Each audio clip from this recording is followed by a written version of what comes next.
All right, great. That worked. Okay. Good now. Excellent.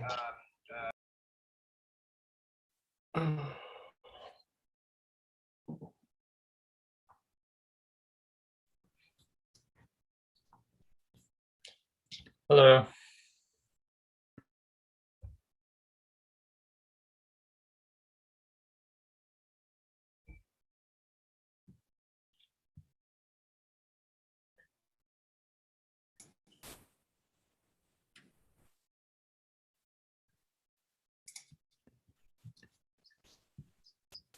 Hi, everyone. Hello. Morning. Good morning. Sorry, Sarah, I had to restart the webinar, so I need to give you the a new link again. Okay, yeah, it's easy. I just cut and paste. Let me just private message you.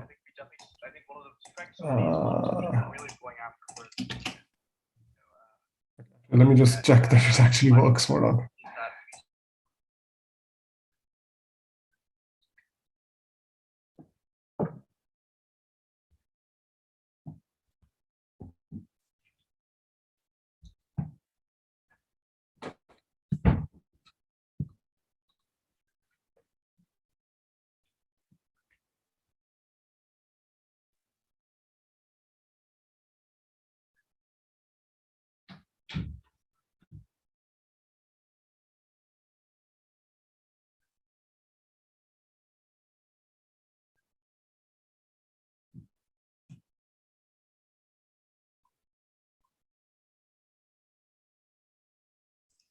All right, sir, I sent you the link. Okay, I got it. And I saw there was an email, was an automatic email that pointed to the link for our YouTube. I don't know how you sent that, but I received an email from you. Yeah, that's the wrong. I mean, that was the wrong link. I Okay. think I had to reset the webinar for the same reason. The videos weren't working. So Okay, I'll update now. it's a bit annoying that if you reset, like, the YouTube link changes. Oh, sorry, I sent you the link.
From the panel, we only have Ayla here, right?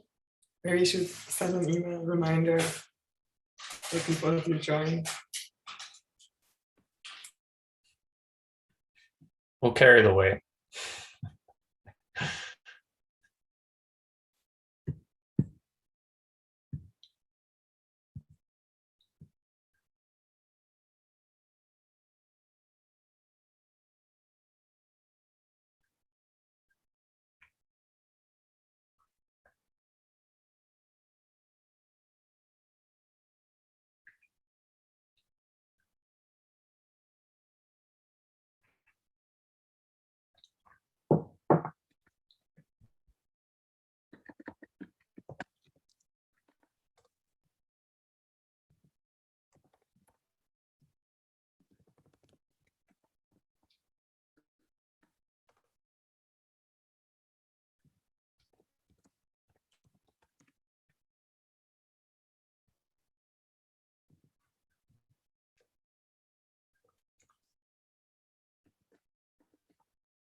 Hello.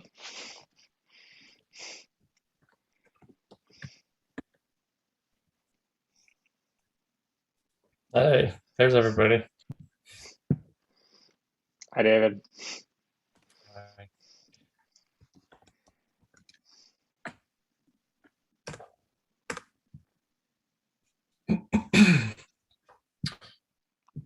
All right, just to give you guys a really quick roadmap of the plan here. I've got a set of questions to moderate the panel, but the first one will just be that we'll go around and ask you to tell people a little bit about yourself and how you got to the position you're in now, so you can start thinking about that in your head. David, actually send them the questions that I send you Okay. and the thing that is only 5 minutes intro. So I hope people receive that email. Super. Just to give you guys a really quick roadmap of the plan here. Sounds good.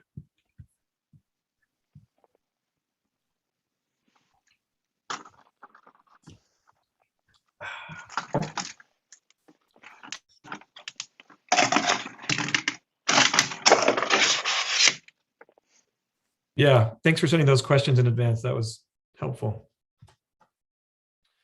And Sarah or anyone else, should we expect to also receive questions in the Q&A, and maybe after asking some of these, I can start taking a look to see if there are audience questions? Yeah, definitely. I think like it would be nice to have like 15-20 minutes or maybe a little bit longer for audience Q&A. But if people are shy to ask, then feel free to come up with more questions, or we can also chime in. Sure, sounds good.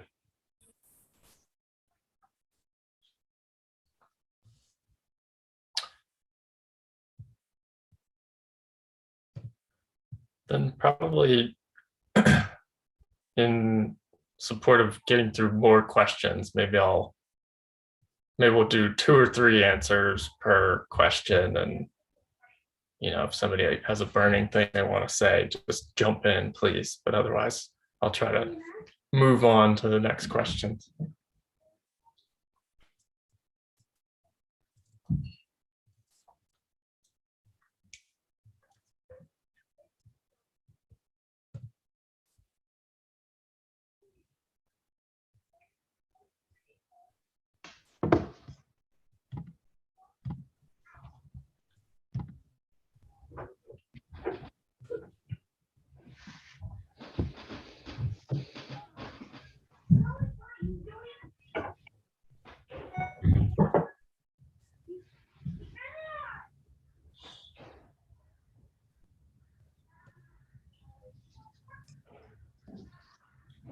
We've got about 70 attendees and it's rising pretty fast. So maybe give it another minute or two.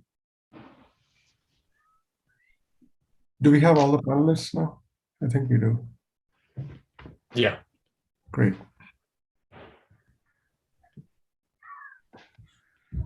By the way, thanks everyone for making the time.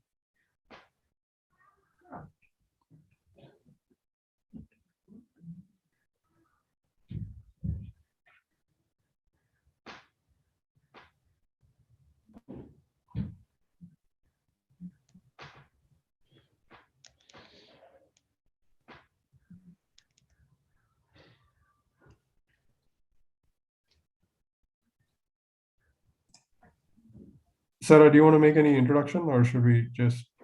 No, I think we're good. So yeah, we have everything we need for that spotlight and the sessions after that. Okay. So should we get started then? Yeah, I think it's good time. All right, we're up to 77. Yeah, great. All right, welcome everybody to day 2 of MLCB. We're going to start off with an exciting industry panel session hosted by David Kelly, who's going to moderate it. And we have 4 fantastic industry panelists. So I'll let David take it away.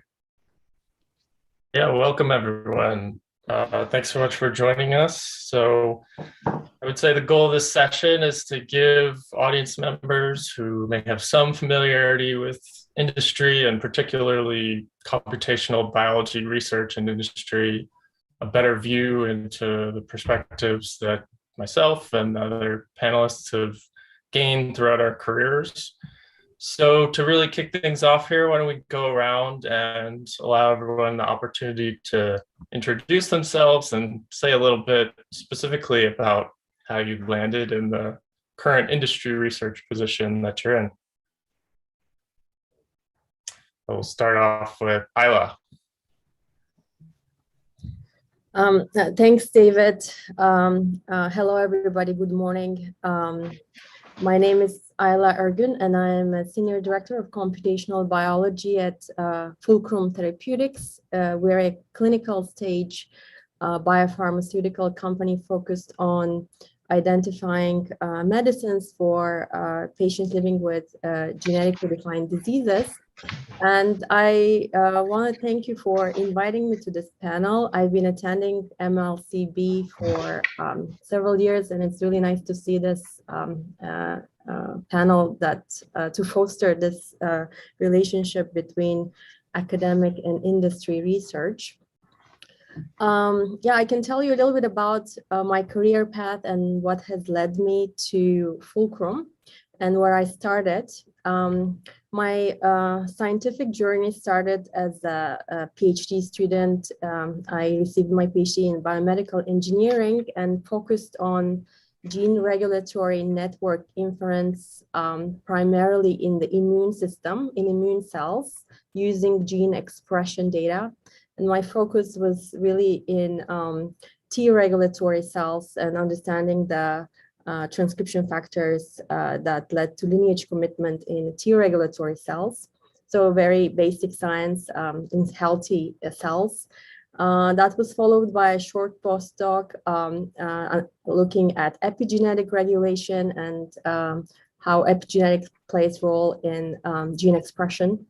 And until that point, everything I did was understanding healthy cells. After that, I moved to my industry. I moved to industry where I really started thinking about disease context. My first role was at Biogen, where I worked on neurodegenerative disorders, and that pushed me to think about how to generate a therapeutic hypothesis around a certain a gene or a protein that could be targeted to ameliorate disease phenotype. And there were three important components that I would look for evidence or data to enrich really the evidence for why we should be going after a certain target. And the first one of those evidences is really understanding the relationship between mutation and the phenotype that could be observable or measurable. Second is understanding how the mutation really manifests itself in terms of gene function or gene expression levels. And the third component that I would look for was understanding the relationship between the genes and proteins and how they correlate with the phenotypes. And getting data and building models to understand these relationship was important to generate a therapeutic hypothesis. And that's when I moved to my current role at Fulcrum Therapeutics, where we focus on rare genetic disorders, and our product engine is looking for transcriptionally regulating root cause genes that could benefit in terms of reversing the disease phenotype. And we currently have two actually clinical stage programs in a muscular dystrophy, FSHD, as well as the sickle cell program. And the way we go about reversing these disease signatures or disease phenotypes is using small molecules. So we're building this database now in several different cell types and generating gene expression, genome-wide gene expression levels, also high content imaging data. And we look for relationships between these data types in response to compound perturbations and how the disease phenotypes can be reversed in response to these perturbations. So I guess in my journey, academic career, I moved from understanding healthy cells to thinking about drug targets, and now with phenotypic screening, looking at how these phenotypes can be queried in the in vitro data sets that I'm generating, with the goal really to find therapies for rare genetic disease patients. So I guess that's a short introduction. Thank you, and looking forward to the questions. Wonderful, thanks.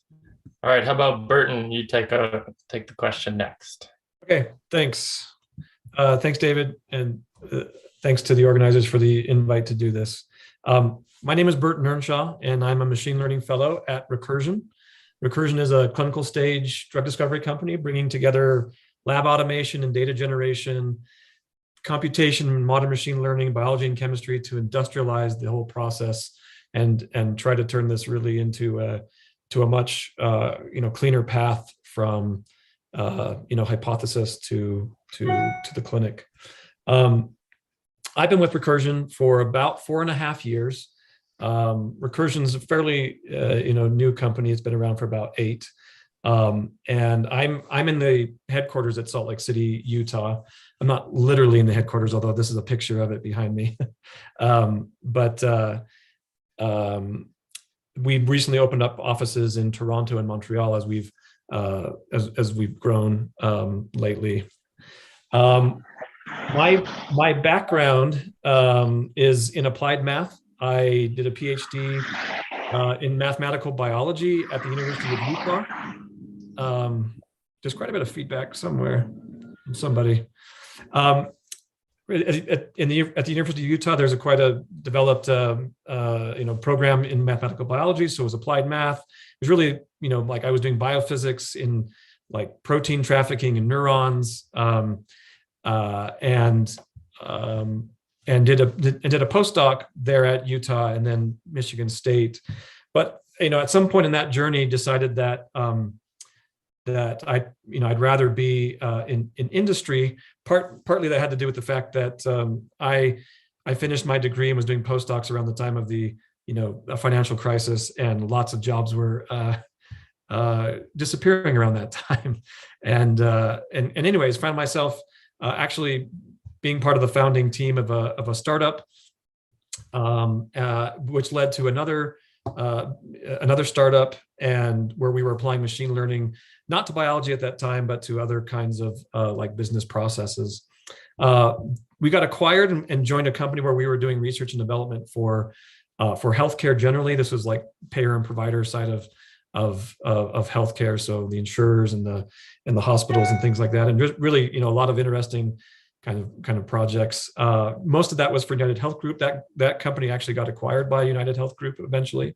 Before that happened, though, I joined Recursion and have been part of the data science and machine learning teams and efforts during that time. There's been a lot of changes at Recursion in the last 4.5 years. We've really grown a ton. As we've been able to go from kind of proof point to proof point, and to the point we're at now, where we have 4 clinical assets and a whole bunch of others in the pipeline, coming up to be to reach that stage as well. My role as a machine learning fellow is really about machine learning strategy at Recursion. How do we use our data sets? The primary one that we're known for, these cellular images, these fluorescent microscopy images that we produce in mass. We about 1.5 million of those a week at the moment, and also combining that with our increasing capabilities to generate other kinds of data like gene expression, chemical property data as well, and others. I'm currently actually spending a lot of time building out our office in Montreal, which is actually at Mila, at the AI Institute there, and where we're establishing a fit for purpose like machine research lab, which has been a lot of fun. It's really exciting, getting a lot of great people to join us there. So yeah, that's been about me and about recursion. Thanks. That was great. Okay, how about Ahmet? Thanks, David. Yeah, super excited to be here. Actually, one of my first memories of attending an academic conference was in Europe in 2011, where I gave a talk at MLCB talking about my PhD work, and it's really exciting to be here in a different role. My background is in software engineering and psychology, actually. I spent a little bit of time at Google, where I learned a lot about software engineering, and then learned that big companies were not the best fit for me, and that I wanted to be in a situation where what I was doing was really impactful in the organization as a whole. And so I went back to grad school. I did my PhD with Quade Morris. Some of you might know him and have seen the work that him and I and others in the lab were working on, building machine learning models to understand tumor heterogeneity. So within tumors, there are multiple subpopulations of different genotypes, different phenotypes. And when you DNA sequence them, you get DNA from all those populations mixed together. And we were trying to see, could you actually unmix that?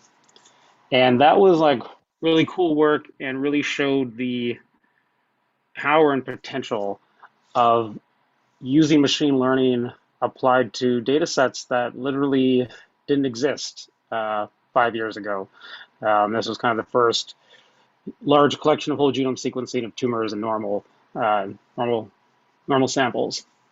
I really enjoyed that work, but I kind of realized I was getting close to being done, that academia also wasn't for me. Partially, I think it was my involvement in huge science consortiums that I found a little bit frustrating.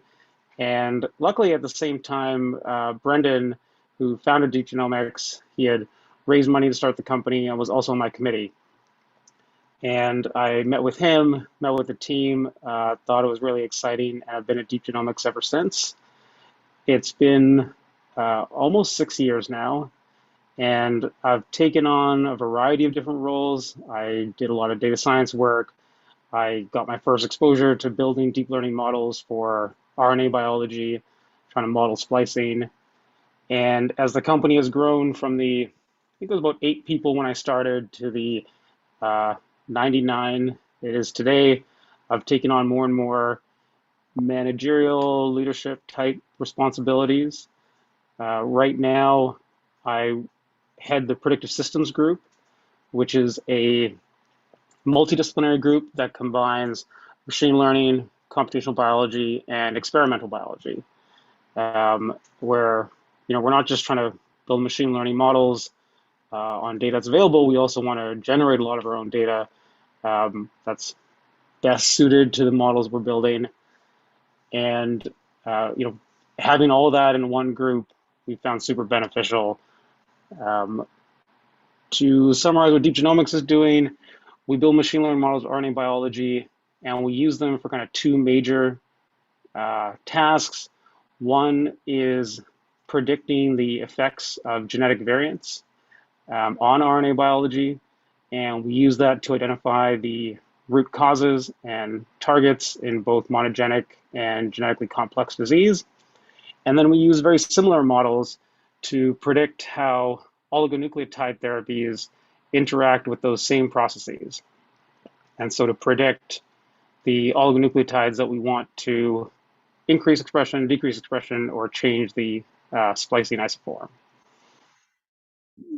And that's what, those are the main things that Deep Genomics works on. Thanks. All right. And finally, over to Kyle. Yeah, hello, I'm Kyle Farr. Thank you for the invitation, David and the other moderators and organizers. So I'm currently leading the AI lab at Illumina. I'm a VP and distinguished scientist of research. Our group is looking to grow out to be about 80 people next year. And our primary focus is to try to understand the genome as well as possible, primarily the interpretation of human genetic variants. So if you think about Illumina, you think about hardware sequencing, generating the raw data, and that indeed is what the vast majority of Illumina does. But I think we're pretty unique in that we're kind of a small, relatively small research division within Illumina, and in that regard, we're very academic.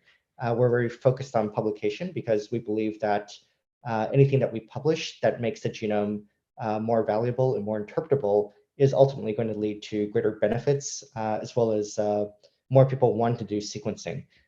So overall, we're really just trying to usher in the day when sequencing is sort of done routinely for, across all clinical practice. Everyone is getting sequenced, and that's really producing benefits for everybody.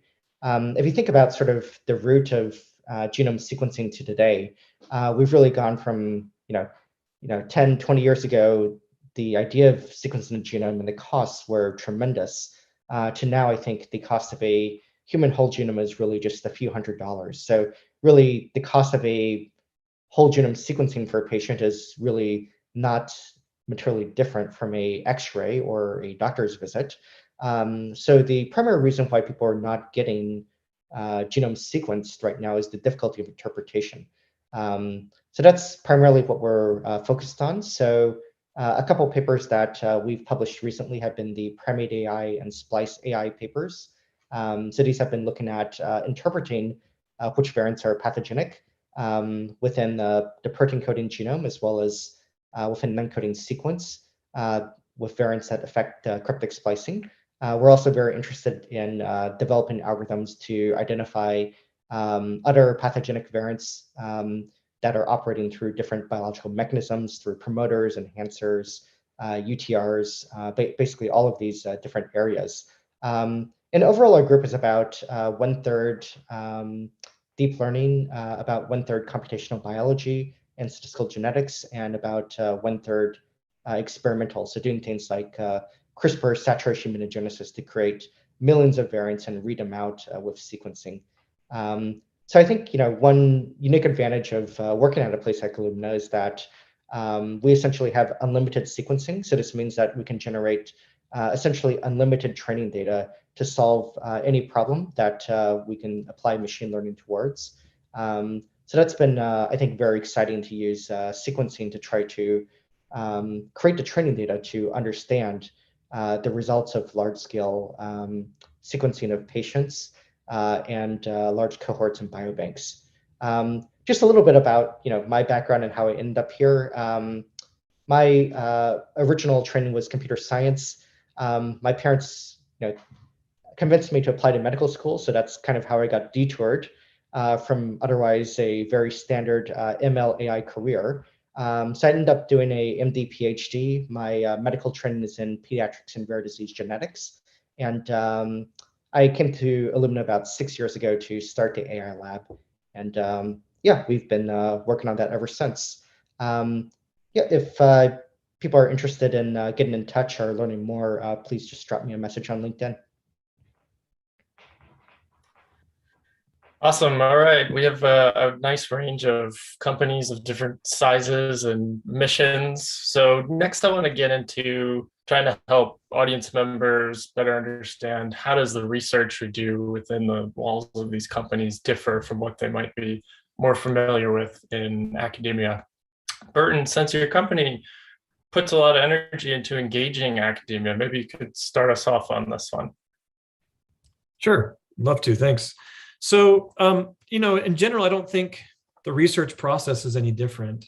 However, I do think, the kinds of questions one might ask, might be slightly different. In particular, for recursion, there's been a massive, focus on certain aspects of the drug discovery pipeline that we have, that where a lot of resources have been focused to build those out, to make those truly like a kind of industrialized process. And so what we don't have and this isn't really true in academics anyways, but we don't have like a kind of just open forum for like, hey, come in, do whatever research, we got a lot of data, like try to figure it out. There's actually like very specific kind of company-wide, goal to help us, achieve our vision, and the research is, is pushed and focused in that direction. So while there's a lot of advantages here in the sense of like having a lot of resources, very much like Kyle just mentioned, generating a whole bunch of data and being able to do that customized for a lot of different, types of inquiries. Those inquiries are quite focused.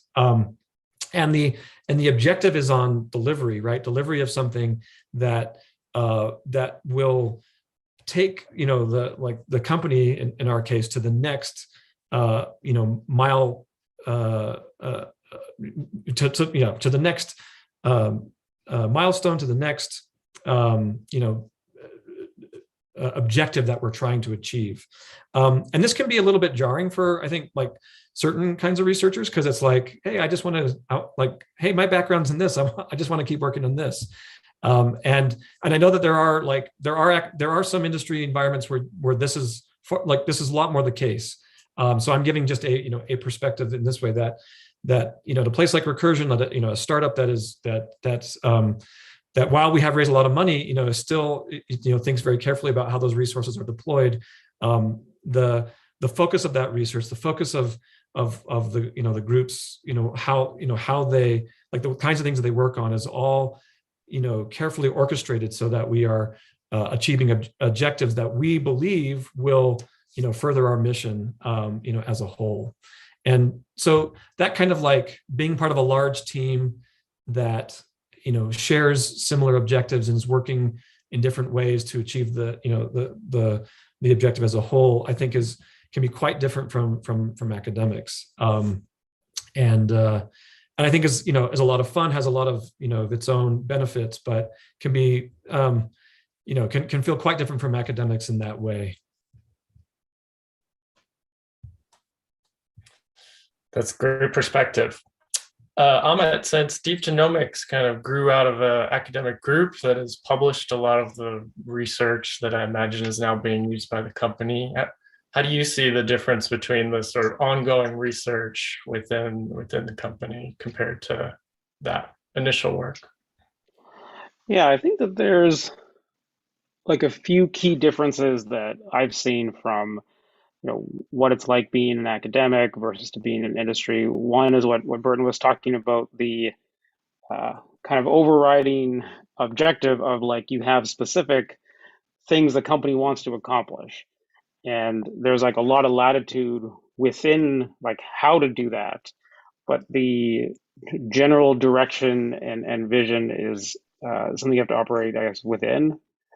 I think that there's a much greater emphasis and need for certain types of discipline, which is not necessarily the case in academia, around reproducibility, around generalizability, around like model robustness.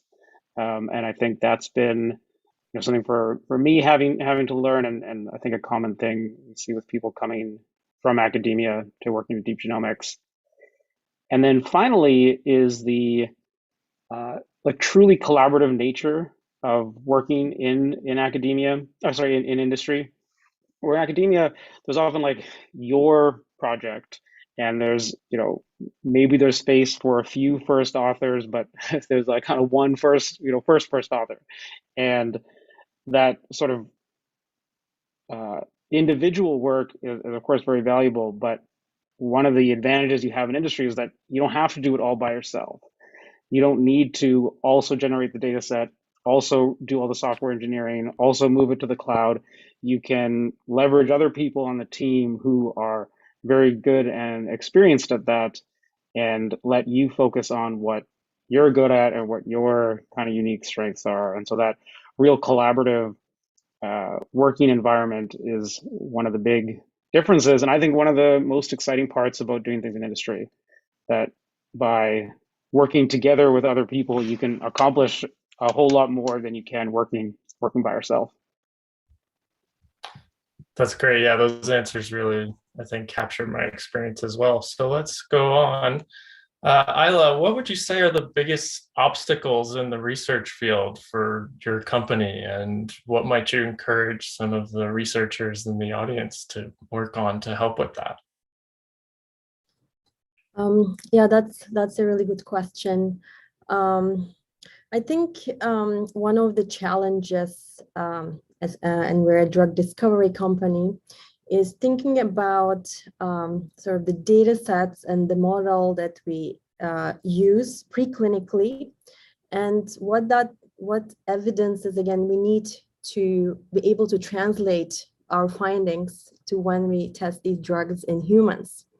And so having the right cellular context when we generate data, what is the best disease model that can be used, using as much human data as possible from the beginning, and really understanding where this data is coming from and how it's modeled, I think is a bottleneck and something that we pay attention to in order to reduce that gap between preclinical data and what it would mean when it's translated to humans. That's one gap that I see.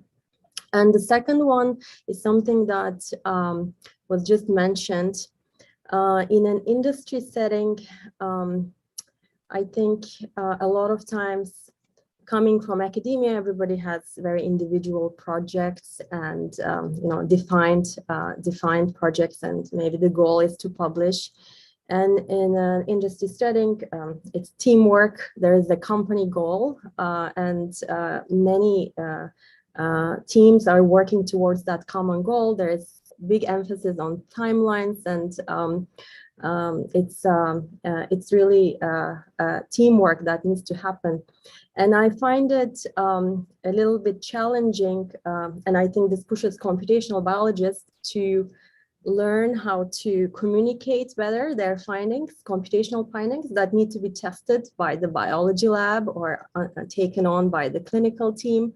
So it's really speaking, I guess, both biology and computational biology, and being able to translate the findings from machine learning models to what it means is, I think, a gap. And the more people that are trained and these type of, I guess, events are helpful in and having scientists that can speak both languages. So I think we should, as a community, work on that. Yeah, those are great points.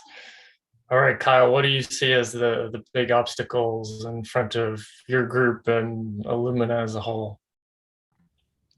Yeah, I think the biggest obstacle now is simply, we made a big, I mean, we as in the whole scientific community made a big splash when we said, we sequenced the human genome 20 years ago. But I think we're still trying to realize the promise of personalized genomic medicine. I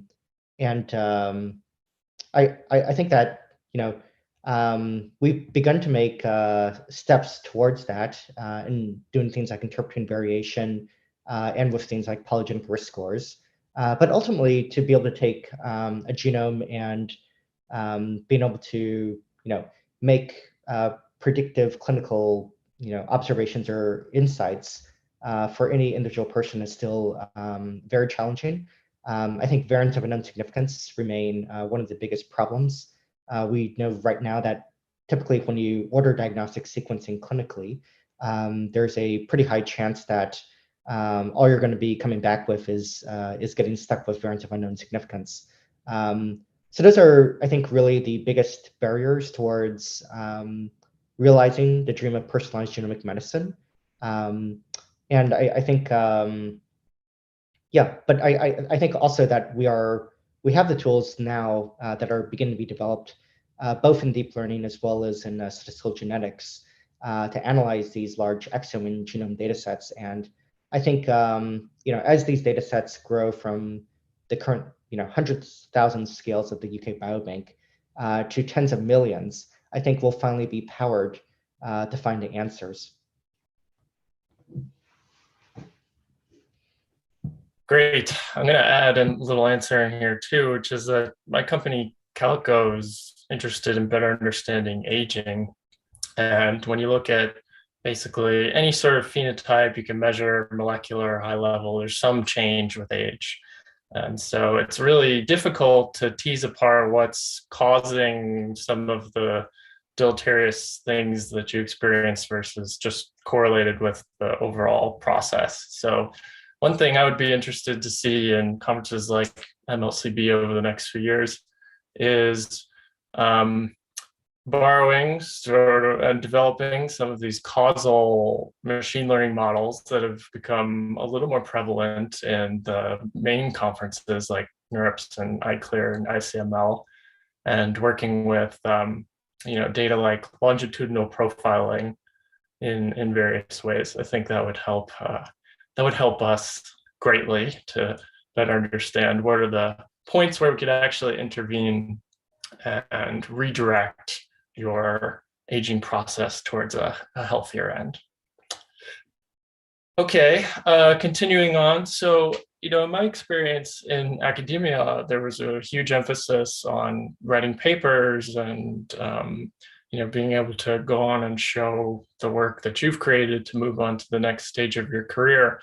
And in industry, there's a much wider range of ways that you can contribute. So I wonder if you all could speak to some of those alternative ways that you've seen people at your companies or yourself make major contributions that are recognized other than just sort of the standard paper writing process that we went through in academia. How about we go back to Burton?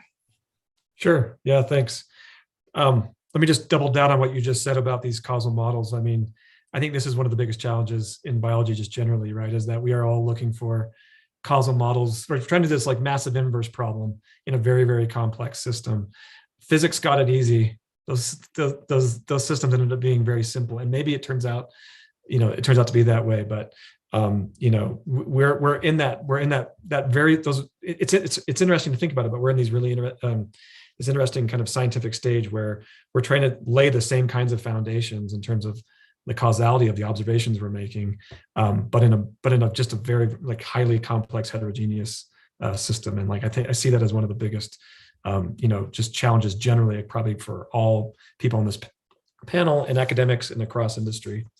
Okay, come back to your question. Yeah. So, it's really, I guess I speak to my previous answer. I mean, as a company who has to, figure out where, the next round of funding is, or the next, set of customers are, or, the next market of, of patients will be, you're constantly looking forward to how you're going to stay alive, how you're going to keep the lights on so that you continue to execute against your vision. And really there's a lot of opportunity within that to push to drive the company to a new level, closer to that, to being able to achieve that vision, right? And I mean, there's just so many ways to do that, especially early on at a company. And so I'm sure for most companies, there's a kind of process of establishing objectives and key results, and then executing on those. And really, the people who do, who are doing best in these scenarios are people who can look at those key results and in a reasonable kind of time frame, deliver against those. It might not be the most elegant solution, because of the time frame, right? Like it has to do with the time frame. It has not to do with the capabilities of the person, or anything else really. It's about this time frame. Is that there's a need to deliver something. And this again can be a little bit hard for people who really have a need to deliver always something elegant, right? Like there's lots of ways to deliver and move the the bar forward to move the company forward, and that don't constitute like a unified theory of biology, and there's just so many opportunities for that. So people who can kind of just get in, roll up their sleeves and deliver are are often rewarded. Like these things can often turn into papers. Don't get me wrong, like there's a lot of elegant things along the way, but there's a real focus on being able to deliver.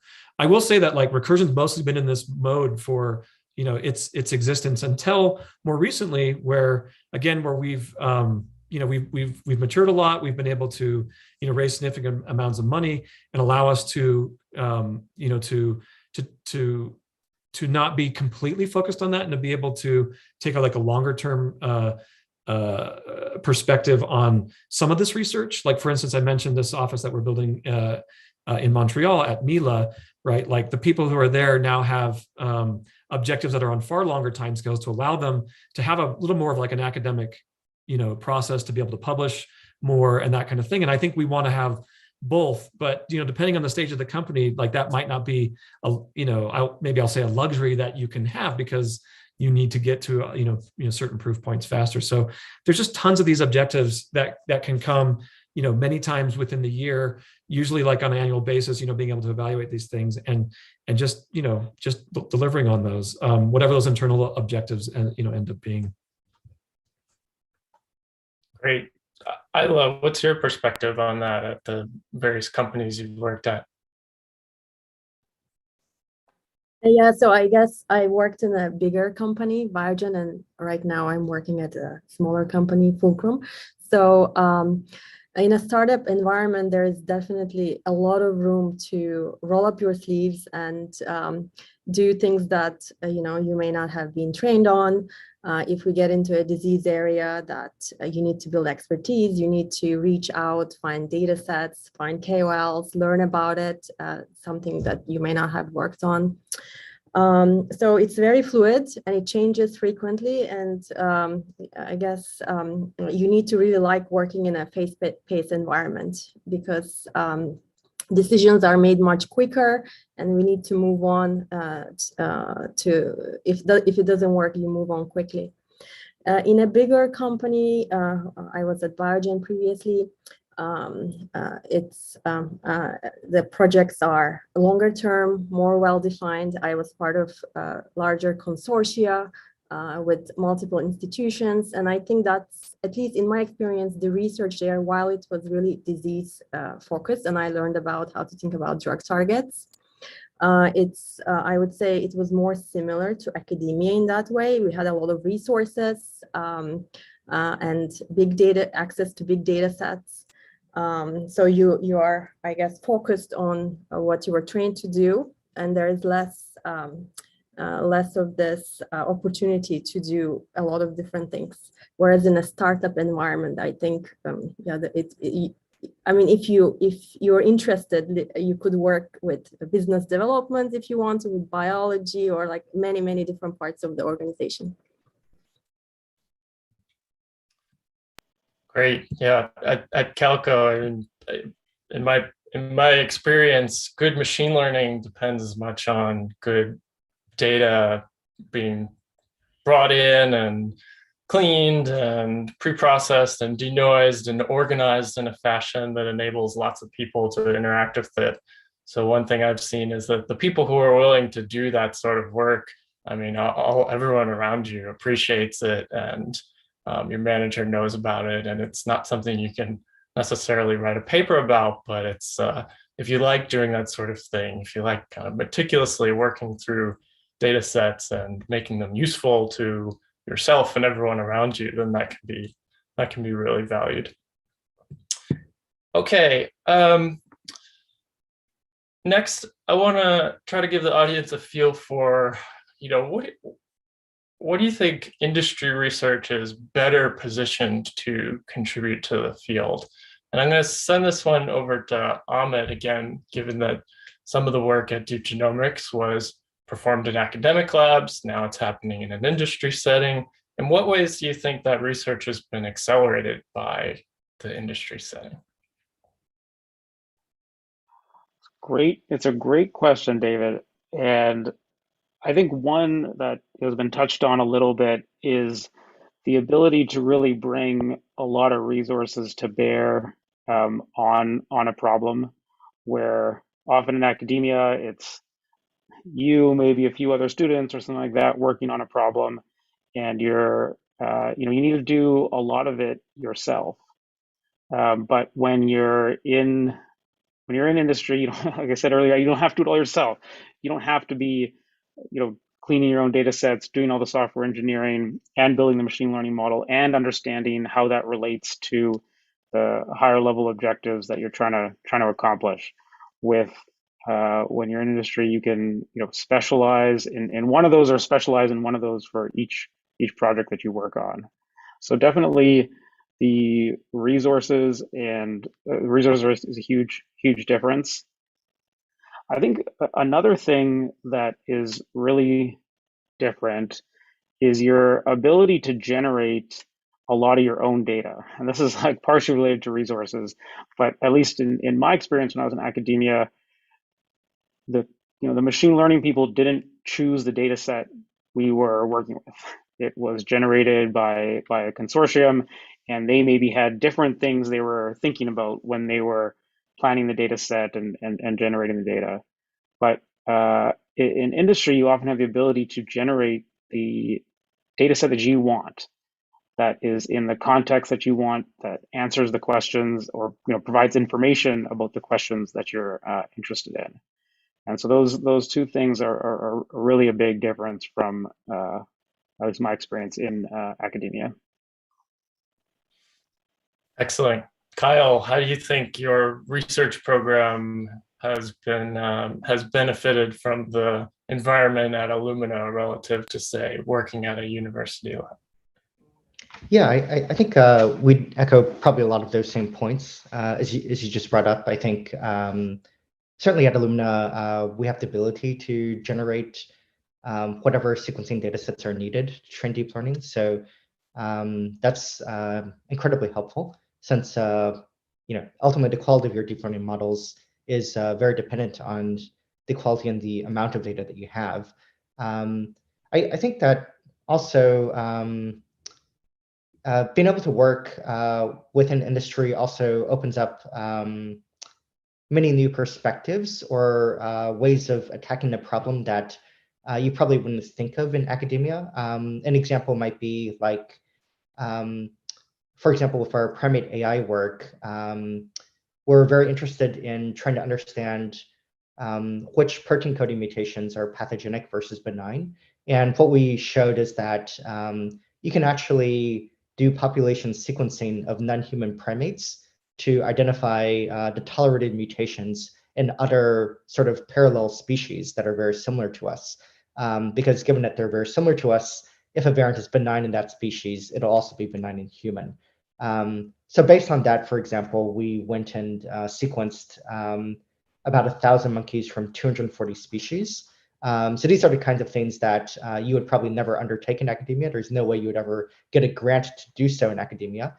Yet, given that we have long-term objectives beyond even paper writing, but to really solve variant interpretation for good, these are things that are very feasible from an industry context.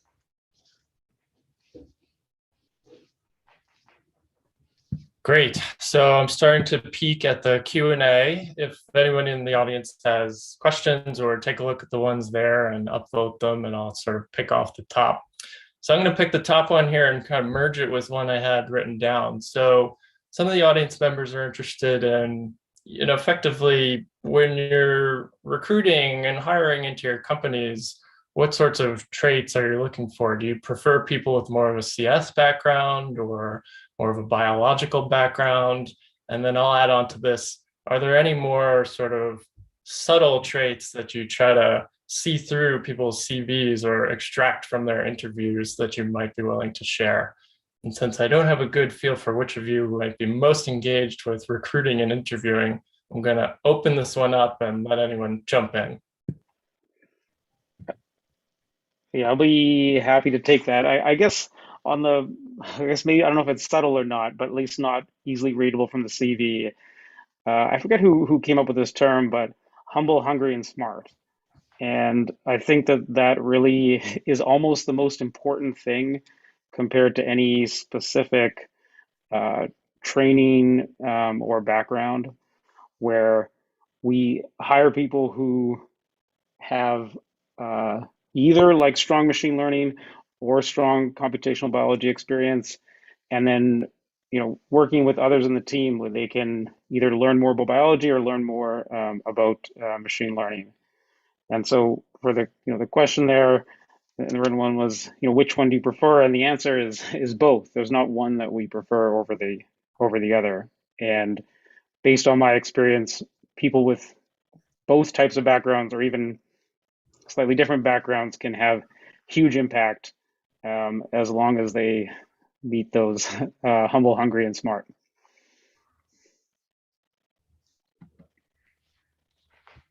Yeah, I can add a little bit to that.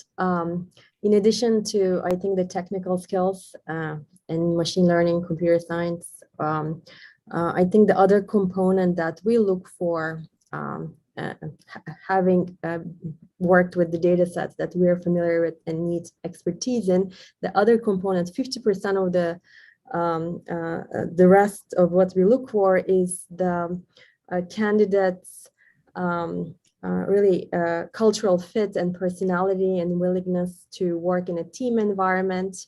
Coming from academia, a lot of times you have your own project and really have to be able to work with not just the computational team, but across with the biologists, with the clinicians, and how you communicate your ideas, how clear you make them is very important. And those things you cannot see on a CV really. It really comes when we interview them, and the way people respond to questions and the way they answer the questions is when we can engage them on that. That's equally important. We run a very academic group in that the focus of our work is publication, because we believe in putting these tools out there to make the genome as interpretable as possible, as that will accelerate the adoption of sequencing. So from that perspective, our interview process is very similar to any other academic interview process. You come in, you give a 1-hour talk about your papers and your work, followed by one-on-one interviews. And essentially, we're just looking for the best machine learning people and best computational biology and statistical genetics people. Yeah, I think largely similar along the lines as other people have mentioned. I'll add one thing, well, maybe a couple of things. One is, I agree with what was said earlier about we have people in our teams that are really excelling from a variety of backgrounds that are capable of bringing together, biology and machine learning and the various aspects of data science and such. These people, they could have CS backgrounds, they could have biology backgrounds, but I think what is common amongst them and what we typically look for really early on in our interview process is, one, like a real interest and real desire to make the world a better place through their efforts, and see improving the dismal state of drug discovery as an excellent place for them to do this. And then really somewhere in their background that they can demonstrate that they've actually really been part of solving a really difficult problem. There's a kind of hard to assess capability that people, I think all people can have, but I think some people don't really, really kind of realize as much as other people do. And that is being able to kind of really engage on something really ill-defined, really, ill-defined is a really good one, but really, really difficult to see what exactly, how exactly you would get to solving this thing, and yet they were able to overcome those things and solve it. And if you get this combination of this kind of passion and desire to make this positive change, and then the ability to really solve hard problems, I mean, those people are awesome, and you want to get as many of those into your organization as possible. those are great perspective. All right, let's try to squeeze a few more questions in here. Irene Kapla is asking, she's sharing that collaborating with experimental biologists has been one of the highlights of her postdoc, and she's curious about what form, how frequent, how much can a machine learning practitioner expect to have those interactions in industry at your various companies? And again, you could just jump in now. Okay, I guess for at Deep Genomics, the answer is a lot and all the time. What we found is that the best results come from truly collaborative work, and that doesn't mean someone generating a data set and throwing it over the proverbial wall, but it comes from a real close interaction with the computational researchers and the experimentalists. They know a ton about the biology that we're trying to model, can give us like really great insight into why are we seeing certain things, or what are some biological priors we can add to our models to help improve them. And I just want to plug Deep Genomics culture a little bit here, where we focus a lot on that sort of communication and collaboration. Everyone in the company learns how to build a machine learning model, but also everyone in the company learns how to do experimental biology. So they send people like me into the lab where I get to do a PCR or run a Western and help get a greater appreciation for how the data that we're using is actually generated.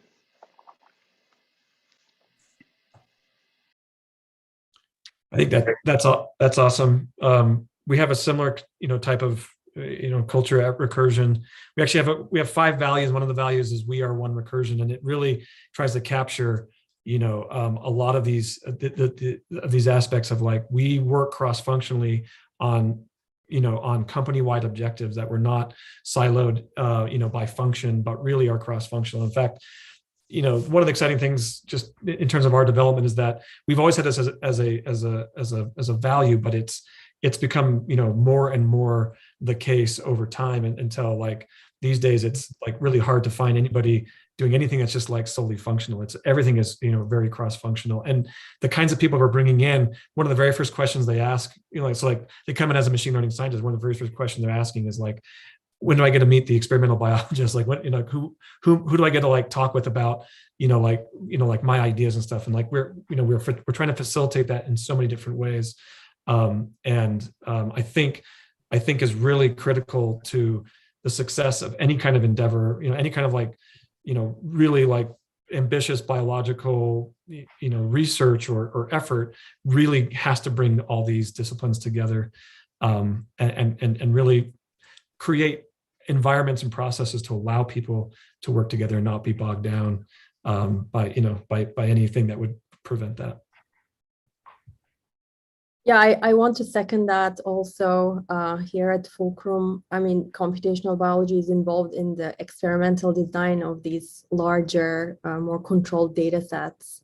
And then the results or the result of the modeling and interpretation is taken back to the lab to test. So it's really an integrated effort to push the team forward together, and it's not in isolation. So everything that Ahmet and Burton said applies here as well. Great. Yeah, I think that's an emphatic yes, that those opportunities are widely available. Okay, there's a lot of interest in a question about peer-reviewed journal publishing. How do your companies think about this? It seems like, maybe it's not essential, but what are some reasons to continue to participate in that process, and how much encouragement is there to do so?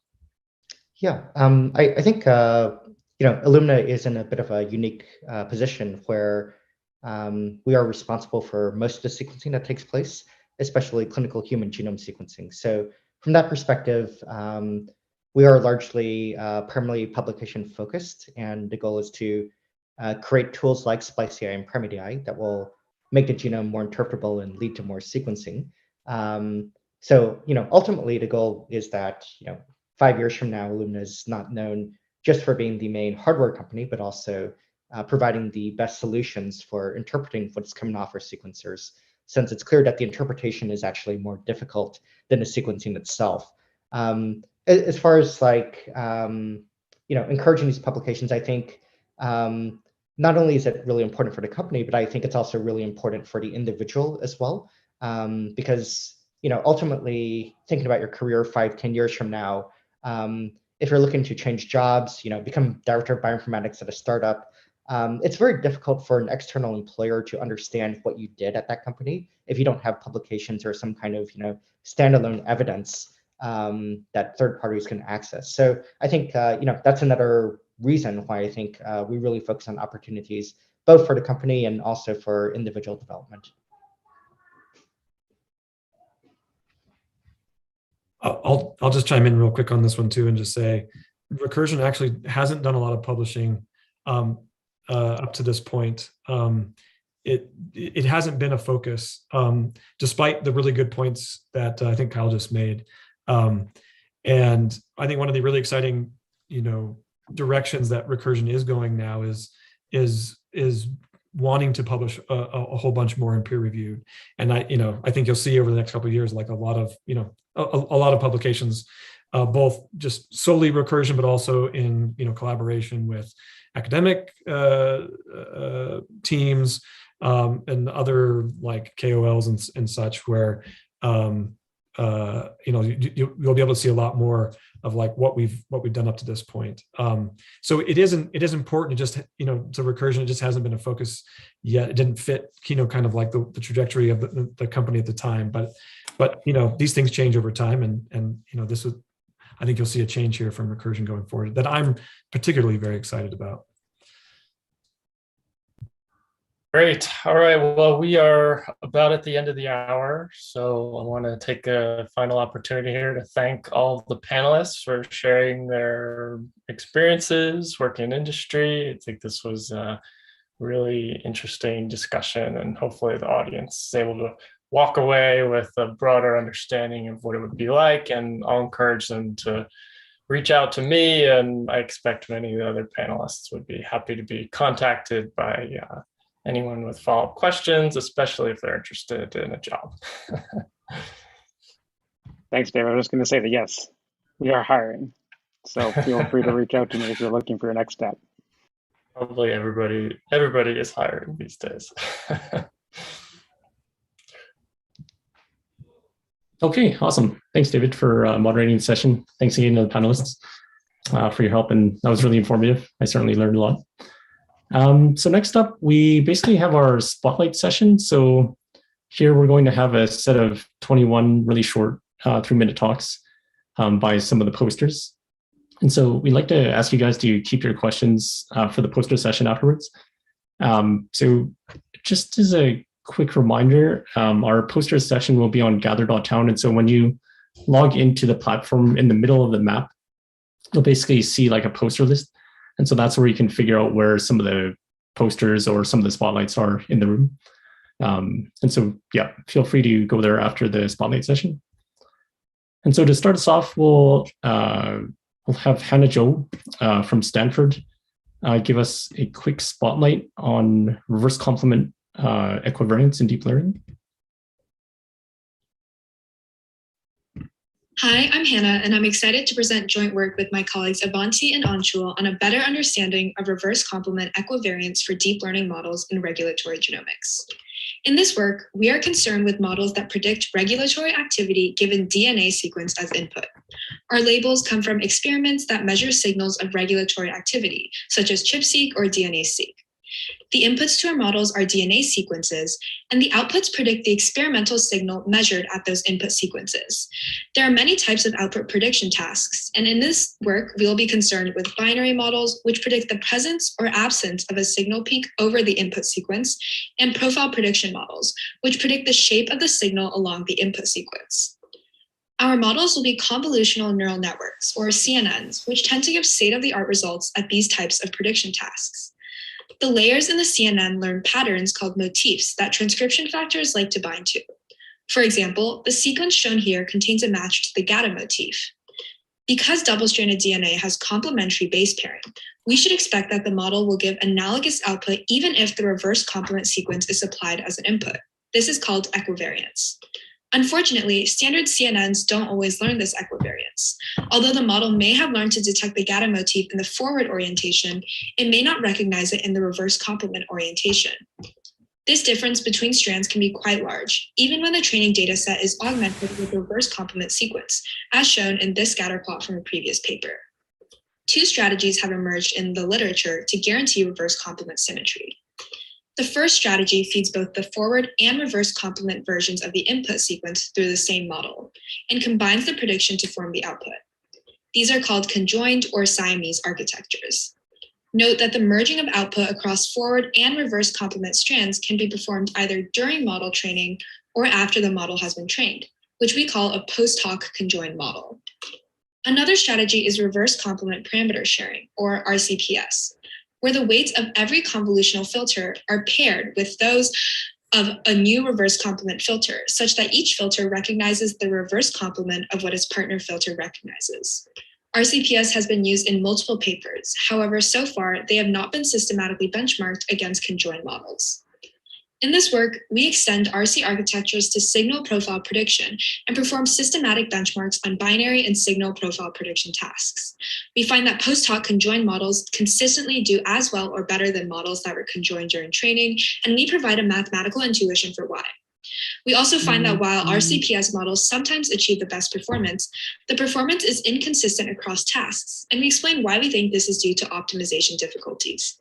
Finally, we present a unified description of conjoined and RCPS architectures, revealing a broader class of models that gradually interpolate between RCPS and conjoined while maintaining equivariance. Awesome. Thanks, Hannah. Next up, we have Yang Zhu, who will talk to us about predicting protein-protein interactions.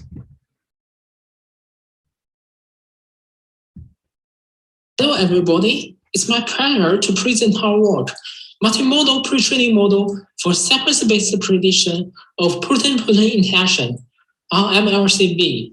As we all know, PPIs play fundamental roles in biological process, and modeling them is useful for many biomedical applications. For computational PPI prediction, a good protein representation is crucial. In this work, we propose a new method to learn better protein representation. Instead of learning representation from sequence only, we propose to characterize proteins from a holistic view that interweaves protein sequence, structure, and function. In fact, some work tried to learn a structure-aware pre-training model. However, their approaches use content maps like this.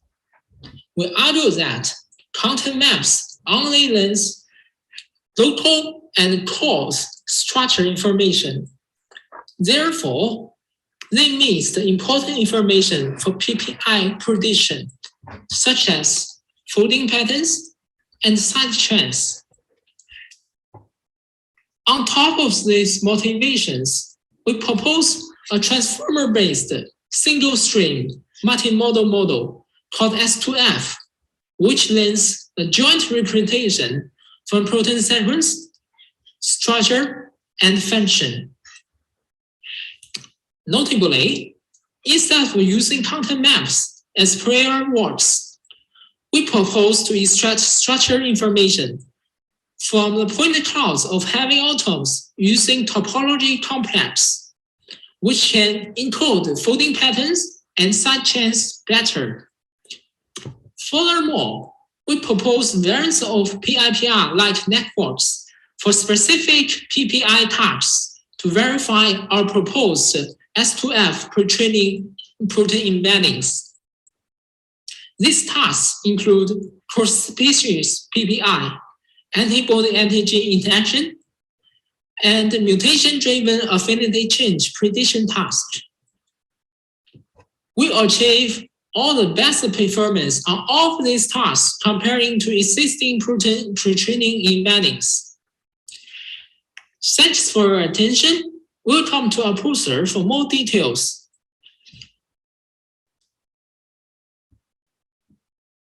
All right, thanks, Yang.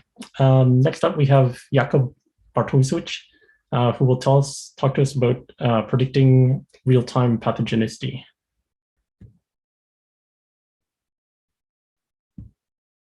Hi, I'm Jakub Bartolisoch, and I'd like to show you our work on real-time pathogen detection during sequencing.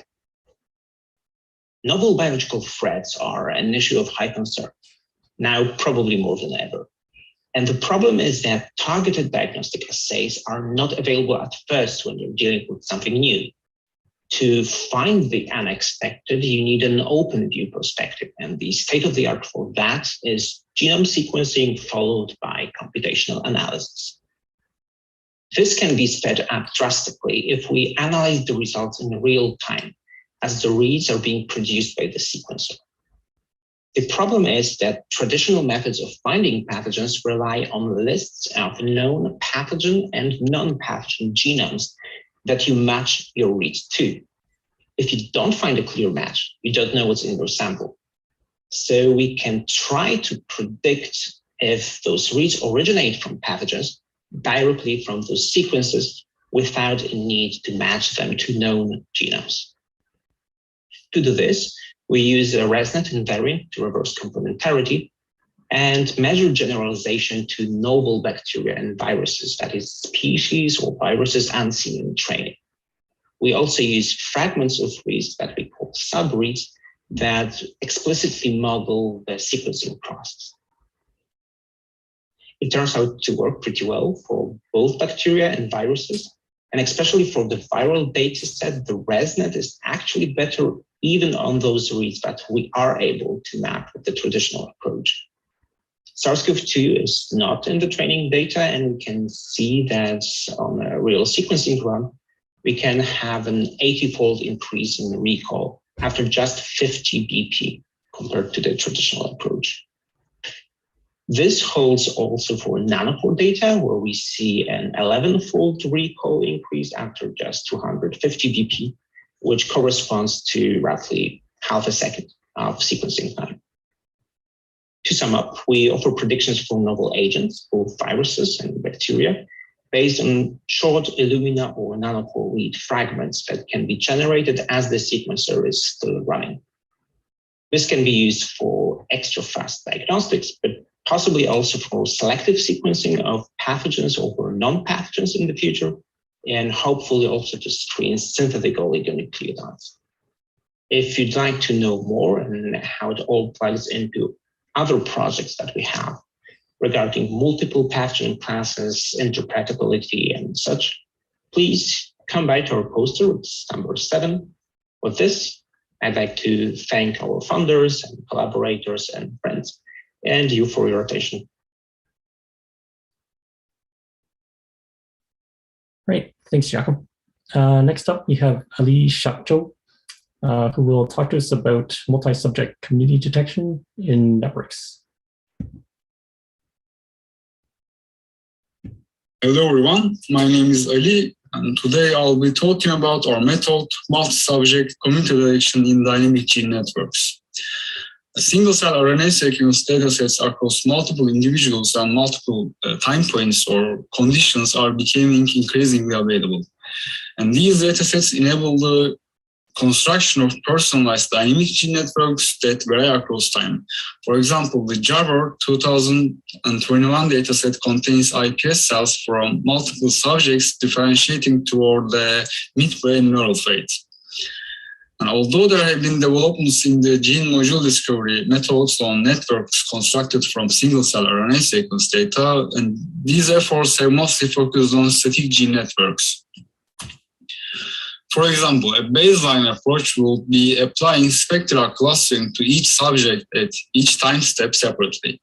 And in order to estimate the community structure, one can compute the normalized Laplacian matrix of each adjacency matrix. Then using IM vectors of these Laplacian matrices, we can estimate the community structure. Matcode enables signal sharing among the subjects and along the time dimension by applying I-Young vector smoothing. Our reasonable assumption is gene modules change smoothly along the time dimension and the subjects share some similar modules. We propose this optimization problem to estimate smoothed versions of projection matrix onto the column space of original I-Young vectors. Here, the second term enforces the smoothness along the time dimension, and the third term with beta coefficient constrains the subject-specific variations. And to evaluate matcode with the synthetic data, we extended the dynamic degree corrected block model to a multi-subject setting. We simulate two realistic scenarios where subjects evolve from a common ancestor, but based on different dynamics. And results show that matcode significantly improves performance when there is a shared signal among subjects. And otherwise, when networks do not change smoothly or subjects do not share any apparent information, matcode performs robustly. We also applied matcode on Schreiber 2021 data, and results yielded higher module similarities among the donors compared to the similarities along the time. And this is consistent with differentiation nature of the cells. And moreover, personalized modules inferred by matcode capture the underlying differentiation efficiency groups. We observed relatively higher heterogeneity within the high differentiation efficiency group compared to the low differentiation efficiency group. And for more details, I'm more than happy to answer any question. Please feel free to visit our poster during the session. And thank you. All right, thanks, Ali. Next up is Dominic Otto, who will tell us about joint cut and take profiling of both accessible and silenced regions of the genome.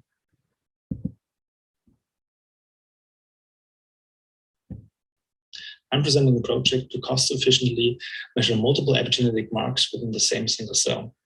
Our data comes from single cell cut and take 241, in which we target both repressed and active regions of the same genome. The data can be interpreted as the density of cuts shown down here. Since each cut is the end of a fragment, it is also associated to a fragment length. It is our goal to identify the targets that induce the cuts based on the fragment lengths occurring in the genome. We already know that the fragments associated to a certain targets follow a specific fragment length distribution. However, this distribution can change from experiment to experiment. So our program has to account for a certain flexibility. In order to achieve this goal, we describe our data through a Bayesian model that we can later use to do inference to find the targets for specific sites. Our Bayesian model assumes that the observed cut density is a combination of two target-specific density functions. Both of those density functions are a product of two statistically independent marginal distributions. And a lot of power for the model is gained through the fact that we model the genomic location marginals through a Gaussian process, where the random variable itself becomes a function describing the likelihood.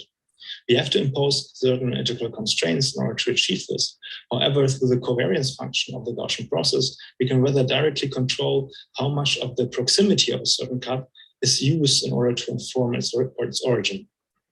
The other marginal is a fragment, models the fragment length distribution, which is just a linear combination of log normal distributions. And the weights are drawn from a DHL prior, which in turn can be very uninformative. The distinction between the two targets in the DHL distribution are mostly informed through the co-occurrences of certain fragment lengths throughout the genome. The results of our method encompass continuous functions that represent the expected density of target-specific cuts throughout the genome, once for the active target and also for the repressed one. And this graphic I also show the data that we use to deconvolve and single antibody experiments that were conducted as a reference. We can also call peaks from these deconvolution signals, indicated here by those bars. And we can look at those peaks genome-wide and see that peaks that are associated to the repressed signal also accumulate much more of the repressed signal on the single antibody data. and vice versa for the active peaks. We can also use those peaks to recover biological variation within single cells. I'm looking forward to seeing you at my poster and answer any questions that may come up. Thank you. Okay, thanks, Dominic. Next up, we have our first live spotlight by Jonathan Smith, who will talk to us about drug repurposing for neglected diseases. Hi, Gerald. Yep, take it away. Thanks so much. So our work is on compound screening using deep learning for neglected diseases, and specifically leishmaniasis, which affects about 1 million people every year, and is part of a class of neglected diseases because of the low funding for new treatments and its endemicity in places like Northern Africa, the Middle East, Latin America, and South Asia. The drug development process, as many of you know, is quite long and complex, and we've seen an explosion of recent research on identifying good drugs and targets using deep learning approaches, and then predicting the interaction between them. And we want to find, a molecule that binds to a protein in order to inhibit or activate that protein and cause hopefully a positive change in the way the disease affects a human. So in our work, we analyzed 2 common deep learning frameworks for compound protein interaction, multi-objective neural networks and a framework known as deep purpose. And we tried to tune it specifically to focus on proteins in the Leishmania parasite, seeing how these results differ from more generic models and using standard binding databases like PDB-Bind and BindingDB. And we found that for Leishmania in particular, simple encoders often work better than complex convolutional neural networks or graph neural networks applied over the entire protein structure. This may be because of the lack of data that we have on interactions for these kinds of diseases, but we found it helpful to be able to lay this out there. Using these simple encoders like amino acid counters and daylight fingerprints could add a lot of value when we're specifically targeting drug development for neglected diseases.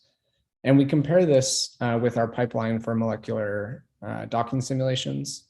And we ran a sampling of the overall interaction pairs through a docking pipeline, which then allowed us to compare the neural network predictions with the more computationally intensive simulations. We found that when we ranked our binding predictions and took the top 500 pairs, we had a correlation of about 0.55 with the docking simulations. And this was helpful for us in identifying potential good repurposing candidates like lacosamide, which is a drug already approved for treating partial onset seizures, which has positive ADMET characteristics. This is really helpful because it takes only seconds to run batches of predictions through neural networks, but it takes a lot longer to run docking simulations. And it takes way longer and much more money to get a drug all the way through from compound screening to actually being deployed in clinical trials. So hopefully this kind of work can continue to encourage focus on neglected diseases in the machine learning research community. Thanks. Thanks, Jonathan. Let's see. So next up, we have Herve Nelly, who will talk to us about live cell imaging for in vitro chemical screens. Hi, everybody. I'm Herve from InCitro, and it's a great honor to present to you today our work to accelerate morphology-based in vitro chemical screens. The top panel of this slide describes our imaging and modeling pipeline. Cells are cultured in micro-well plates. Each well contains a specific treatment. The wells are imaged 24 hours on a quantitative phase imaging microscope. This imaging technique allows to image the cells with limited phototoxicity. At the end of the experiment, the cells are fixed and stained to acquire both phase images as well as biomarker images. A conditional GAN is trained to learn how to infer the biomarker signal from the fixed label-free images. The live QPI dataset is then processed as follows. The conditional GAN infers the biomarker signal over time. A cell detector enables single-cell tracking, and a visual transformer dyno model generates embeddings of cells. The time-dependent embeddings are used for downstream modeling tasks, such as healthy seed classification and/or the tracking of chemical regression. The generated biomarker images are used for the interpretation of biological mechanism of interest, for instance, lipid accumulation. To demonstrate our approach, we applied it to the study of the response of hepatocytes to pro-inflammatory stimulation and free fatty acid exposure. Our method was able to characterize the effect of the inflammation treatment over time, as well as a potential reversion effect of an acetyl-CoA carboxylase inhibitor. The generated lipid biomarker enabled the tracking of the integrated phase value of lipid droplets in the cells over time. Thank you.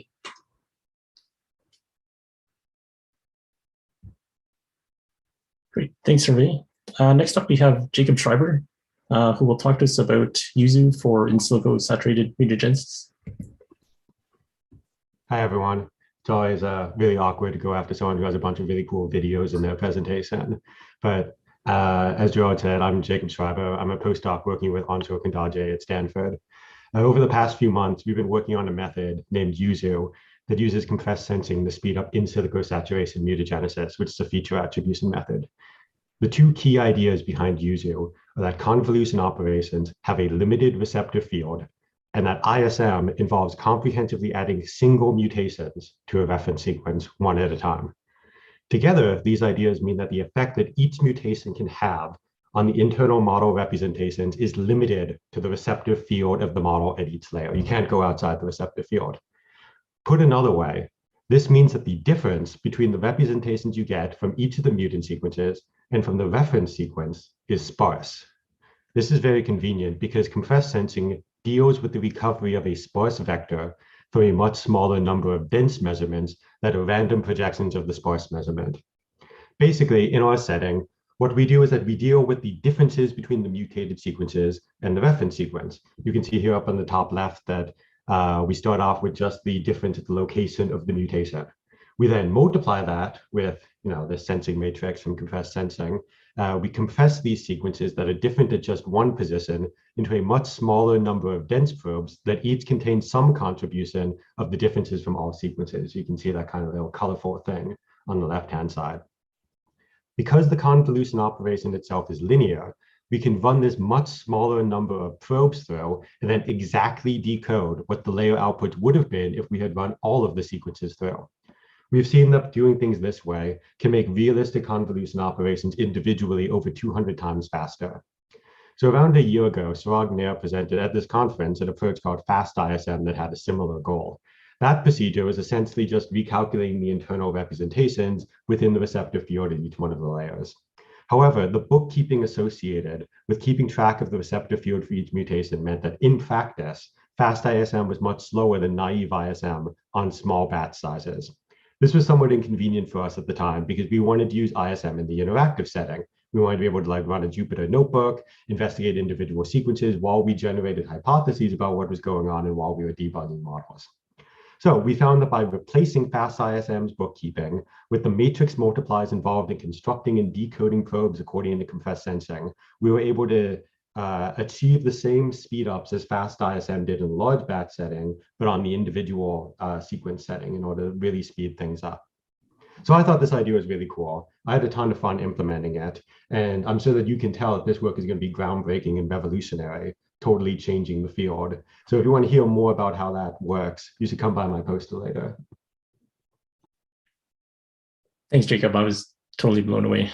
All right, next up, we have Kevin De Souza, who will talk to us about high-C LSTM. Kevin, are you here? Thanks, Jared. Hi, Okay. Yeah, today I'll be presenting high-C LSTM. It's a recurrent neural network framework that forms high-C representations and that allow us to identify genomic drivers of conformation. This work is a collaboration between SFU, UBC, and MRC London Institute of Medical Sciences. I thank my co-authors and supervisors for their contribution and support to this work. So we lack a complete understanding of how the 1D genome influences the 3D conformation. Low-dimensional representations that can summarize the contact map into locus-level summaries that encapsulate the locus's activity across all other loci will help us understand the 1D, 3D relationship. The representations thus formed will also help us in linking 3D conformation to genetic variation and disease. So imagine how nice it would be to have these kind of concise locus level summaries of 3D interactions that can help us identify known as well as novel elements that play an important role in 3D conformation. And also a framework that allows us to perturb these elements and check the resulting effect on the 3D conformation. HiCLSTM is such a recurrent neural network-based model that does both of these things. HiCLSTM comprises of an embedding layer that takes pairwise positional information of genomic bins, creates a low-dimensional representation corresponding to these positions, and then uses a LSTM decoder that takes these representations as input and outputs the HiC values corresponding to the pair of positions. HiCLSTM does this sequentially for each row and similarly for all rows in the HiC matrix. If you can move on to the next, thank you. So I'll show you an interesting analysis we can do with HiCLSTM. So what you're seeing on screen is a feature attribution analysis that we performed. We first run integrated gradients on the model and obtain the importance scores for each parameter at the input. We then normalize this and aggregate these scores across all parameters for a particular locus. And when we plot these for different types of elements, we see that active elements like enhancers, CTCF sites, cohesion sites like RAD21 and SMC3, and as well as stat boundaries enriched with CTCF have high feature importance scores. And these are also the elements that are known to play an important role in conformation. This is one of the ways we can use HiCLSTM and feature importance together to identify loci that are relevant for 3D conformation. For more interesting results, please visit our poster, and thank you for listening. Thanks, Kevin. Okay. Let's see. Next up, we have Wei Li, who will talk to us about matrix factorization for gene expression data. Hi, everyone. My name is Vivian Li, and I'm an assistant professor of biostatistics at Rutgers University. In this spotlight talk, I will introduce a novel matrix factorization model for interpreting single-cell gene expression from biologically heterogeneous data. We know that the increasing number of single-cell RNA-seq datasets emphasizes the need for integrative analysis to interpret the similarities and differences between single-cell samples. Even though different batch effect removal methods have been developed, none of the existing methods is suitable for analyzing single-cell samples coming from multiple biological conditions. To address this challenge, we propose a model named SC-Insight to jointly analyze multiple single-cell samples that can be grouped based on biological conditions, such as different disease phases, treatment groups, or developmental stages. And given gene expression samples coming from different biological conditions, SC-Insight aims to simultaneously identify either common or condition-specific gene modules and quantify their expression levels in each sample in a lower dimensional space. Then, with the factorized results, the inferred gene expression levels and memberships of the common gene modules can be used to cluster cells and detect cellular identities, while the condition-specific gene modules can be used to compare functional differences in transcriptomes from distinct biological conditions. For example, we applied SC-Insight to B cells from 14 single-cell samples, which could be divided into 3 states, namely the healthy state, the severe disease state, and the recovery state. And we find that the integrated data by SC-Insight achieved the best performance in clustering the B cell subtypes and in removing sample-specific technical effect. Using integrated data by SC-Insight, we were able to identify cell clusters enriched in specific clinical state and gene modules specifically expressed in individual cell populations. You are very welcome to visit our poster for more details about our model and more examples of real data applications. Thank you. Thanks, Zoe. Next up, we have Apoorva Kalvia, who will talk to us about enzyme substrate interaction prediction. Apoorva, are you there? Yes, I'm here. Great. Take it away. Excellent. So I'm part of Tufts, and my research lab works on, among other problems, works on enzyme substrate interaction prediction. This work is applying contrastive multi-view coding to this problem. This work was done jointly in collaboration with Tristan at Google Research, who did some really good work applying contrastive multi-view coding to image data. The basic concept of contrastive learning is to maximize mutual information coming from different views of the data.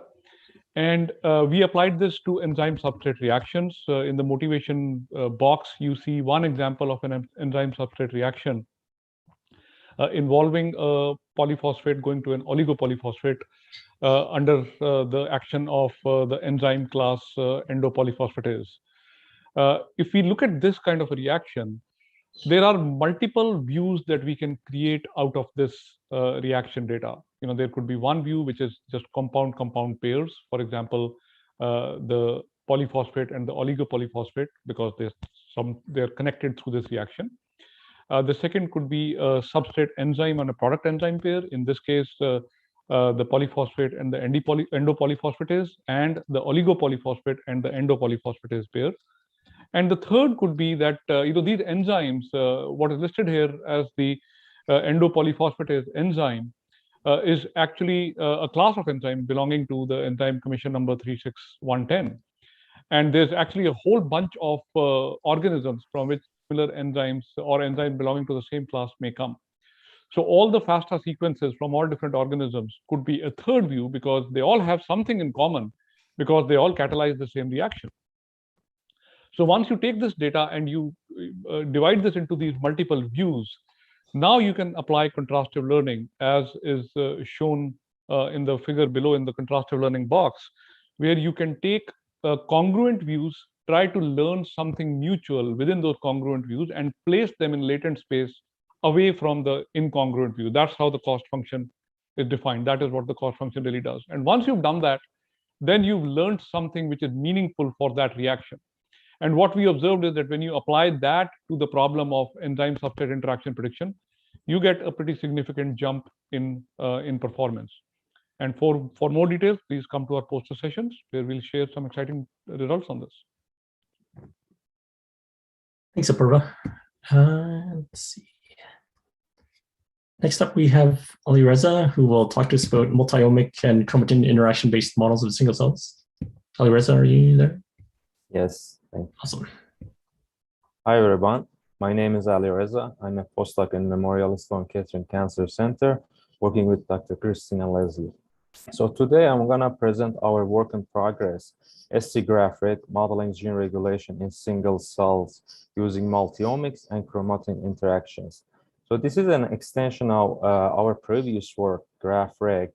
And here we assume that we have access to single cell multi-omics data.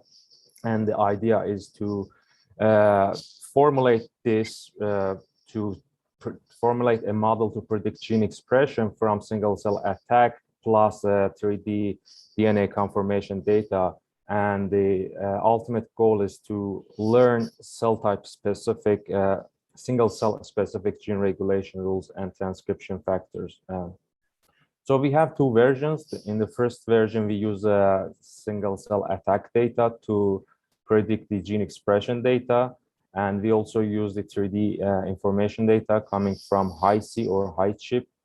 And the second version is that we're using the DNA sequence to learn single cell attack plus a single cell RNA-seq data in a multitask learning fashion. And we're also using this 3D information. The idea is that we can do the prediction in a single cell level or the cluster level. So for the preliminary results, we worked in the cluster level. And by that, I mean that we cluster the cells based on the single cell attack data to come up with this different kind of cell types. And then we create the pseudo bulks as our pseudo bulk attack as an input, and the corresponding pseudo bulk RNA as our output. In the sequence version, we have the similar, but we learn both single cell attack and also single cell RNA. But the point is that we learn local motifs from the CNNs, and then we feed that to the graph attention layers to kind of do this global message passing over this graph, adjacency graph, to finally learn these gene expressions. So we applied this to a couple of data sets, human naive CD4 T cells, and we wanted to see if adding this 3D information can help or not. And in terms of Pearson correlation and our loss function, which is the negative log likelihood of the Poisson, we see improvements of using this graph information and 3D data. And we also applied this to mouse T-Rex cells and looked at the saliency of some important genes like FOXP3. And we noticed that we can see the enhancer regions, distal enhancer regions that we can find by these graph-reg models that we cannot find without it. Like just using the CNN model, we cannot capture this very far and distal regulatory elements. Our final goal is to use these kind of models to learn single cell specific regulation rules, and I'm happy to discuss more in our poster. Thank you. Thanks, Reza. Okay, next up we have Adamo Young, who will talk to us about predicting tandem mass spec for small molecules. Hi, everybody. Today I'm going to be talking to you about our work on MassFormer. Mass spectrometry is a key tool for chemical analysis. Tandem mass spectra, or MSMS, capture fragmentation patterns that provide key structural information about a molecule and help with its identification. When coupled with liquid chromatography, this procedure can be a powerful way of identifying molecules in a mixture. A mass spectrum can be represented as a histogram of mass to charge ratios, denoted M/Z. Each peak in the spectrum corresponds to a charged fragment from the original molecule. In untargeted experiments, our goal is to identify compounds based on their MSMS spectra. With domain expertise, it is sometimes possible to elucidate structure just from the spectrum information. However, this is time-consuming and difficult. We want to develop algorithmic approaches that help with this task. The most common technique for spectrum identification is library search. By comparing the unknown query spectrum with the list of labeled spectra from a reference data set, it is sometimes possible to identify the spectrum. However, our spectral databases only cover tens of thousands of compounds. Generally, fewer than 20% of spectra can be identified in this way. One possible solution is to develop a spectrum prediction model, which is a function that predicts an MSMS spectrum directly from a representation of a molecule. There are a number of existing models, including quantum chemical, deep learning, and combinatorial approaches. Our work proposes a new kind of deep learning model for spectrum prediction. Our model, MassFormer, uses a graph transformer to encode the input molecule, which is represented as a molecular graph. The node and edge attributes in this graph encode information about the atoms and bonds in the molecule. Our model is based on the recent Graphformer architecture and uses shortest path information between nodes in the graph as a form of relative positional encoding. Using a spectrum predictor like MassFormer, we can generate spectra for the many compounds that are absent from our spectral libraries and increase the chance of finding a correct match with our query. This is what the model's predictions look like for two compounds from the NIST dataset. At the top, you can see the transformer's attention map superimposed on the input molecular graphs. Lighter atoms indicate higher attention. In general, the model seems to pay more attention to heteroatoms, which are atoms that are not carbon or hydrogen. Below, the predicted spectra in red are compared with the real spectra in blue. Our model seems to generally match the pattern of peak locations and intensities for these two compounds. Thanks for listening. And if you thought this was interesting, come visit poster number 32. Great, thanks, Adamo. Next up, we have Jinjo Good. He's going to talk to us about p-value-free FDR control. Thanks, Jira.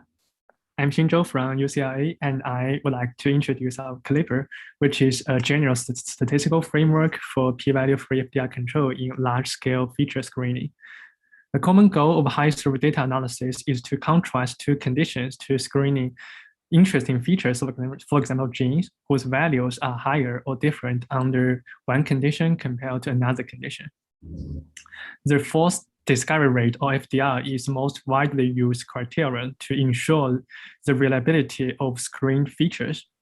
Existing bioinformatics tools primarily control the FDR based on p-values, for example, using the BH procedure or Q value. However, obtaining valid p-values relies on either reasonable distributional assumptions or large number of replicates under both conditions. These two requirements are likely violated in biological studies. To address this issue, we propose Clipper, which is general statistical framework for FDR control without relying on p-values, specific data distributions, or large sample size. Our method consists of two main steps: construction and thresholding of contrast scores. We first define a contrast score for each feature, which is a replacement of the p-values. The contrast scores summarize the features measurements between two conditions and describe the degree of interestingness of each feature. Then, we establish a cutoff on the features' contrast scores and cause as discoveries the features whose contrast scores exceed the cutoff. Our Clipper method has broad applications in omics data analysis. We have tried our method in 4 omics data applications: peak calling from ChIP-seq data, peptide identification from mass spectrum data, gene identification from RNA-seq data, and DIR analysis from Hi-C data. In each of the applications, we compared Clipper with mainstream bioinformatics methods, and the results show that Clipper has better performance in both FDR control and detection power. If you are interested in our details, you can go to our poster. Our poster ID is 34, and you can also go to our paper, which has just been published on genome biology. Thanks, Jinjo. Next up, we have Borislav, who will talk to us about integrating single-cell data modalities. Hello, everyone. My name is Borislav, and I'm a postdoc at Bill Narbough's group, University of Washington. And I'm very excited to share with you my work on matching cells from different single-cell measurements by exploiting their neighborhood structure in synergistic fashion. Nowadays, a myriad of high-throughput experimental techniques allows us to characterize the properties of single cells in a complex biosample. For example, single-cell RNA-seq measures RNA expression, while single-cell attack-seq measures chromatin accessibility. Ideally, researchers would like to be able to measure all of these properties in the same single cell. However, because the measurement techniques are typically destructive, the correspondence information is lost. Thus, integration of the disjoint single-cell multi-omics dataset is critical for gaining better understanding of the biological processes. And this is an area of very active research. Current techniques that attempt to solve these problems can be broadly characterized in 2 main groups. The first one embeds the disjoint measurements into a continuous shared latent space, while the second one tries to find a discrete mapping between the cells in the 2 modalities. What makes the problem particularly challenging is that the different measurement spaces do not share anything in common. The features that they have don't have any correspondence between them, and identifying any correspondence between the features in different domains may not be possible. Our approach, called SynMatch, falls into the category of finding discrete mapping between the single cells. And the key idea behind it is that the same cell, when measured in 2 different modalities, is likely to have similar sets of neighborhood cells. That is, if we look at the panel in the middle, cells A and B in measurement space 1 that share many common neighbors should be matched to cells C and D in measurement 2, which also share many neighbors in common.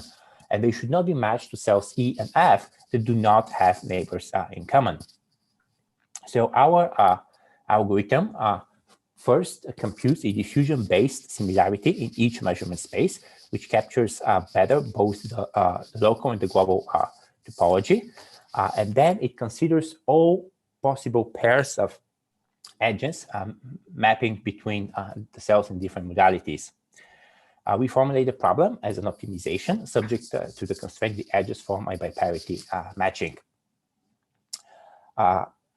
The function being optimized is known to be supermodular, and although supermodular maximization subject to method constraints is normally hard, our greedy algorithm, which iteratively adds edges to the solution, has a good theoretical approximation guarantees. We applied scene matched to a snare-seek coassay measuring chromatin accessibility and RNA expression, and found that it outperforms 3 recently published state-of-the-art methods in 2 commonly used metrics that measure performance.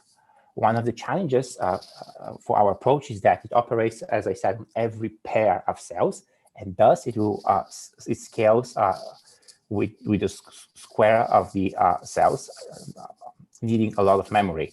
We are able to resolve this by first clustering the cells in each modality, and then matching the clusters in the fashion that we have just described, and then proceeding iteratively, matching the cells within each pair of matched clusters.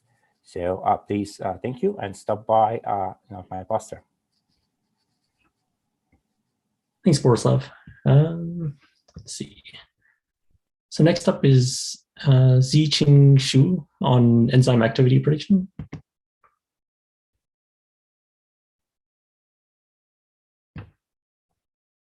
Hello everyone, I'm Zichi from University of Toronto. In this work that my group has submitted to MLCB, we proposed a new enzyme activities prediction pipeline based on natural language processing techniques. This work has many applications in metabolic engineering. For example, novel pathway design, metabolic models, enzyme engineering, etc. The figure on this slide shows the state-of-the-art sequence-to-function learning approach. The upstream part of the model is to train a self-supervised language model using massive amino acid sequences in a large protein database. Pre-trained models can then be used in the downstream prediction part to convert sequences to better representations with improved predictive power. Previous work has used an over-compressed pooling method to read sequence embeddings in downstream prediction models. We upgrade this process through making the embeddings pooling method learnable with convolutional neural network mechanisms. We have also introduced a new substrate encoding method based on extended connectivity fingerprints, which read through all substructures of the substrate's molecules. In addition to basic prediction tasks on enzyme substrate activities, we have created another 2 prediction tasks on unseen substrates and unseen sequences, respectively. We have tested all 3 prediction tasks on 4 different datasets of enzyme substrate activities with sizes of datasets shown in this table. We report a constantly better predictive performance in both regression and classification models than previously used approaches through comparing Spearman's correlation coefficient for regression models and the area under precision recall curve, as well as receiver operating characteristic curve for classification models.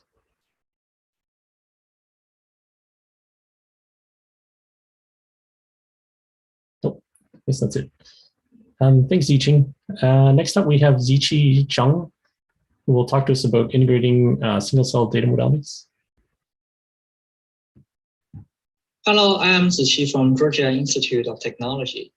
Today, I want to present our work, ICDART, a deep learning framework that is able to integrate unmatched single-cell RNA-seq and single-cell ATAC-seq data and learn cross-modality relationships simultaneously. ICDART takes as input 1 batch of single-cell RNA-seq data and another batch of single-cell ATAC-seq data. It assumes the datasets are sequenced from the same tissue, where it has similar trajectory structure. ICDART also takes as input one gene activity matrix, and the matrix encodes the binary regulating relationship between regions and genes on the genome. Such matrix can be obtained in advance by considering the relative location between region and genes on the genome. However, the matrix is very generic and can be highly inaccurate. ICDART takes as input 3 different matrices and generates the latent embedding of the cells, where the cell differentiation trajectory can be very well preserved, as is shown in this picture. And the cell from different data batches can be very well integrated, as is shown in this picture.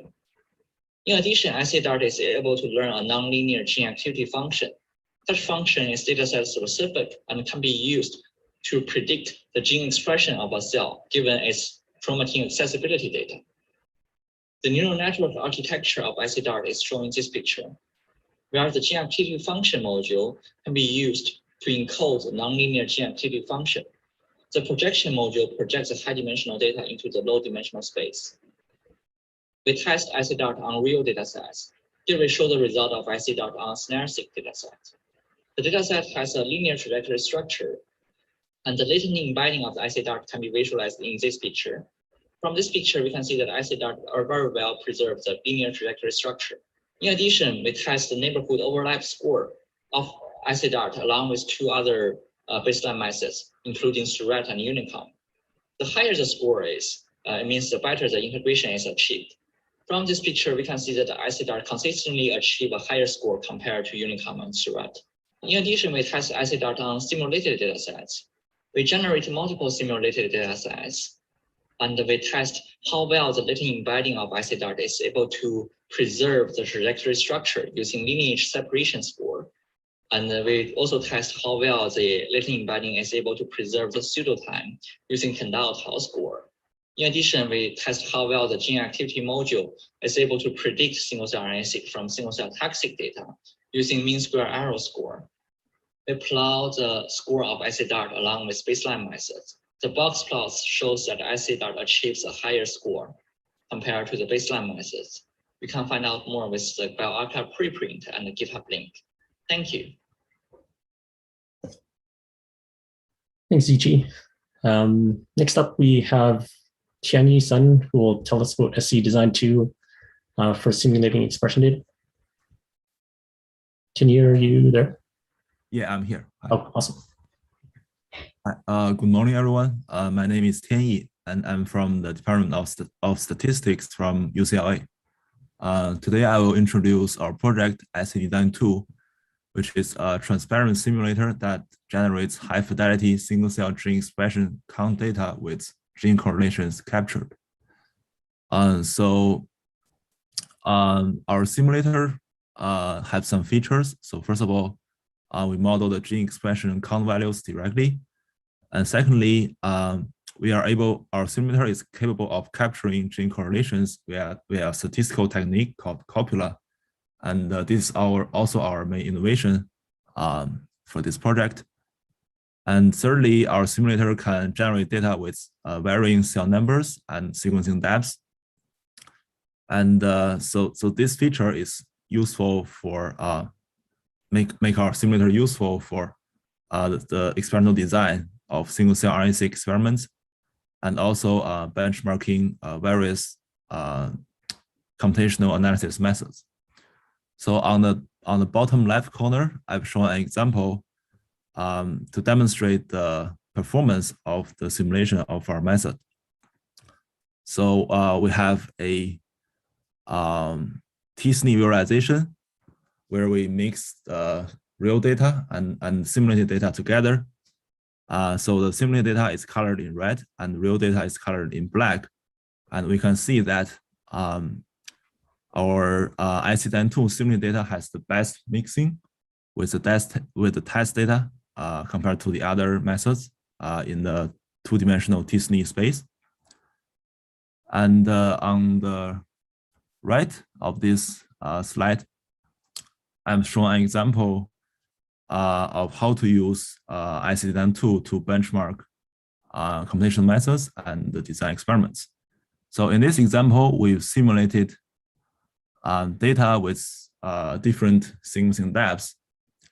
And then we can, on each simulated data, we can perform clustering methods using SURET or IC3, and then calculate the clustering accuracy with index such as just run index. And then, so in this way, we can get a trend of the change of ARI with the total sequencing depth. And so this curve can help us select the optimal experimental design parameters, and also compare the performances of the SURET and IC3 clustering methods.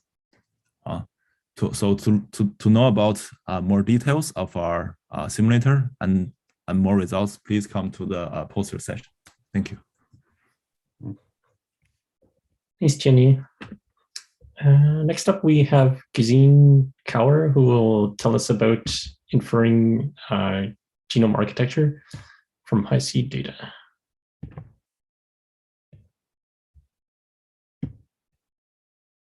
The reorganization of the genome is tightly linked to numerous basic cellular functions and diseases, but we don't know all that much about what chromatin structure actually looks like in 3 dimensions. PASTIS is a previously published method that infers chromatin structures from high-seq data. It was originally developed for haploid organisms.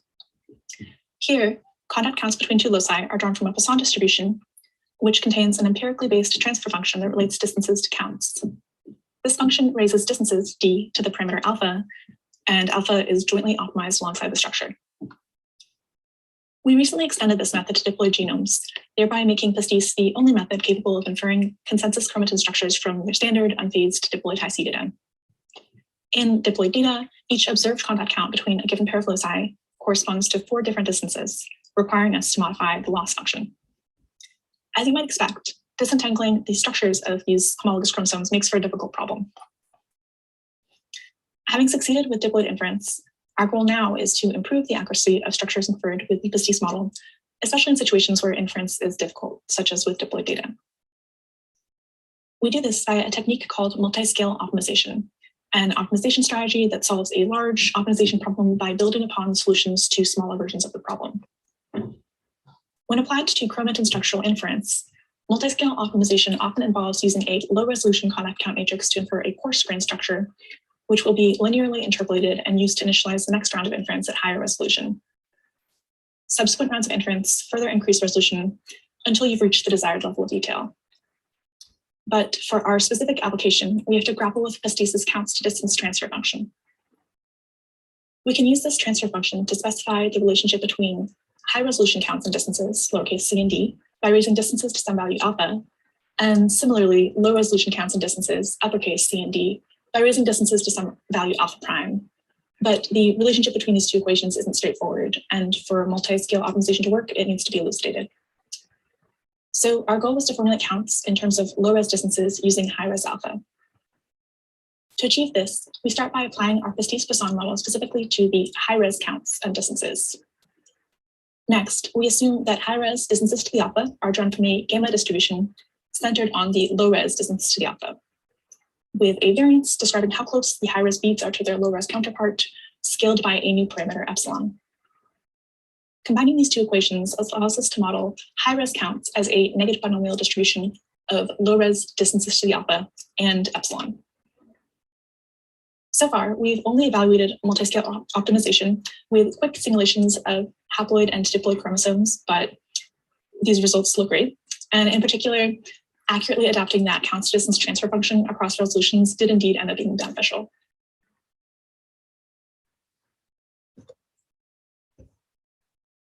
Okay, thanks, Gazeen. Next up is LSU on gating flow cytometry samples. Hello, everyone. My name is LSU, and today I will be presenting our work on gating flow cytometry samples using few-shot image segmentation. So a background on flow cytometry. Flow cytometry is a biotechnology used in research and diagnosis of diseases pertaining to the immune system. So a typical workflow would be, given a processed biological sample, so here I have a blood sample, we will put this through the flow cytometer, and the flow cytometer would output a matrix with the cells on the rows and markers on the columns. This matrix would contain Fi or fluorescent intensity values that indicate whether or not each marker is present on each cell. This would then in turn tell us what proteins are present on each cell. Using this information, we can then classify each cell into the respective cell population, and understanding the cell population composition of our sample would then help us with doing research and diagnosis. Now, this process of classifying cells into their cell population is still predominantly done manually via a process called gating. And gating is where the user would isolate two markers, plot the cells on these two markers in a scatter plot, and then manually draw out the cell populations of interest. Now, you might be thinking, this sounds like a pretty simple classification problem. But the problem is, there is usually only one or few training samples, and that makes it difficult to train an effective classification model. So we proposed a transfer learning approach to gauge flow cytometry samples accurately and in an interpretable manner while only using one or few training samples. Our process harnesses the large amount of already gated data in the research literature, and we pre-train an effective encoder. Next, we meta-train our model using only one or few samples, and then we project the gates on those trained samples onto the ungated testing samples. For more details, welcome to our poster and let's have a chat. See you there. Thank you. Thanks, Alice. And last but not least, we have Tristan Butler, who will talk to us about few-shot protein generation. Hi, I'm Tristan Butler, the leader of the Simons Machine Learning Center at NYSVC in New York. I'm joined today by my co-author, Sumya, an ex-master student at MIT. In this project, we developed a few-shot learning approach for learning generative models of protein families. Generative models of protein families are key methods in protein sequence analysis. They underpin key approaches for protein search and evolutionary analysis, where PSSMs and profile HMMs are widely used to find proteins related to a family represented by a multiple sequence alignment. Recently, these methods have also emerged as powerful tools for protein engineering through predicting variant fitness, and higher order models can capture complex statistical relationships that have unlocked new methods in protein structure prediction. However, these models are fit on a family by family basis, and complex models require very large numbers of sequences to be available for a family to prevent overfitting. These models are also unable to learn to generalize across protein families. In this work, we address these problems by framing protein family modeling as a few-shot learning problem. That is, given a small number of observed sequences from a family, we want to infer a generative model of that family that can capture complex statistical couplings between positions without needing to fit a dedicated model for each family. We developed an encoder-decoder model for this problem, in which we learned to encode multiple sequence alignments containing proteins representing a family of interest and decode those MSAs to distributions over proteins from each family. In order to learn this end-to-end, we adopted MSA transformer encoder with an autoregressive transformer decoder that attends over the full MSA representations given by the encoder to generate new sequences. We trained this model on PFAM protein families and evaluated on entirely held out families. That is, the model has never seen any protein from those families during training, because we want to ensure that the model generalizes to never before seen proteins. It should learn to generalize directly from the small number of family members it gets to see at test time. Remarkably, we see that this model actually performs extremely well. In fact, it performs better than PSSM or profile HMM methods, even when it gets to see fewer sequences in the MSA. As you can see here in this table, where we show that our method achieves lower perplexities than these methods. Furthermore, it's able to predict variant fitness extremely accurately and even with fewer homologs than other methods in the literature, such as variational autoencoders. So to conclude, our MSA encoder sequence decoder autoregressive model learns better generative models of protein families without training and predicts variant fitness accurately with fewer sequences. We hope you'll join us at our poster later to learn more. Thank you. Okay, thanks, Tristan. And that pretty much concludes our Spotlight session. Thanks again to all the Spotlight presenters for presenting the work. Next up, we have our poster session. So just as a reminder, the link to the Gather.town platform is off of the MLCB website at the top of the page. And so we'll have our poster session till 12:20, and then we'll meet back here on Zoom for our next keynote. So we'll see you there at the poster session.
Hey, Georg.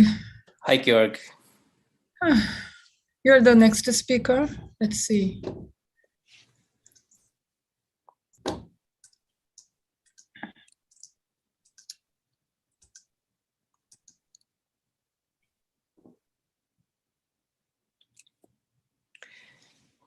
Yes, I think most people are still on the Gather Town, so I just sent an announcement everyone. there. Yeah. Hi.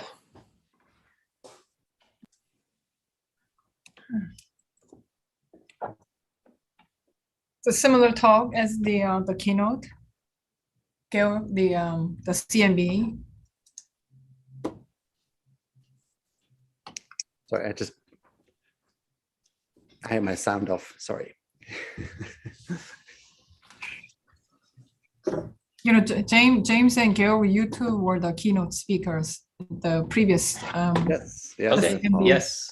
I saw James' talk. Very nice. Yeah. Yeah. Yeah. Very nice to see you, Georg. Same Had here. it been better in person, but. I know. It's easier like this. Yeah. But I'm getting invitation, you know, like in-person invitation for next year. Yeah. Yeah, they still say if things change, they can convert it to virtual, but yeah, they basically give me choice. And then if it's an interesting place, I tend to say, you know, in person.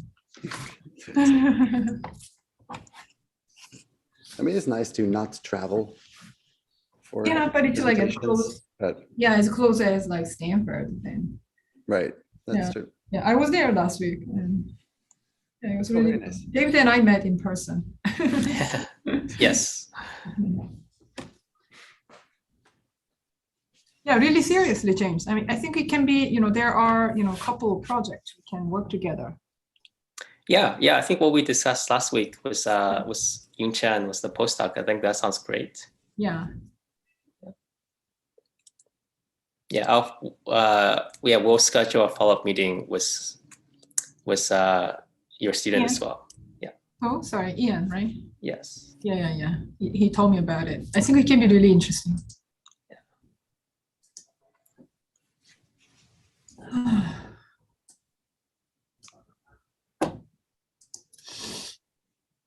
Oh. Yeah, traveling was good, but the consequence was emails. I need to go over lots of emails. Wait a minute, this is recorded.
I think we'll just wait for another minute for people to come back from the poster session.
Okay, I think we can get started. Great, yeah, welcome back to the afternoon session, everyone. The poster session was really exciting, so good to see many people there. So I'm James So, I'm one of the workshop co-organizers, and it's my great pleasure to introduce our next keynote speaker, Professor Georg Seelig from University of Washington. So Georg's done some really exciting, really pioneering work in synthetic biology, in DNA technologies, in single cell technologies and machine learning, right? So I'm a huge fan of many of his works. So it's really exciting to see him giving the next keynote talk, which will actually bring in together many of these different areas to talk about how to use synthetic biology and machine learning to study impacts of variants on gene expression. So very much looking forward to the presentation. Yeah, thank you so much for the nice introduction, James. Let me share here.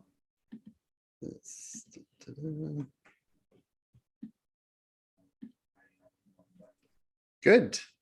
Yeah, so thank you very much to all the organizers for giving me the opportunity to speak here and tell you a bit about our work on predicting the impact of variants on gene expression with synthetic biology and machine learning. So the question we're going to ask is that, can we predict the impact of the variant in the genome? The reason this is important is because there's many of them, right? Sort of hypothetically, there are maybe 9 billion single point mutations that are possible in the human genome. If you add insertions and deletions, this number grows bigger and bigger. Many of these variants will actually occur somewhere in the human population. And the question just becomes essentially, can we identify those variants that maybe have a real impact on disease and sort of distinguish them from others that might not have an impact at all? And just to sort of set the stage a little bit, right? I mean, as you're all aware, there are many approaches to doing this, starting from sort of pathogenicity predictors that rely on sequence conservation between different organisms, essentially identifying very conserved regions that are, if you had a mutation in that location, likely it would be deleterious. Of course, there's genome-wide association studies that essentially correlate variants that occur, in, say, several patients with some disease, often phenotype. And there's also QTL analyses, which are sort of, in a way, similar to GWAS studies, but try to predict the molecular phenotype or correlate the molecular phenotype with the observed pattern of variation. And I think all of these tools are, extremely useful and have their advantages and disadvantages. So, for example, in GWAS studies, it might be hard to, really pin down a causal variant because multiple variants sort of travel together, as we've also heard yesterday. Or possibly it's challenging to identify using statistical methods the impact of just a de novo or very rare variant, while sort of conservation-based pathogenicity predictors probably do better in more conserved regions, and in particular, protein coding regions, and might not provide sort of a mechanistic explanation of why a particular variant would have an impact, right? And so the approach that we're pursuing here is sort of complementary to these other approaches. And it's basically trying to build functional models that relate sequence to a molecular phenotype. And so this is what's shown here, right? So we want to build predictive models of phenotype from sequence. And specifically, we're going to break out the problem into different molecular functions or phenotypes, and also different gene regions. Like, for example, we're going to ask how the 5'UTR influences translation, or how the intron/exon sequences influence alternative splicing, or how 3'UTR sequences control polyadenylation and to some extent and also stability. And I want to tell you essentially 3 sort of vignettes in that space. First about splicing, then about 3'UTRs, and if I have time, a little bit about translation. And so the first story I want to tell you about is actually kind of an older story, but it really kind of nicely exemplifies our approach. And it goes back to 2015, when Alex Rosenberg was still a graduate student in my lab, and kind of, really came up with these ideas around using high throughput measurements to learn predictive models. I mean, the way we do it. So before I dive into our method, I just want to briefly remind you of how splicing, and in particular alternative splicing, works, right? So human genes, essentially all human genes have exons and introns. The sequences, sort of the exons here, the black boxes, you know, the end of an exon or the beginning of an exon are sort of defined by cis-regulatory information, like these splice donors and splice acceptors shown here. If, you know, in splicing, right, the splice donor and splice acceptor sort of get combined, the intron gets removed, and a mature transcript gets made out of these two exons and eventually polyadenylated and translated. Now, the process that we want to focus on here is alternative splicing, where we have competing splice regulatory elements. Like in this particular flavor of alternative splicing that is called alternative 5' alternative splicing, we have two competing splice donors and one splice acceptor. And so depending on which of these splice donors is used, you can get different splice isoforms. So if you use the first one, right, you remove that gray alternative exon and you get a short transcript. If you use the second splice donor, you instead keep that gray box and you get the longer transcript. And of course, it's easy to see that, you know, if let's say the gray box encodes a DNA binding domain or an RNA binding domain or something like that, then maybe the longer isoform encodes a transcription factor or an RNA binding protein, while the shorter isoform does not. So essentially, which of these isoforms you get has a big impact on the function of the resulting protein. And I should also say that before I move on, right, that people, of course, most human genes are alternatively spliced, probably about 95% of them. And there's, you know, a lot of evidence that disruption of correct splicing can result in disease. And I'll give you some examples of that further down, but I think that's essentially why this is an interesting problem, right? And what we want to do is we want to eventually be able to predict, to look at the sequence of a gene, and we want to predict the isoform abundance and apply this, you know, as you then change the sequence. Obviously, you should be able to predict, because of a variant or some other effect, you should be able to predict how that change influences or also modulates the isoform abundance, right? And in particular, in the assay that I will tell you about, we're actually asking specifically about the impact of this sort of sequence within the alternative exon, right? At the time, sort of our starting hypothesis was that we understand the sequence motifs that determine splice donors and acceptors relatively well. But what we want to learn is sort of this more comprehensive code that determines alternative splicing and all the sequence elements within these alternative exons that contribute to exclusion or inclusion of the exon are something that, you know, we felt is still something we need to understand better. Now, the type of functional model that we want to build is essentially a statistical model, where we want to look at lots of genes and lots of associated isoform measurements, and we want to use these data to train a model, right? And in the human genome, there's maybe 20, 30,000 genes. And as I mentioned, most of them are alternatively spliced. So there's a priori a lot of examples to look at. And you could certainly also then use RNA sequencing data that's either you collect yourself or that's publicly available to kind of try and learn models that relate gene sequence to isoform abundance. Now that we didn't do that, and I think the reasons why this is not in some ways as easy as I'm making it sound, or there's several reasons why it's not as easy as I'm making it sound. One of them is that even just assembly of isoforms from short reads is not completely trivial. So you may not have as good of a measurement of the actual isoform levels as you might hope. But maybe more importantly is also that the second issue is that also the information encoded in human genes is very dense, right? And it might easily be that there's regulatory information that controls something like stability rather than, you know, actual splice site selection that kind of interferes with or that contributes to controlling isoform abundance, and that might be hard to disentangle when we train models on these complex data sets. Right? And the third comment is that, once you're focusing, let's say, on something like 5' alternative splicing, there's actually not that many instances. There's maybe 5,000 instances of that in the human genome, which suddenly is not as big of a data set as you might wish. So for all of these reasons, in our work, we kind of take a complementary approach. Like we're actually trying to learn rules of gene regulation from essentially synthetic data. And specifically what we're going to do is we built this splice reporter, in this case, a 5' alternative splice reporter with 2 splice donors that were sort of evenly balanced and a splice acceptor. And then we completely randomized the sequence in between these splice donors.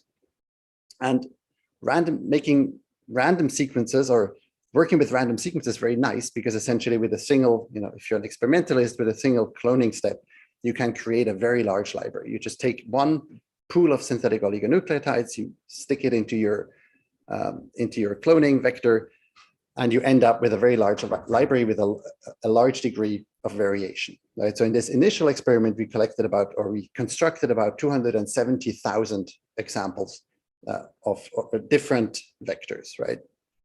So now you can take these plasmids and you can deliver them into cells. So in our experiments, we use sort of 3 different human cell lines.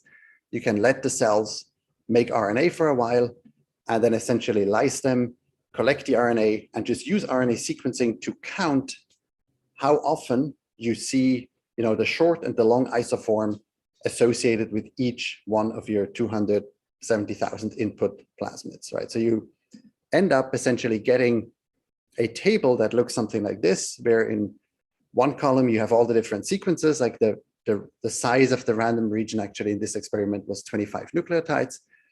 And then that's kind of provides the identity of this gene. And then you have measurements for short and long isoforms. And now you can use these data sets and train a model on it, okay? And one thing I just want to point out is actually sort of on the previous slide, right, is that here we have 270,000 distinct examples, while, as I mentioned earlier, right, in the human genome, we find about 5,000 instances of alternative splicing. And what's more is that in our assay, we really can target variation to sort of a particular region that we want to interrogate and keep everything else constant, which kind of helps us to kind of disentangle contributions from different parts of the gene to isoform abundance. Okay, so now we have these data, we can train a model. And unlike what I just showed you, which kind of looked like a suggestive of a neural network, that the initial model we actually built in that paper in 2015 was a very simple logistic or linear regression, actually logistic regression type of model, where we basically just assumed that the features of our model are short sequences, hexamers in particular. And we learned weights associated with each hexamer, or the importance of each hexamer. And we kind of, essentially linearly decompose any larger regulatory sequence, like these 25 nucleotides that we have to look at that are random. We can decompose those into just 6-mers and learn associated effect sizes or weights associated with these 6-mers. And with this very simple model, we can then go in and just predict, given a new sequence, what its impact should be on usage of, let's say, splice donor 1 versus splice donor 2. Okay, so it's a very, very simple model. And you won't be shocked to hear that it works, reasonably well on a test set of held out random sequences or random splicing reporters. This model did well. Now, of course, if you remember the question I started out with, right, it was really about predicting the impact of variants in human genomic context. And so far, I've only shown you that we essentially can build a model, we can train a model on random sequences, and we can use it to predict other random sequences, but haven't really told you anything about variants. But before I do that, I just want to take a quick detour and mention that sort of some point during this project, we decided to also build a library of alternative 3' splicing, which is the situation on the upper right, where we have a single splice donor, but 2 competing splice acceptors. And the question in this setup was, again, if we don't vary the splice acceptors themselves, but we just insert random sequence in between them into this alternative exon, can we learn a model that would allow us to predict which of these two splice acceptors is used given a certain sequence, or how often a splice acceptor is used given a certain sequence. And so in this case, we were already a bit more confident in the approach. So we built a bigger library of about 2 million reporters, and then essentially assayed it exactly in the same way as before, and trained a model, again, sort of a linear additive hexamer-based model, as we did for 5' splicing. And the reason I'm telling you about this second model is because something that came out of it that really I still find very remarkable, and I didn't expect at the time, which is that if you look at any given hexamer and you ask how much does it contribute in the 5' context versus the 3' context to exon inclusion, these contributions are almost perfectly correlated, right? So it's basically, you can, in a different way of thinking about this, you could say that if you train a model on the 5' alternative data set, you can just use that model to predict 3' alternative splicing, and it's essentially going to work just fine, or better than that, right? And to me, this is really kind of remarkable, because intuitively, I would not have expected that in these quite different sequence contexts, essentially the rules for exon inclusion or inclusion would be the same. But I think what we see here is sort of a quantification of this concept of exon definition, that really it's kind of there's information in this exon that sort of determines whether it's excluded or included. And it's really about the exon itself rather than the specific context it sits in. The other point I want to make here is that this is a very simple model, right? So it's actually very easy to interpret, and you can look at these 6mers and you can kind of match them up with various splice sequence motifs that are known to be binding sites for splice regulators. And you, for example, find these 3 6mers up here that are recognition sites for SRSF1, or this string of G's down here that has a very negative impact. So all of this to say is kind of the things the model learns kind of map to some extent to known biology, and the model is interpretable, which is nice. But also what's really remarkable is that the context here doesn't really matter. So the model is sort of invariant to what type of splicing you look at. And because of that, we then decided to essentially see whether our model would also work in this more complex case of splicing, of so-called exon skipping, where you have an alternative exon here, again in gray, sort of in between 2 introns, right? And most of the time when people talk about alternative splicing, what they have in mind is this sort of exon skipping type of alternative splicing, because that essentially accounts for about 60% or so of all alternative splicing events in the human genome. And now, in our case, right, we never actually trained on this, but sort of extrapolating from the similarities that we saw between 5' and 3' alternative splicing, we said, like, well, can we actually go and just predict exon skipping without specifically training on it?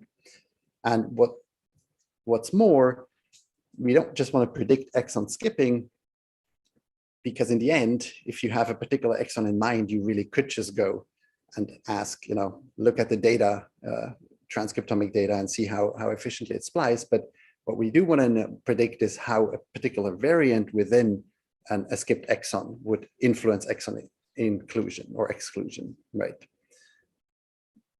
And so we did that. We essentially just took our model trained on 5' alternative splicing and just applied it to a couple test cases. So these exons, SMN2, I think it's exon 6, and CFTR, I forget which exon number it is. But these instances are important because these exons are sort of implicated in disease or disease regulation.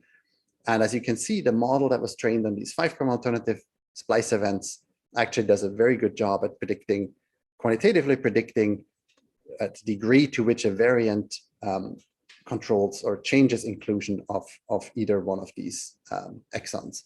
And I also want to point out that the data collected here was just, it's RT-PCR data collected by other labs and published previously.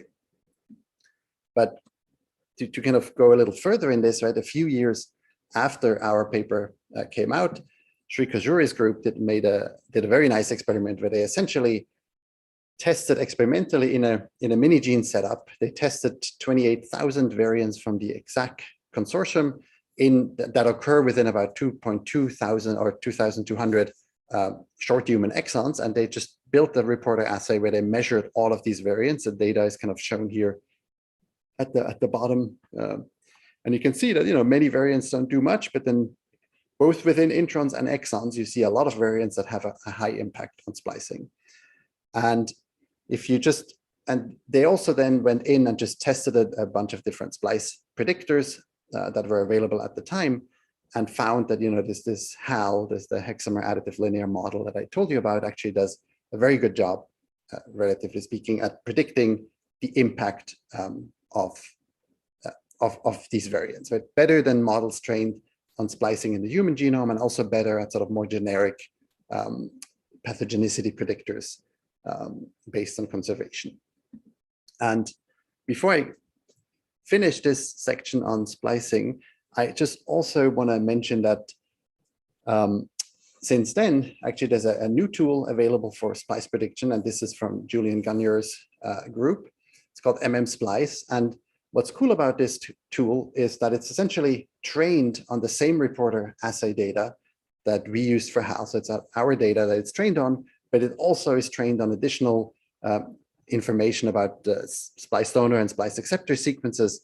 And it's capable of sort of predicting the impact of variants, not just in alternative exons, but sort of across the entire genome. And I think it's a very elegant tool. And I just kind of want to highlight it here, both because it works really well, but also because it kind of builds on our own work. Great. So with that, I just want to sort of finish up this section on splicing. And I just kind of the takeaway here that I'll repeat again, but that I want you to have is that essentially we can learn very accurate and very predictive models of biological phenomena from these essentially very synthetic reporter genes with completely random sequences. And I think the reason why this works so well is because we have very large data sets, right? Hundreds of thousands instead of thousands of examples. We have control over where we target variation. And more fundamentally, I think it's also works relatively well because we see, short regulatory motifs in many different contexts, and seemingly, to a large extent, interaction between ribosome, it's okay to essentially add effects linearly. So kind of the underlying hypothesis would be that ribosome RNA binding proteins largely sort of act independently from one another. Not perfectly so, but to some extent, right? And that's essentially why these kind of models can work so well. Maybe this is a good time to take a question from the audience about this section. Sure. So there's a question from Li Shen about, how do you incorporate or deal with novel isoforms in this approach? Yeah, this is a great question. So actually, I kind of glossed over that, but in reality, when we did this experiment, we found that in about 15% of all cases, we essentially generated new splice donors, let's say in the 5' alternative case, and therefore generated new isoforms. But we essentially then just used that data to kind of, in some ways, build a more robust model of alternative splicing. But it's a very good point. I mean, it's what I'm telling you is kind of simplified. In reality, you do get these novel isoforms, but it's kind of a good thing because it also, then you effectively just learn a model of what a splice donor looks like, kind of for free. Thank you. Great, thanks. Great. So the next story, in some ways, is quite analogous. And I'm just going to move on sort of along the transcript to the 3' UTR now. And in the context of the 3' UTR, we want to predict how variants influence sort of the termination of mRNAs, like basically where they get cleaved and polyannylated. And this is work that's led by a very talented computer scientist, Johannes Linder, who's actually now a postdoc with Anshul Kundashe. And this project sort of continues as a collaboration. And the experimental work that I'm going to tell you about was done by Nick Bogart, who's also a very talented former lab member. So again, let me start with a brief sort of refresher of the molecular biology, the very, very high level, right? So human genes, almost all human genes are essentially cleaved and polyadenylated. So this is a co-transcriptional process where you make a transcript. There's a signal, the polyadenylation signal that I'll tell you more about in a second, that determines where cleavage occurs. And following cleavage, there's sort of enzymatic addition of this poly-A tail, which is used, ensures that the mRNA is stable and can be exported to the cytoplasm from the nucleus. Now, the process that we are going to care for, sort of like in the splicing case, is not polyadenylation per se, but alternative polyadenylation, where there's multiple signals which can compete with one another. And so if you use the first one, you get a short isoform. If you use the second one, you get a longer isoform. And the sequence, these two isoforms can have different stability, different translation efficiency, or even different localization. So there's sort of a functional impact of this decision of which polyadenylation signal to use. And as before, and this is completely analogous, like our goal is going to be to, given the sequence of a polyadenylation signal, I want to be able to predict isoform abundance, like whether, if I see 35% short isoform and 65% of the long isoform or something else, right? So I kind of want to have a general model that relates sequence of 3' UTR to the function, which in this case is percent of polyadenylation in a given position. And just to zoom into kind of, the signals that regulate this process a little bit, if you look at a polyadenylation signal, sort of like, typically 100, maybe a little more nucleotides or so, at the core, the most important signal element, sort of the equivalent of a splice donor or something like that, is this, the central sequence element here, a hexamer AATAAA, or one of its variants. And then somewhere downstream from that hexamer, about 15 to 30 nucleotides downstream, you essentially get this cleavage. But to what extent the hexamer is actually used, or sort of how good this polyadenylation signal is, also very much determines on the surrounding sequences, like this upstream sequence element or the downstream sequence element. And so what we want to learn, or what we need to understand, is really kind of how all of these sequence elements cooperate to control the strength of a polyadenylation signal. And again, what we're going to do is we're going to randomize. We're going to set up an assay where we look at competing signals. We're going to keep one of the two signals fixed, and we're going to randomize the other one. And we're not going to randomize the core hexamer, typically, because it's kind of, again, we know it's important and we kind of understand how it works, but we're going to randomize sequence upstream and downstream of it. And in practice, Nick at the time built, a little bit over 3 million distinct reporter constructs in actually 12 different gene contexts with different degrees of variation, but basically the basic idea is shown on the previous slide, right? So that's the data. We again can, collect RNA associated or transfect this into cells, collect RNA, and then use 3' end sequencing to just count isoforms and identify the exact cleavage position that occurs. And from that data, we can train, again, a model to predict isoform abundance. And in this case, Johannes actually used a sort of more modern architecture at the time and tried out a bunch of different things, but essentially found that sort of a shallow convolutional neural network with two convolutional layers and a dense layer would work very well. And so in fact, on a held out subset test set from within the library, the model, does really well at predicting the usage of the polyadenylation signal of interest relative to the reference. And again, right, so the data, the previous plot I showed you was just a held out test set from our sort of randomized library. So again, it's maybe not exactly what we want, because in the end, we really want to predict the impact of variation around human polyadenylation signals. And so Johannes created a different type of test set here. So basically just looking at publicly available 3' end sequencing data, he was able to find, in this case, about 1,000 or so tandem polynidation signals, and get associated RNA-seq data from PolyADB, I think, and then just use that data and compare, the measured isoform ratios or abundances to our predictions. And you can see that the model, again, that was trained on sort of random sequences from our synthetic library, does very well at predicting the impact of sequence on isoform selection in human genes. And in fact, if you kind of compare Apparent to sort of other tools that have similar goals, you can see that Apparent is the tool here that we built.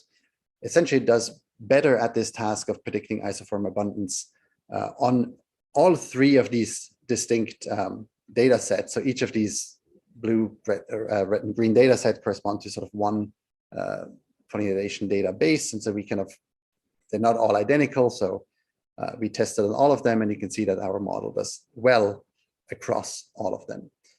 But before I tell you more about Apparent, I just want to briefly sort of give you a preview of sort of ongoing work that Johannes is working on, which is to essentially build a deeper residual neural network. I think it's like 28 residual blocks, each with 2 convolutional layers in it,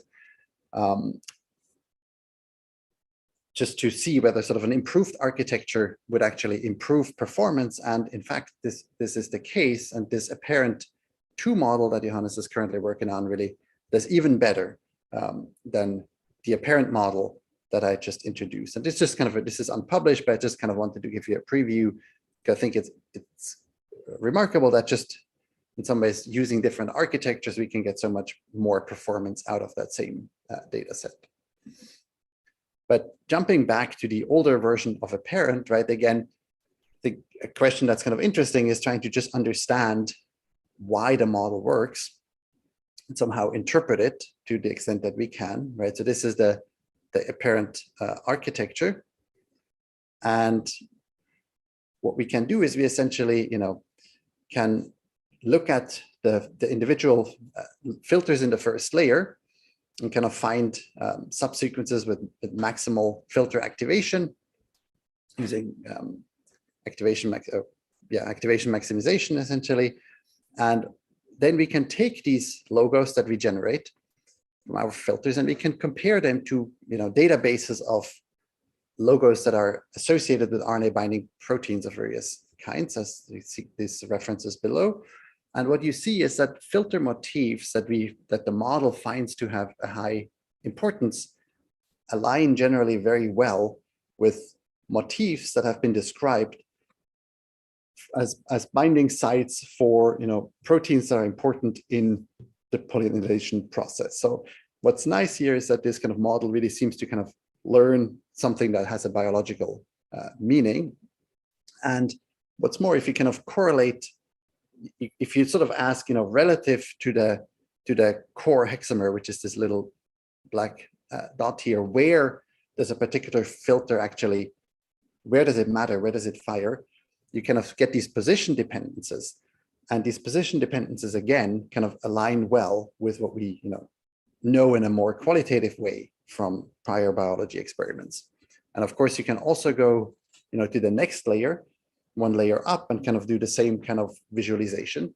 And in this layer, you can see that many of the filters that we discover that the model learns, right, are kind of combinations, meaningful combinations of motifs from the first layer, which again sort of builds confidence that this model actually learns something about the regulatory code controlling polyadenylation.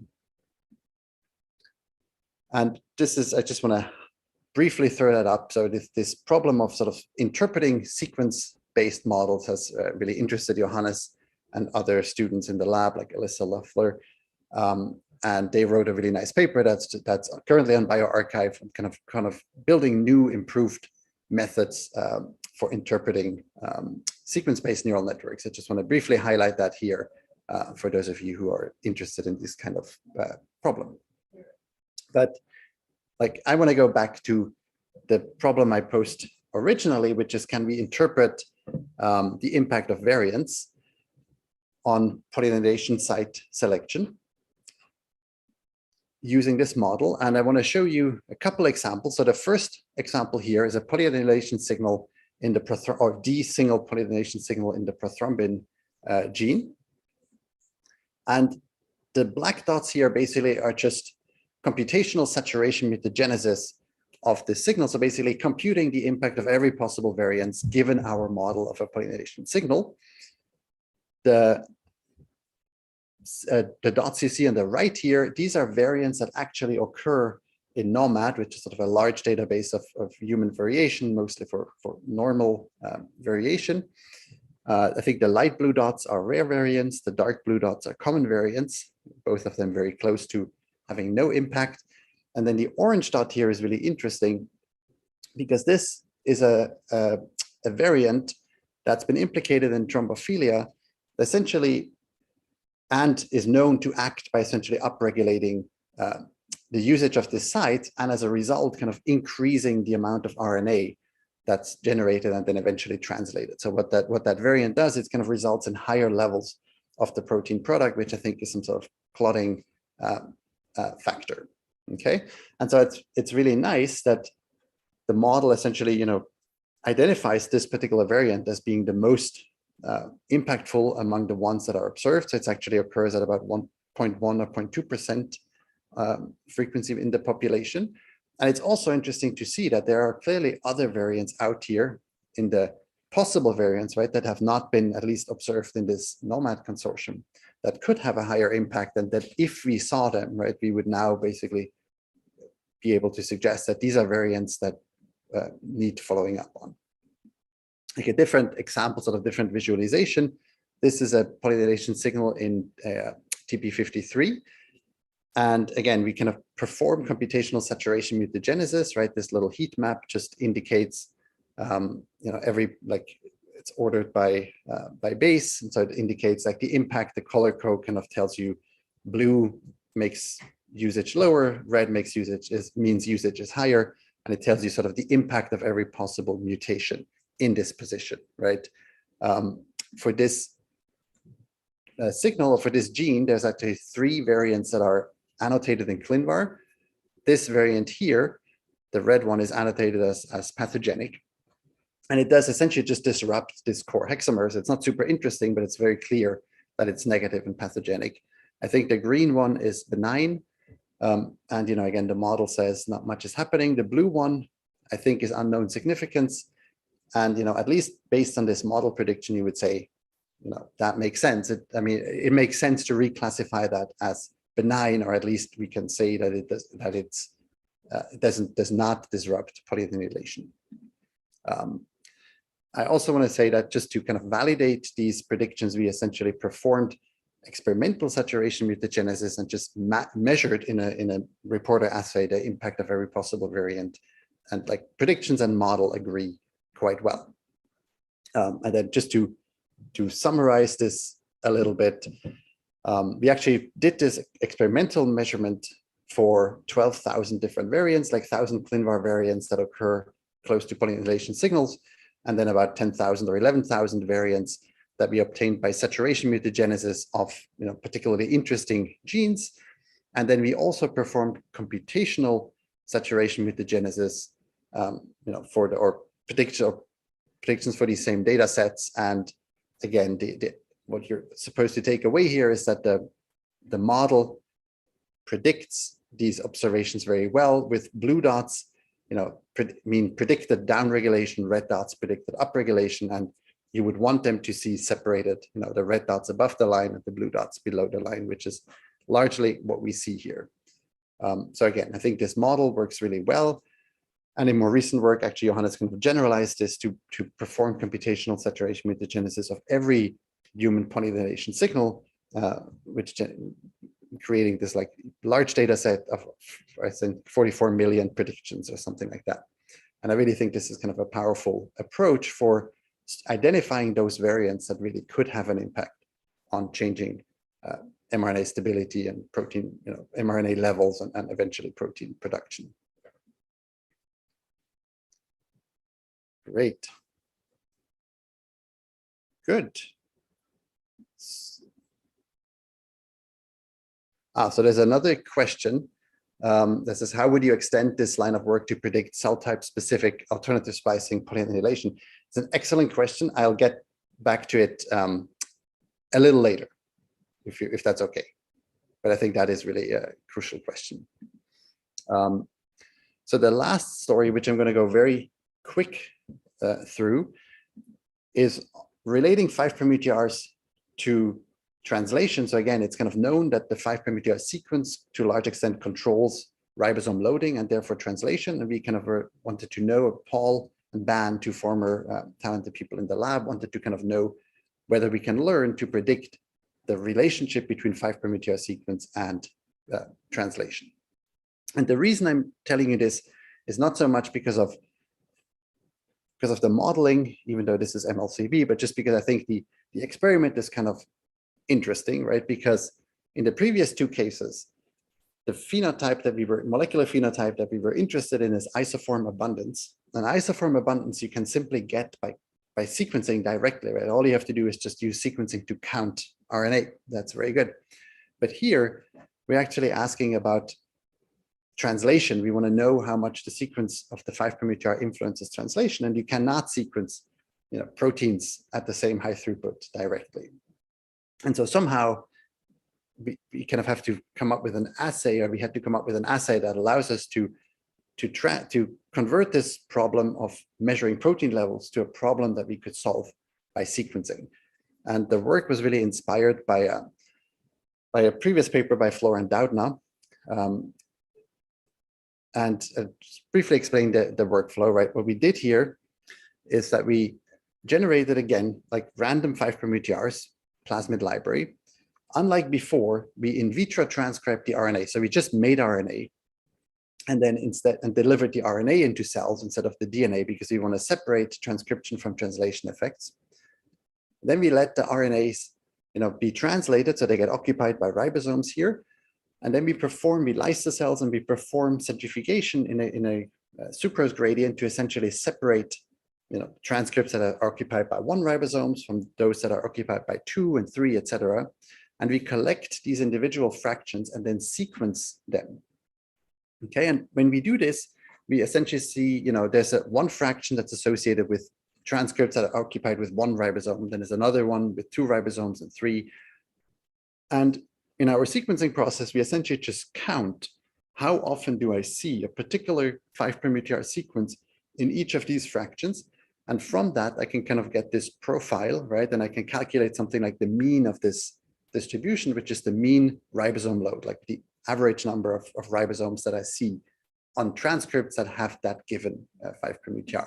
And so that gives me sort of a nice, again, so now I've essentially measured translation using sequencing, so I can generate this large data sets of hundreds of thousands of examples. I can use that to train a model. I can show that, ribosome load correlates with fluorescence, so it basically actually measures protein production. I can interpret these models. I can see things like, start codons, right, have a big impact, sort of a periodic impact. Like if you have an in-frame start, it doesn't do much. If you have an out-of-frame start upstream of your intended start, it really disrupts the protein. If you go to the higher layer, you can see things like, start, like open reading frames, like combinations of start and stop codons that are important. So again, a lot of this just allows us to kind of get confidence that the model actually learns some meaningful biology. And then we can use this model again to predict the impact of variants. And in this particular case, we actually, again, synthesized, 45,000 human 5'-UTR fragments and variants that occur within those fragments, and just tested those sequences in the same assay that I just described. And the model that's trained, again, on random sequences does really well at predicting the impact of human sequence variation on ribosome loading. Good.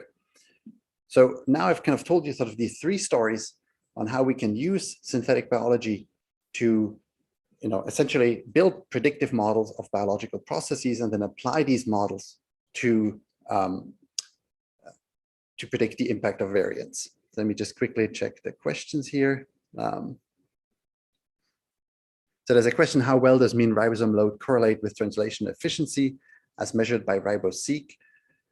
I think by and large, it it correlates pretty well. I think the issue with RiboSeq is that it's hard to resolve isoforms, and here this is kind of useful. Bill Noble, oops, you have to usage ratio.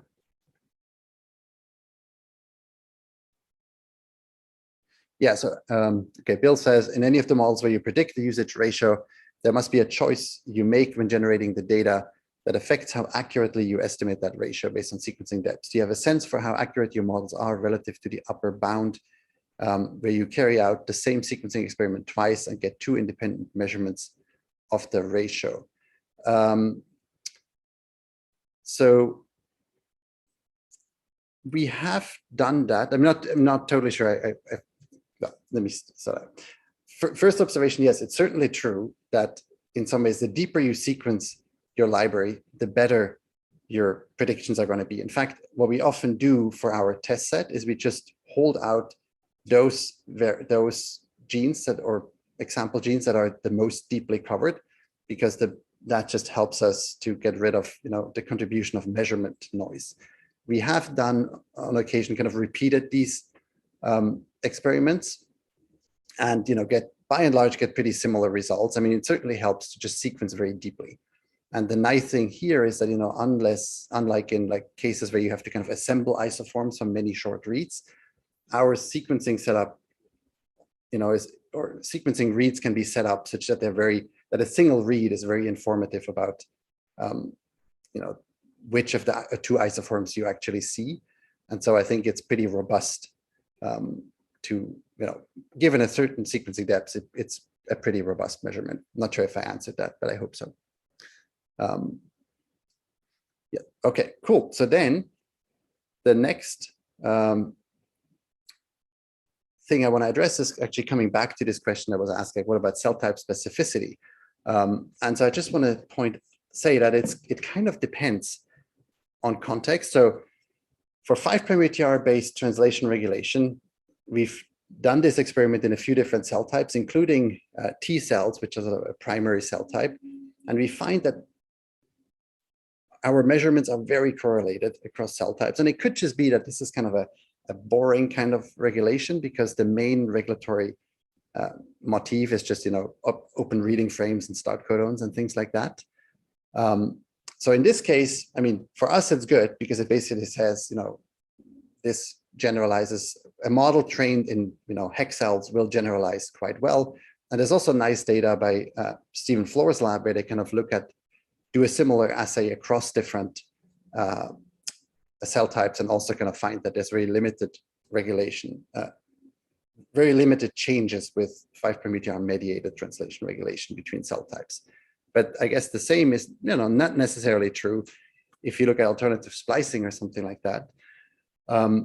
In our original assay, we did this experiment in 3 different cell types. We again found that largely measurements are correlated between cell types, but there's some, sequence motifs that are differentially regulated. So for example, this motif here is a motif that's recognized by RBFOX2, a known splice regulator, and that RBFOX2 is differentially expressed between MCF7 and HEC293 cells. And that clearly came out of the assay. Now, obviously, this type of assay, it'd be challenging to do it in every possible cell type. And so I think what we have to do essentially something as Chang et al. Did in this work from Ganyo's group, where they essentially trained a core splicing model on our very high quality, very, very high depth reporter assay, and then kind of fine-tuned it with a second model that was trained on GTEC tissue-specific splicing data, right? So the idea is you kind of learn a core process and then kind of fine-tune it with other available data that maybe in some ways lower quality, but has information about cell type specificity. And I think that's a very elegant and interesting approach to take. And this is also something we're currently pursuing in the context of polyadenylation. And I think, again, in some ways, the reason why these models do generalize is because a lot of regulation is shared between different cell types. And even when you train on data from a cell line, you kind of get a good picture of sort of this core process. But then if you really want to predict cell type specific effects, you kind of have to incorporate other types of data. And eventually, of course, one of the interests of my lab is sort of single cell analysis or tools development. And so I think eventually we really kind of want to go to predicting the impact of building models that sort of capture single cell level variation in gene expression. But in the last, 3 minutes, I just briefly want to mention one other aspect of the work we do, which is essentially using those same models that we're training for predicting the impact of variants to as an engineering tool, right? So for many applications like mRNA therapies or gene therapy or protein design, what we want to do is we want to design functional sequences. So for example, we want to make 5' UTRs that result in very efficient ribosome loading because you want to crank out a lot of protein from your mRNA vaccine or vector, right? And so the idea would be that given a good model, right, we can just query that model with some synthetic sequence or a random sequence, and we can just make changes to our sequence iteratively to eventually find a sequence that results in higher fitness than our starting sequences, right? So it's basically sort of a genetic, you can combine the predictor with a genetic algorithm or something like that to generate high quality sequences. And this is something we've done in the context of 5' UTR. So very briefly here, the blue lines are model predictions, where we're shooting for making a 5' UTR that results in a very specific level of ribosome loading. And then the red boxes are measurements, and you can see that this correlates well. Now, if you use this sort of genetic algorithm, right, it's in some ways very inefficient because every time you make a change, you query the predictor again. And many of the changes you make are not going to be useful, right? They're not going to actually increase fitness. So the obvious next step is, and this is also something Johannes has done a lot of work on, is to kind of ask, well, if you made the changes just in the direction of the gradient, of the fitness gradient, you should get to a minimum much more efficiently. So can you use something like activation maximization to essentially generate sequences? And the answer is yes, you can, and you can do it very quickly and also get high quality sequences, for example, like these 3' UTRs that result in cleavage at different distances from a polydylation signal. But all of these approaches, like both genetic algorithms and activation maximization, kind of have a tendency of getting stuck or can get stuck in local minima. And so this third approach that I briefly want to highlight also goes back to work by Johannes. So-called deep exploration networks are kind of a type of generative neural network where we're trying to train a generator that spits out high quality sequences. And the thing that maybe distinguishes deep exploration networks from other generators is that the cost function explicitly forces multiple sequences that are generated to be different from one another. So it kind of wants not only high fitness sequences, but also very diverse sequences to kind of explore the entire sequence space and give an experimentalist sort of more options to try. And we haven't tested this experimentally, but Johannes used this approach to kind of generate sequences that should be differentially spliced between different cell types. And so with that, I just want to briefly summarize again the high level point, which is that you can build very, very accurate models of biological phenomena by training on these very high quality and very large scale synthetic libraries, and that we can apply the resulting models to predict the impact of variants and also for engineering functional sequences. So with that, thank you very much. And I'm happy to take questions if there are any. Great, thank you very much. That was a super interesting talk, very insightful.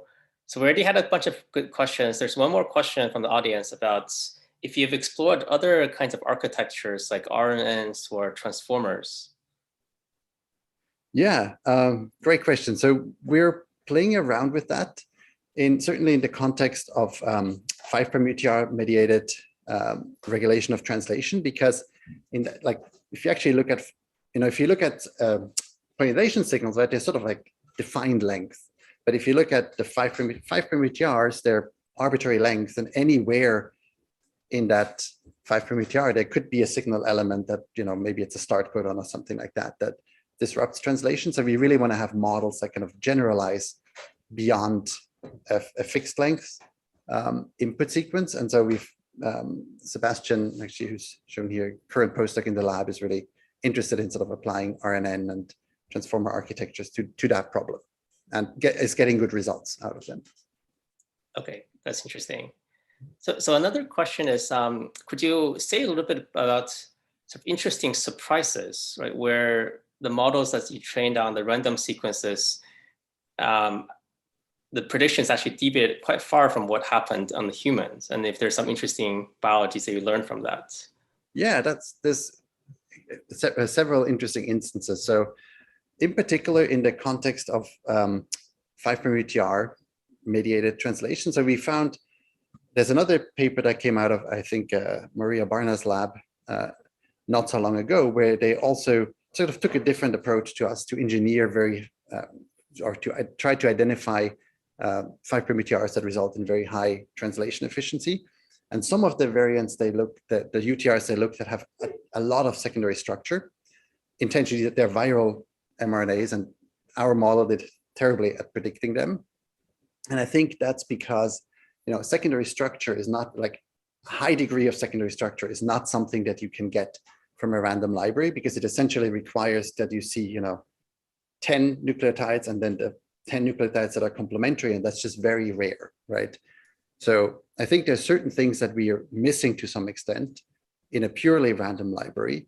The other kind of surprise that came out actually out of that paper is that it seems that, at least in some cases, like, high ribosome load is correlated with low stability. And so if you optimize only for ribosome load, right, with the intention of getting as much protein as possible, this may not always be true, because if you simultaneously also reduce the stability, then your actual protein output is gonna be low. Now, again, I'm not sure how common this is, but I mean, I do think these kind of, it's interesting, because maybe the answer is you have to actually build a model that captures both stability and translation if you really want to be sure you do everything right. Great. So maybe we'll take one more question, the final question from Irene. So she asked if you could explain a little bit more about your biological intuition about why certain sequences are really important for the ribosome load prediction. Yeah, it's a good question. So it's actually it's sort of an interesting problem, because when we did splicing and polyadenylation, essentially the sequences that came out of these models were, I mean, there's many, and most of them map to sort of RBP binding sites. So that's kind of a really good biological interpretation. I think with the translation, we actually didn't identify, like, none of the filters that we found mapped obviously to kind of RNA binding proteins, which is kind of interesting.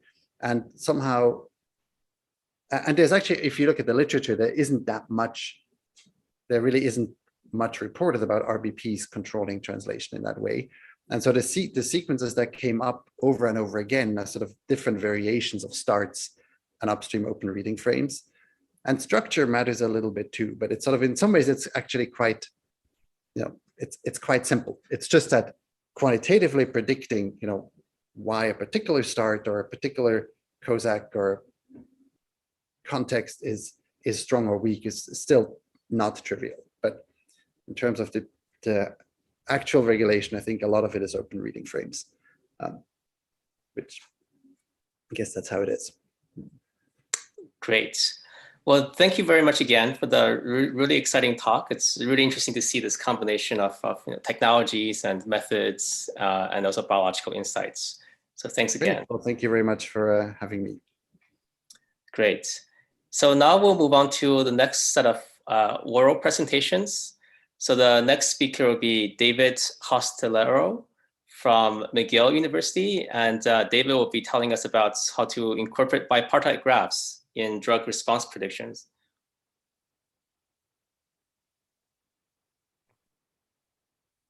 So hi, everyone. My name is David Earl Hostaliero.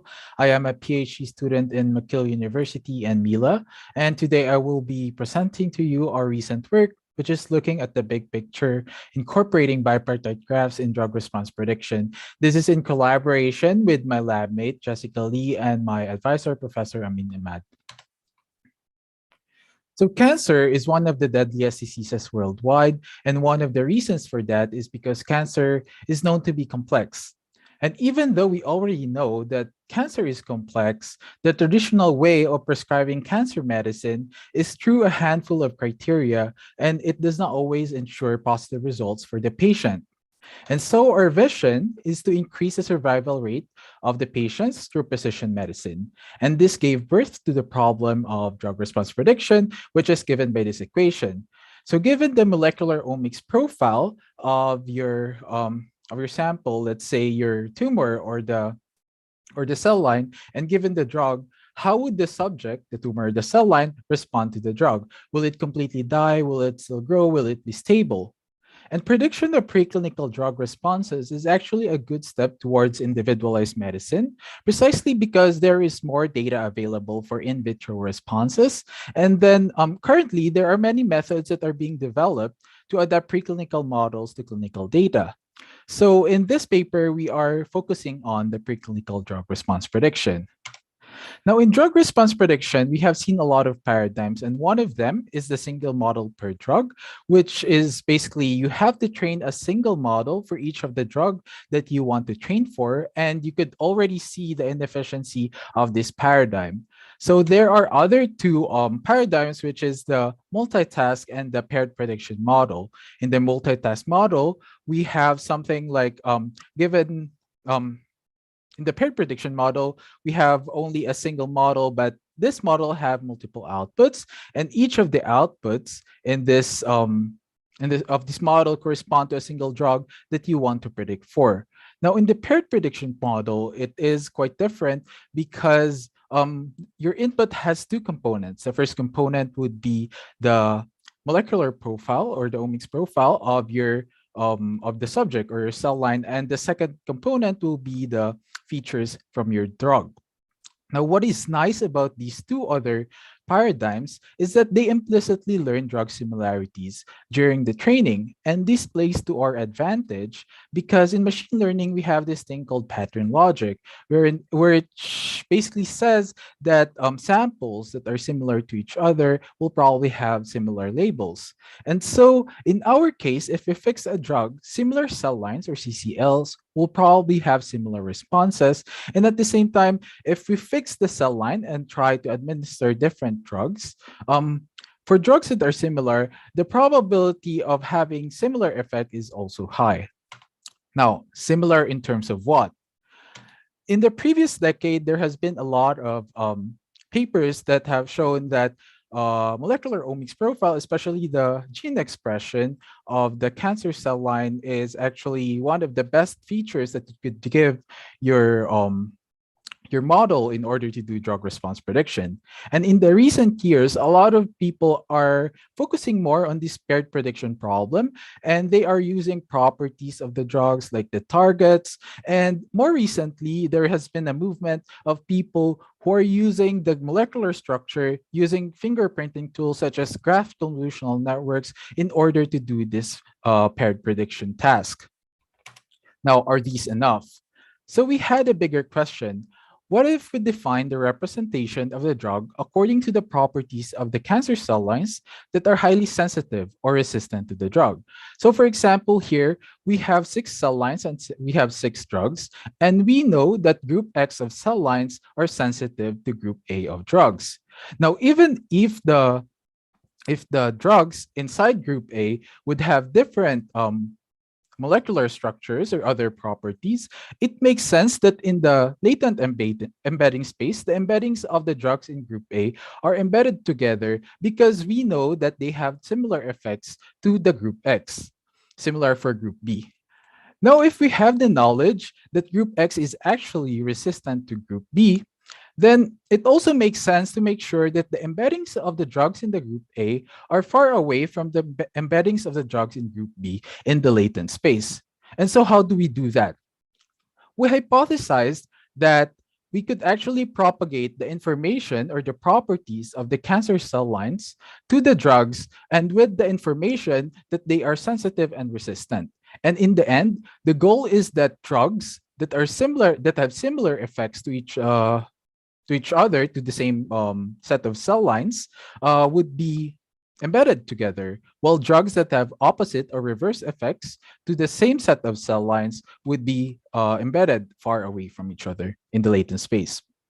And that is precisely what Big DRP, or bipartite graph represented drug response predictor, does. So this is our model, and I will be talking about them, the components one by one. So during the training, Big DRP has three inputs. The training cell lines, or the expression profiles of the training cell lines. And we have this label matrix, which is the log IC50 of the cell lines by drugs. And we have the features of the drugs, or the drug descriptors. Now, given this label set, we could actually filter out the top and bottom K% of these cell lines, or log IC50, for each of the drug. And that corresponds to the most resistant and most sensitive cell lines for each of the drug. And it turns out that we could have something like this, which is a sparse matrix that we could actually interpret as a bipartite graph. Now, this bipartite graph will have two types of edges, the resistant edge and the sensitive edge. In addition, this bipartite graph has cell line nodes and drug nodes, and the drug nodes will have features for themselves, which is the drug descriptors, while for the cell line nodes, we will have the expression profiles. Now, using this bipartite graph as an input, we could feed that to a two-layer heterogeneous graph convolutional network, and then we will find, or it will produce node embeddings for each of the node. Now, in our case, we are only using the drug embeddings from this HGCN, and we will have a parallel neural network, which is what we call the cell line encoder, FC. And the reason for having this parallel neural network instead of using the embedding from the nodes is for generalization purposes. Note that we want to generalize to cell lines that are not seen during the training. And obviously, if a cell line is not in the training set, when we filter that, sorry. Okay, so for cell lines that are not in the training set, we cannot actually have HGCN embeddings for them. So we are going to use this cell line embeddings. And then we are going to concatenate that and feed that to a predictor, which will then produce the predicted log IC50, or the predicted response. And so let us look at how we did the information propagation from one node to another. So we use graph convolutional network. We use a more special version of this, but let's look at the basic version first. So here we have a homogeneous graph, which has nodes A, B, C, and D. And these nodes A, B, C, and D has their own feature, HK, K being the layer of the GCN at that time. Now, a graph convolutional network is a special type of neural network that allows you to propagate information from one node to another using the graph structure of the input. So here we want to propagate the information of D to its neighbors. So here we will multiply it with a trainable parameter, or weight matrix WK, and it will produce a message here in red. Now we will then do that for all the nodes, and then D will send its information or its message to its neighboring nodes. Similarly, C will send, A, B, and C will be sending their information to D, and now D has 3 messages from its neighbors. Now, what we want to have is an aggregated version of this information, including the self-information. So this is a simplified version of the graph neural network update equation. So here we add the information from the neighbor plus alpha, which is a hyperparameter in which we use 0.5 times self plus some bias. Now we feed that into a nonlinearity in which we use leaky ReLU. And this will produce as our next layer embedding, which is in green. That will be called HDK+1. And similarly, the other nodes will have the same process or same update process as these node D. Now, in heterogeneous graph convolutional networks, because we have the knowledge that some of the cell lines are sensitive and some of the cell lines are resistant, then we have to take into account the difference in the edges because they are actually in context polar opposites of each other. So in order to address that, we had different weight matrix WSEN for the sensitives and WRES for the resistant. And what it does is it allows you to differentiate the information coming from the sensitive and resistant edges. And this is summarized by this recursive equation over here, in which N is the number of neighbors of the receiver. So in Big TRP, we have seen that we are doing some message passing using a graph neural network. And the thing with that is because we are doing message passing, if one of the embeddings in the drugs, or actually one of the nodes embeddings will change, the others will also change. And so this could confuse our predictor. So we extended that into the Big DRP+. So after training the Big DRP, what we're going to do is we freeze or preserve these embeddings and then train the model for one more epoch with a lower learning rate to avoid overfitting. And what it does is it allows this predictor to learn a stable drug embedding. And this actually works really well and is significantly better than the original Big DRP. So the data that we use is from the GDSC, and we had 990 unique cell lines and 238 unique compounds. This is after some quality control. And then we also Z-scored the drug responses, the LNIC50 for each of per drug. And in our performance evaluation, we use 5-fold cross-validation with 2 types of splits. The leaf pairs out, meaning that if you have this matrix of all the possible combinations of cell lines by drugs, you are sampling some of these samples. While for the drugs, for the leaf cell lines out, we are taking out some of the cell lines, meaning that cell lines in the test set will not exist in your training set. Now, we have compared it to different methods, PathDNN, TCNN, and NRL to DRP, as well as some baseline methods such as spread vector regression with different kernels and also multi-layer perceptron. And this multi-layer perceptron has the same architecture as Big DRP with the heterogeneous graph convolutional network replaced with a dense neural network. Here are the drug features and other input features that are being used by the other methods. So in the leaf pairs out, we have this.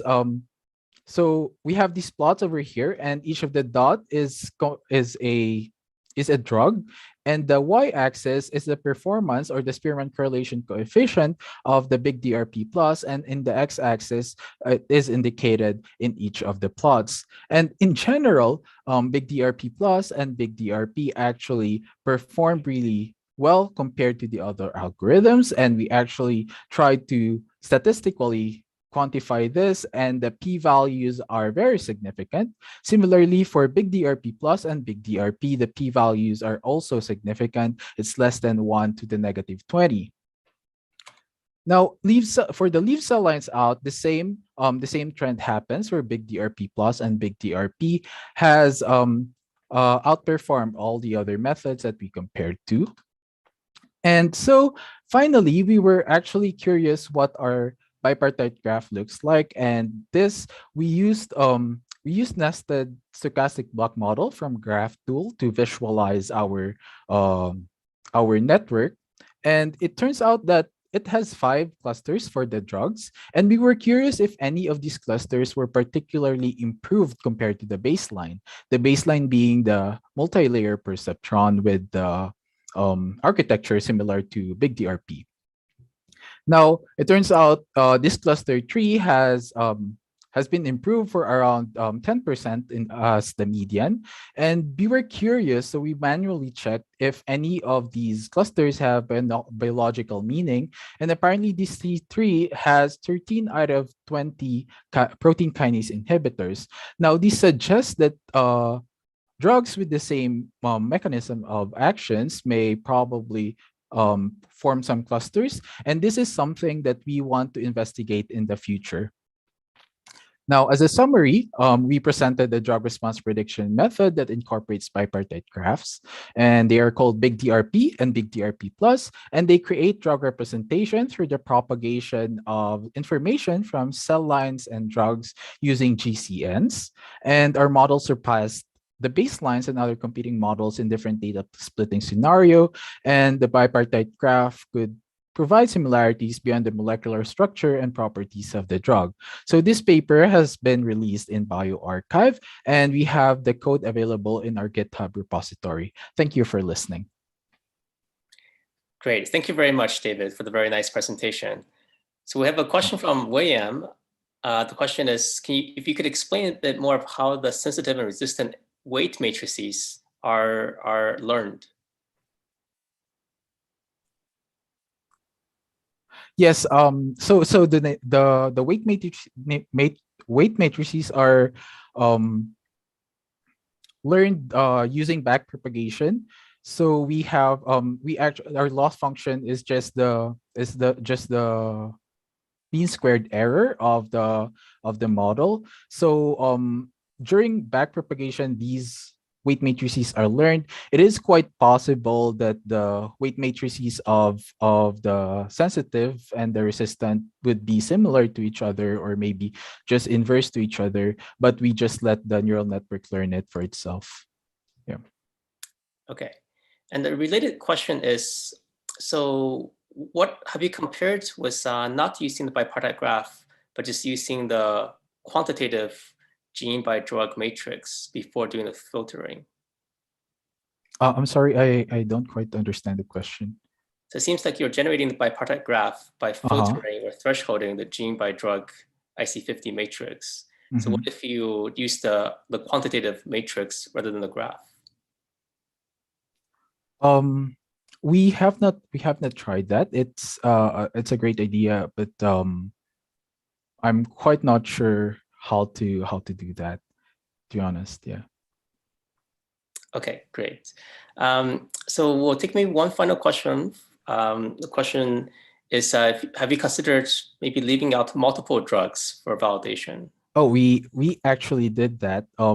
It's just that we haven't compared it to the other methods yet, but we have results for that, and it seems promising. Yeah.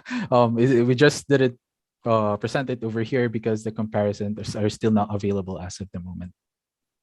Okay, great. Thanks again for the very nice work and nice presentation. Yeah, thank you.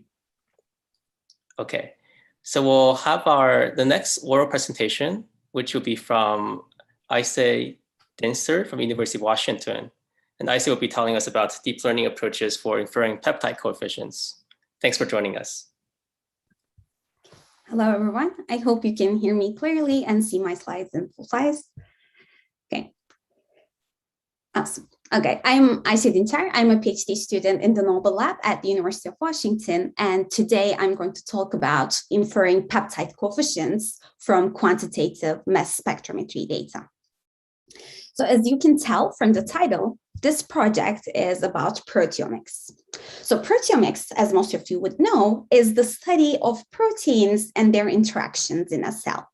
And proteomics is used in a wide range of biological applications, ranging from finding diagnostic markers in vaccine production, all the way to pathogenicity mechanisms and understanding functional protein pathways. And how do we actually study a protein is that we usually extract the protein from a biological sample and then digest it into the peptides.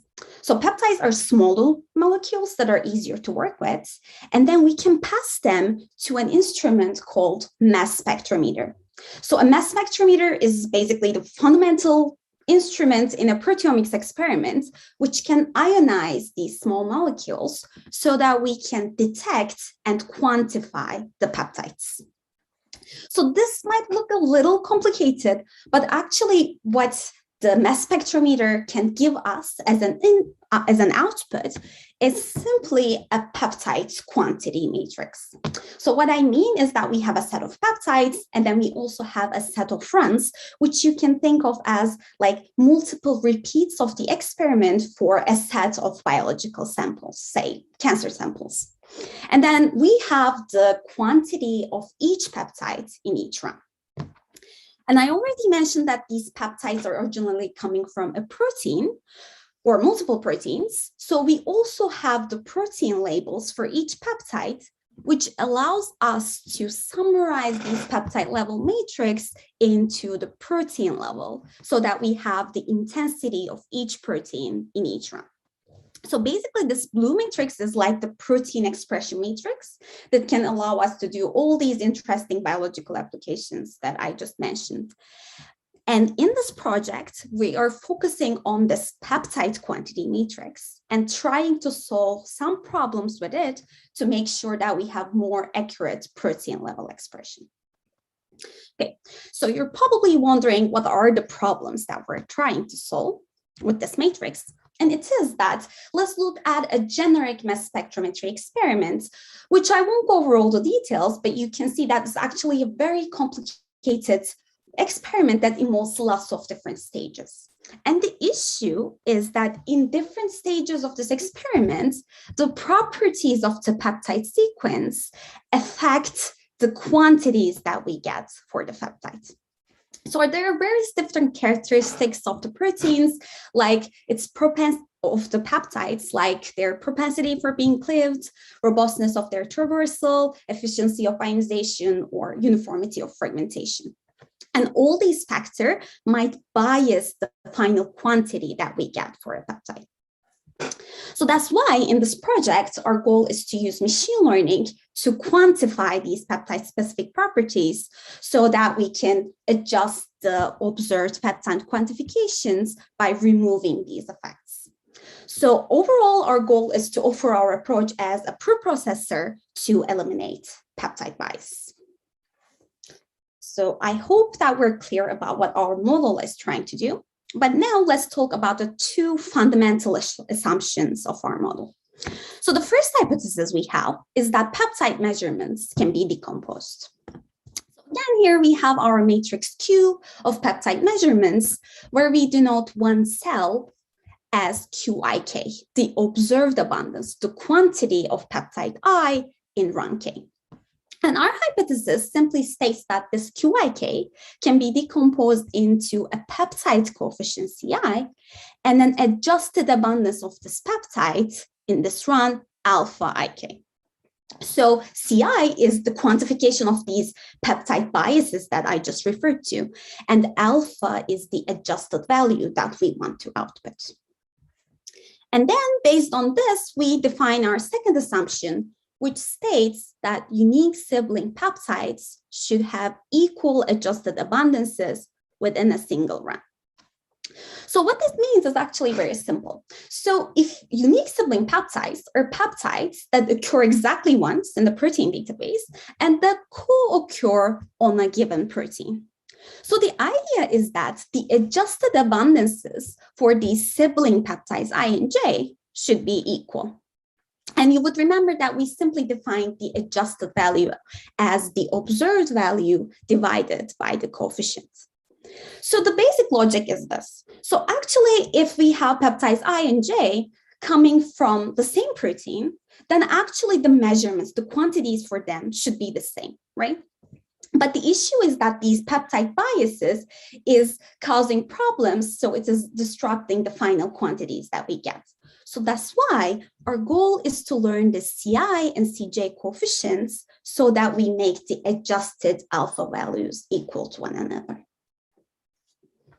Okay, hopefully the hypothesis clearly defined, we will move on to defining our neural network to predict peptide coefficients and then show our generalization performance. Then we will also investigate how we handle mislabeled proteins and finally talk about the biological relevance and utility of the coefficients. Okay, before moving on to the neural network, I'm going to share results from data from 60 cancer cell lines, quantitative mass spectrometry data from 60 cancer cell lines in this talk, but I want to note that our model is actually agnostic to the instrument or acquisition or quantification type. So we also repeated our experiments with different data sets and obtained similar results, which is very important, I think. Okay. So now let's define our loss function, which will enable us to learn coefficients from peptide sequences. So the key idea is that we want to minimize the difference between adjusted abundances of sibling peptides. Because you would remember that we simply assumed that the alpha values for sibling peptides I and J should be equal. And again, using our first hypothesis, we simply define this loss as the observed value divided by the coefficients. And we want to minimize this difference over all sibling peptides I and J, over all proteins, and of course, over all the runs. In here, we just do a small change, and instead of inferring the peptide coefficient Ci, we infer their multiplicative inverse Di, which helps us with avoiding the numerical instability issues. And also, we calculate this difference in the log space, which allows us to make the ratios closer to 1. And of course, we also have some regularizers to properly scale these coefficients, but that is generally how our loss function is defined. Now let's move on to how we actually define the network to minimize this loss function. Okay, so the key idea is again to take a peptide sequence and a charge state of the peptide and output a coefficient. But since our loss is defined in a pairwise manner, what we did is we used a neural network with a Siamese architecture. So this means that we have 2 copies of this coefficient predictor network S that has the same architecture and weights, and each arm of the network takes sibling peptides I and J and outputs their coefficients to basically minimize the loss over all the pairs that we have. And the cool thing about this model is that once the training is done, you can extract this network S and make predictions for any peptides. And basically all you need is a sequence and a charge state. And just in case anyone is curious, our coefficient predictor network S is actually a convolutional neural network that takes 1 hot encoded peptide sequences and applies 20 by K filters, which means that we're basically extracting K-mers from the peptide sequence to be able to predict an informative coefficient. Okay, so now that we learned the details about our neural network model, we will show our generalization performance for the model. So for showing the generalizability of the coefficients, we did a very standard experiment where we took our Q matrix and split it into train and test sets with respect to peptides, runs, and also proteins, which is very important. So the key idea is that we want to make coefficient predictions for a set of peptides that we have never seen occurring in a set of proteins that we have never seen, and see whether we can adjust the abundances in this new set of runs. Accordingly, in this plot, I am plotting the ratio of observed abundances of all sibling peptides I and J that occur in the test set. And then we simply adjust these abundances using the coefficients that we have learned, the DI and DJ values, and this time plot the ratio of adjusted abundances. As you can see, I simply multiply with the coefficients. So we can see from the plot that the distribution for the adjusted abundances becomes more peaked at 1, which means that more and more sibling peptides are having a ratio closer to 1, which is exactly what our loss function is trying to achieve. And of course, we also measured the actual loss, mean squared peptide loss, before and after adjusting with the coefficients, and observed that we can reduce the test set loss by 33%. And here is just an extension of this analysis where we randomly selected some publicly available cancer quantitative mass spectrometry data sets and repeated these test set predictions on these, and observed that for these different data sets, we could also observe a similar performance, which is promising. Okay, so we have shown that we can generalize our coefficients across peptides and runs. But it is also very important for us to test the robustness of our approach to mislabeled proteins. So what I mean by that is that, as I already mentioned, our model is trained from pairs of peptides that occur in the same protein, right? But the issue is that these protein labels are not always very reliable. So that is because most of the time, each protein has lots of different variants and our databases are not complete. So that's why we might have cases where we think that these two peptides are siblings, but actually they occur on different proteins. They're occurring on different proteins. So that's why it is very important for us to investigate the robustness of our approach to label noise. So accordingly, we replaced some percent of our sibling peptides with non-sibling peptides by simply shuffling one of the pairs and disrupted their sibling relationship. And we simply investigated how the test performance changed as we keep adding more and more noise to the training data. So here in this plot, you can see the test peptide loss plotted against the percent of non-sibling peptides. And of course, as expected, as we add more and more noise, the performance becomes worse and worse. But the key point here is that up to 70% label noise, we could observe a significant improvement compared to the baseline when we have no coefficients, which is compared to the baseline when we have no coefficients, which is quite promising. But of course, this is a very preliminary result, and we're also planning on adapting some other machine learning approaches to increase the robustness of our model to such label noise. And now, finally, we can move on to the last part where we investigate the biological relevance and utility of our coefficients. So first of all, we investigated the relations between our learned coefficients and various physiochemical properties of the peptides. So here you will just see two examples where we plot the mean peptide coefficient versus the peptide sequence length, and also the coefficient versus peptide hydrophobicity, where 0 means neutral and either ends are hydrophilic or hydrophobic. So what we can see from these plots is that for longer or very hydrophobic or hydrophilic sequences, the coefficients are larger.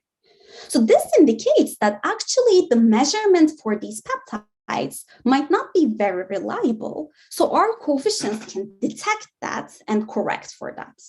And this result is particularly interesting because similar patterns were also observed in the case of peptide identification. So it is very promising to see them being replicated in the peptide quantification sense as well. And finally, we are really interested in showing the utility of our coefficients. So basically what we want to do is use these adjusted abundances to improve the accuracy of various downstream analysis tasks. So just as an example, I will show you the gene-protein correlation analysis that we tried for this experiment. So you already know that we had the protein level expressions for 60 cancer cell lines, and we also had the gene level expressions for the same set of cancer cell lines. And what we did is we calculated the correlation between gene and protein expressions for each of these cell lines. And the hypothesis is that since our coefficients can provide more accurate abundances, then these adjusted values can improve the correlation between genes and proteins, which are naturally known to be imperfect.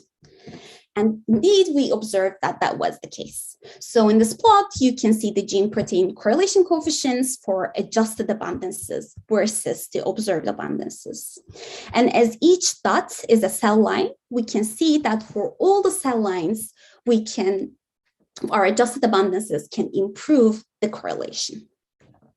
And just as a sanity check, we also tried generating some random coefficients from a similar range and tried adjusting our values with those instead. And as expected, we observed that these random coefficients actually harm the protein-gene correlation, indicating the significance of our coefficients in helping with these kind of analysis. So today I talked about my ongoing project where we're trying to infer peptide coefficients to improve the accuracy of protein quantification. And in the future, we're first of all interested in improving our model and loss function, as I provided a couple of examples. And then the next step is definitely exploring the utility of eliminating peptide bias. So I just showed the protein-gene correlation analysis as an example, but it will be also very interesting to try other analysis like differential expression analysis or spiked in protein ratios to show that we can really improve the accuracy of protein quantification.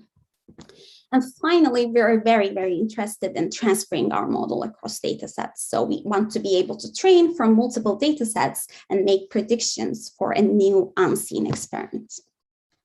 And before concluding, I want to thank my advisor, Bill, and for all their help, Young, Siwong, and Devin, as well as all members of the Noble Lab. And thank you all very much for listening. Thank you very much, Aisy, for the really excellent presentation. Can you actually explain a little bit more about where the ground truth for the coefficients came from? Of course, yeah, that's a great question. So actually, we do not have a ground truth for the coefficients. So we know that they must have some relation with the peptide sequence because the properties of the peptides affect them. But the key idea is that we're basically using our hypothesis too as a hint to infer the correct coefficients. So in this project, the correct coefficients should be the ones that make the adjusted abundances of sibling peptides as close to each other as possible, basically. So that's the key idea in our project. So we don't have a ground truth for like a known truth, but we can use this Q matrix to hopefully infer them and also build the relationship with the sequences. But of course, if there are no other questions, but of course, we also tried some simulation experiments where we basically like defined some random coefficients and adjusted the values with them and investigated whether we can recover these true simulated coefficients. That's also a useful experiment. Okay, great, that makes sense. Mm-hmm. And you mentioned the downstream applications. So which applications do you think are currently the most affected by the peptide biases? Yeah, that's a great question. So I think we believe that like most of the experiments to some extent are affected by these peptide biases. And most commonly used applications in the field, I would say, is like differential expression analysis and related pathway enrichments, where just like maybe more people are familiar with the gene expression, just like gene expression, we're curious about like which proteins are highly expressed or differentially expressed in a group of like cancer versus normal samples, basically.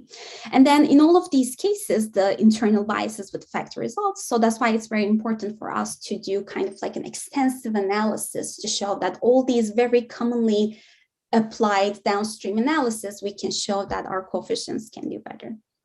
And gene protein correlation, I think, is also a common approach where people are trying to like investigate the correlation and find how high or how low. So that's also an example. Great, that makes sense. Great. All right, I think that's all the time that we have for questions for this session. So let's thank again all the great speakers for this session. And now we'll have a short break for 20 minutes before starting our final session of oral presentations. So we'll see you at 20 minutes past the hour.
Hi, Yuju. Thanks for sharing your screen. So it's working great.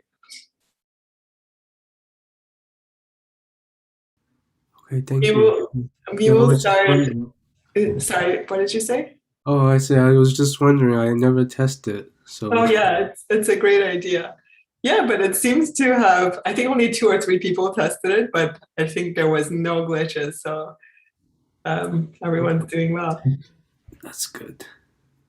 I see the other 2 presenters are here too, so I think we're set to go for this session. I'll just wait until 2:20 on my computer and then start the session.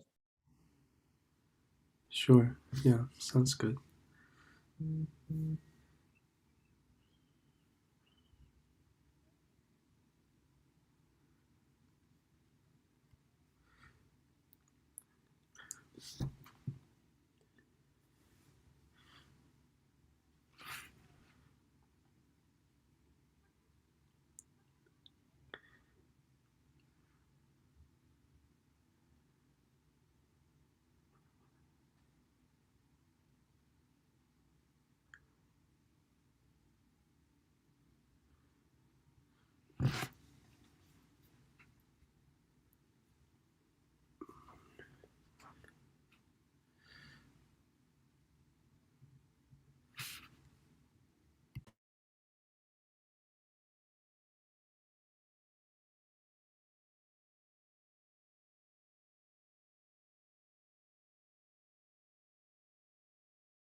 Hello, everyone. Welcome to the last session of MLCB.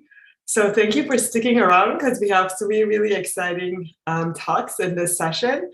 The first one will be by Yuju Lee, who's going to tell us about probabilistic clustering for multiplex imaging data.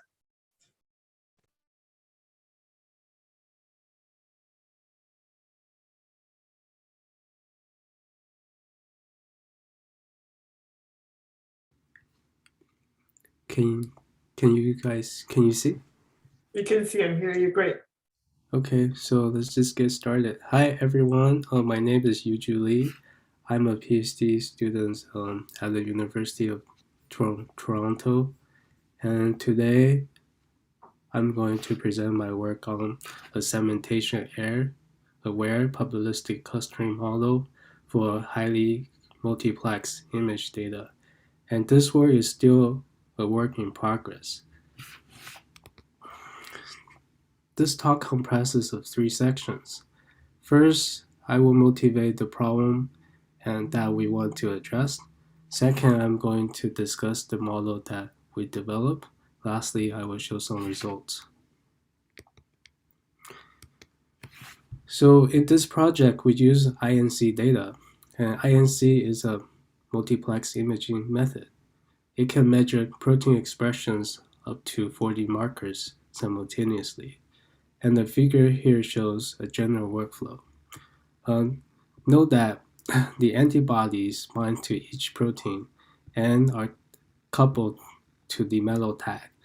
And these metal tags goes to the cytometers to assemble images. Well, INC also comes with pros and cons.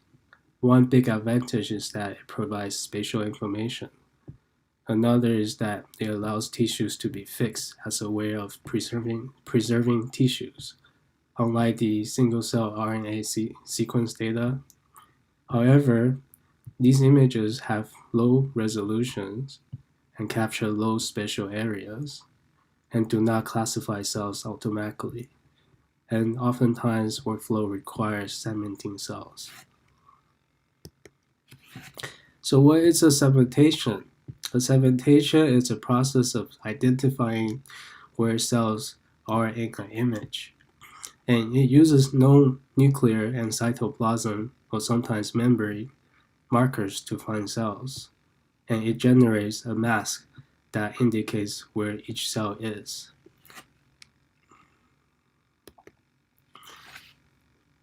Here I apply two different segmentation methods to the same image.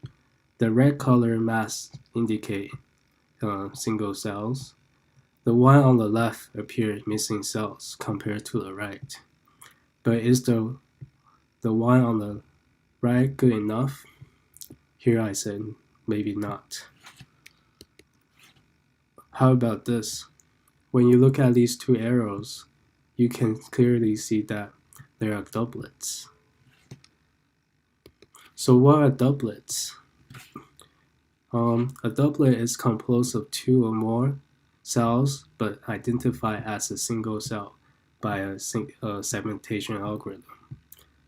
The figure shows the protein expressions of CD3 and CD20, and each point on the scatter plot represents a cell, and many cells are co-expressed. However, they are from different subtypes, and they can confound biological interpretations. So here are the takeaways. Segmentation contains errors, and they could produce doublets. Cells are in 3D space, but data capture 2D images, and doublets can confound cell clustering.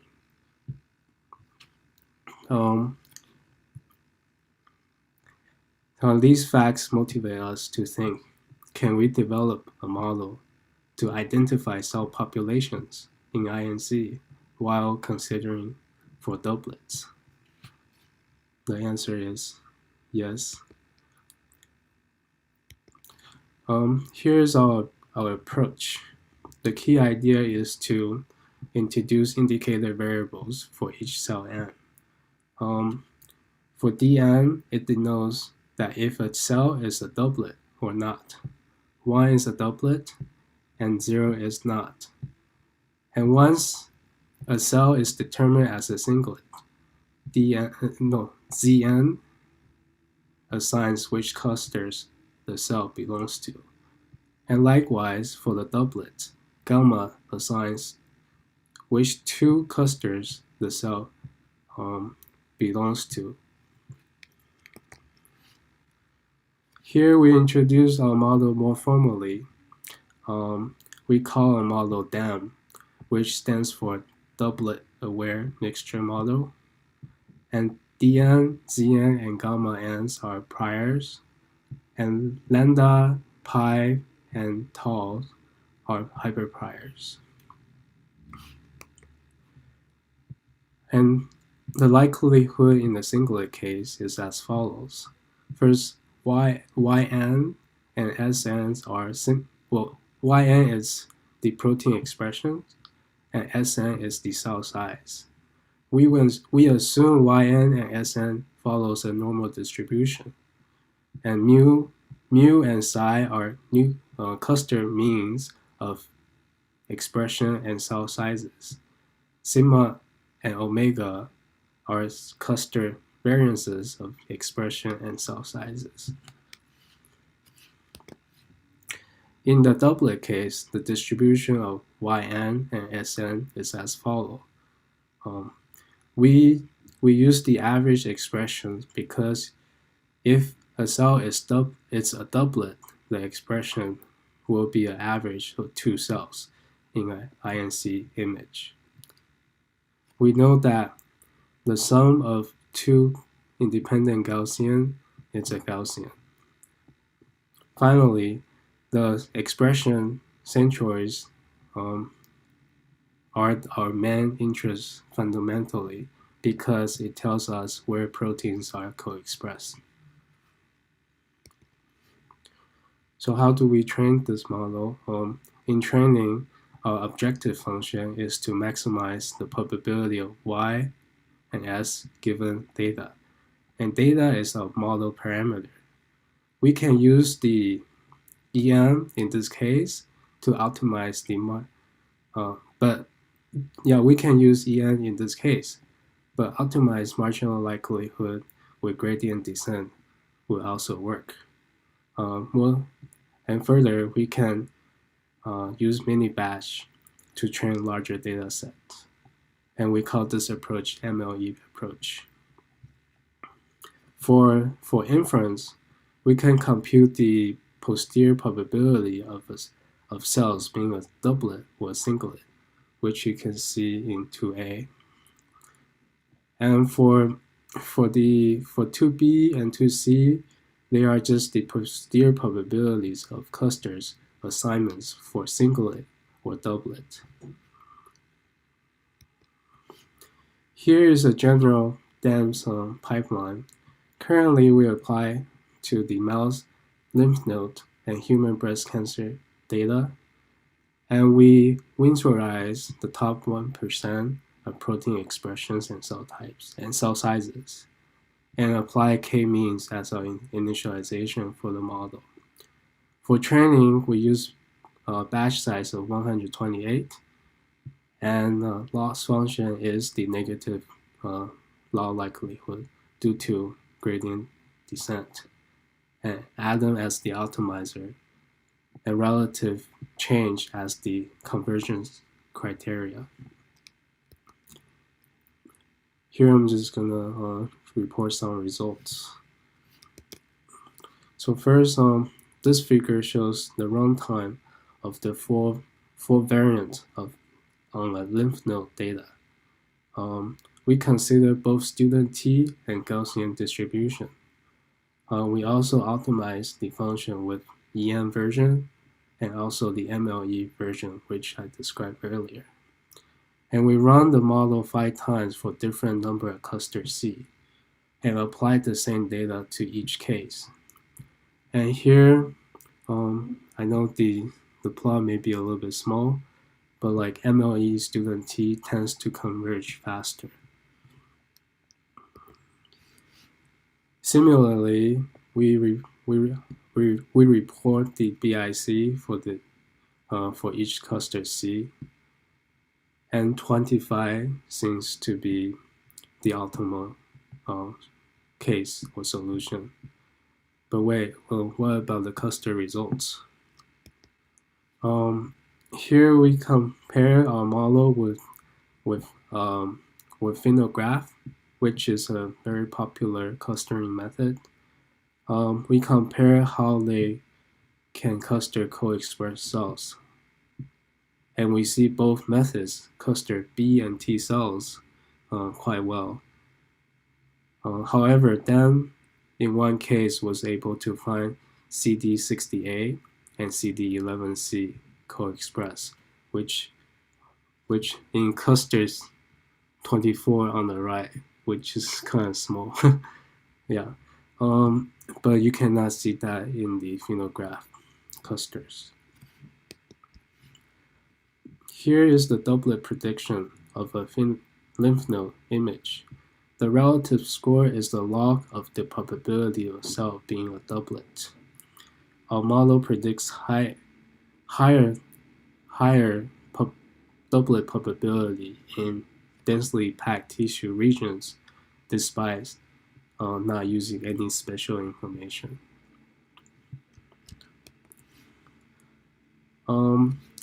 Here, we went through the same procedures for the breast tumor data, and again, MLE student T converges faster. And the result I did not show here, but like they're quite similar with other model variants. And then suggest the to model 30 clusters. Here, similarly, it's a doublet predictions for the breast. Oh, I forgot to mention this and last slide is based on the breast cancer image, and then was able to predict doublets in not so densely packed tissue regions as well. So as this is an ongoing work, we would like to add prior biological knowledge to the model and find ways to annotate densely packed tissues, which is it's an issue because these images are in a low resolution, sometimes cannot see it clearly. And in summary, we have showed that the multiplex image data produce segmentation errors, and doublet confound biological interpretations, and mini batching with gradient descent could be an EN alternative. And considering doublet awareness while clustering can be very useful. And I would like to acknowledge my supervisor and everyone in my lab and our collaborators and our funders. And thank you. Thank you, Yuju, for a really nice presentation.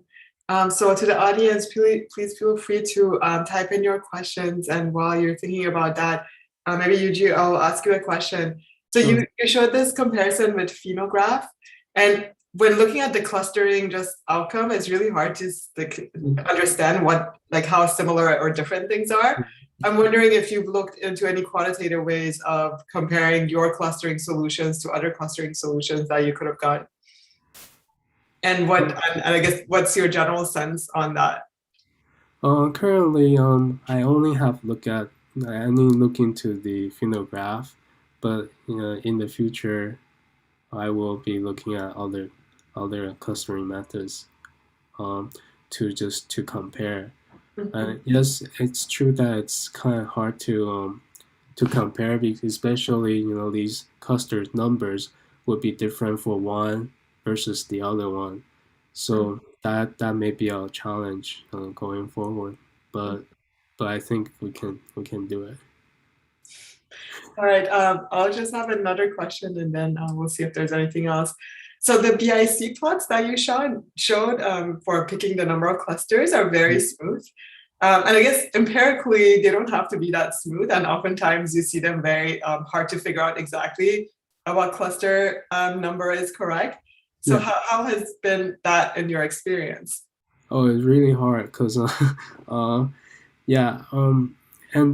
that number may not be the true ultimate too, because I actually forgot to mention that was based on a subsample of phenol data and the breast cancer data.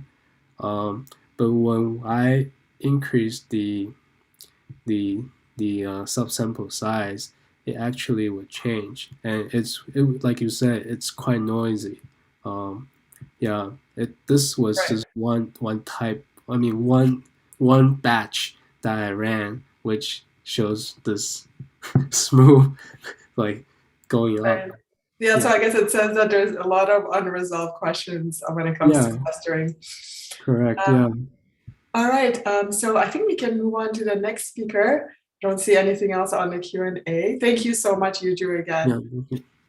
So our next speaker is Pinar Dimechi from Brown University, and they're going to tell us about integration of single-cell multi-omic data set with disproportionate cell type representations.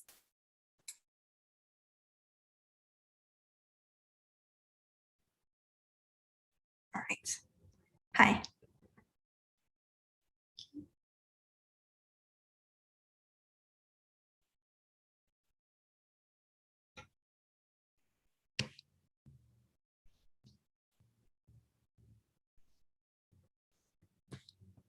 Sorry, screen share.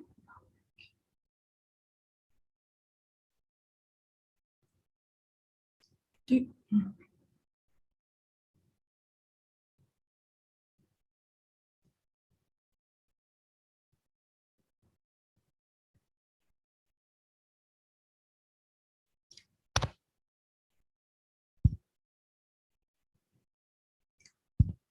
sorry, I had a problem. Are you having a hard time sharing your screen?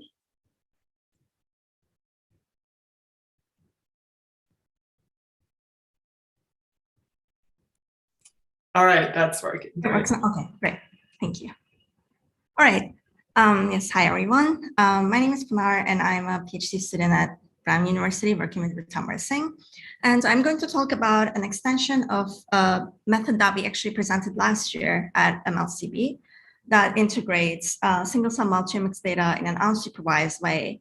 But this time we're focusing on being able to handle these disparities in cell type representation across different sequencing domains. So a little bit background on why we care about multiomics. Every cellular process happens via tightly regulated gene expression programs. And these programs are regulated by often reversible changes at multiple levels of the genome, such as 3D chromatin structure, chromatin accessibility, protein binding, chemical changes, and so on. And all of these regulate transcriptome, the gene transcription programs. So thanks to the progress in molecular biology, we now have different sequencing technologies to probe each of these different aspects of the genome.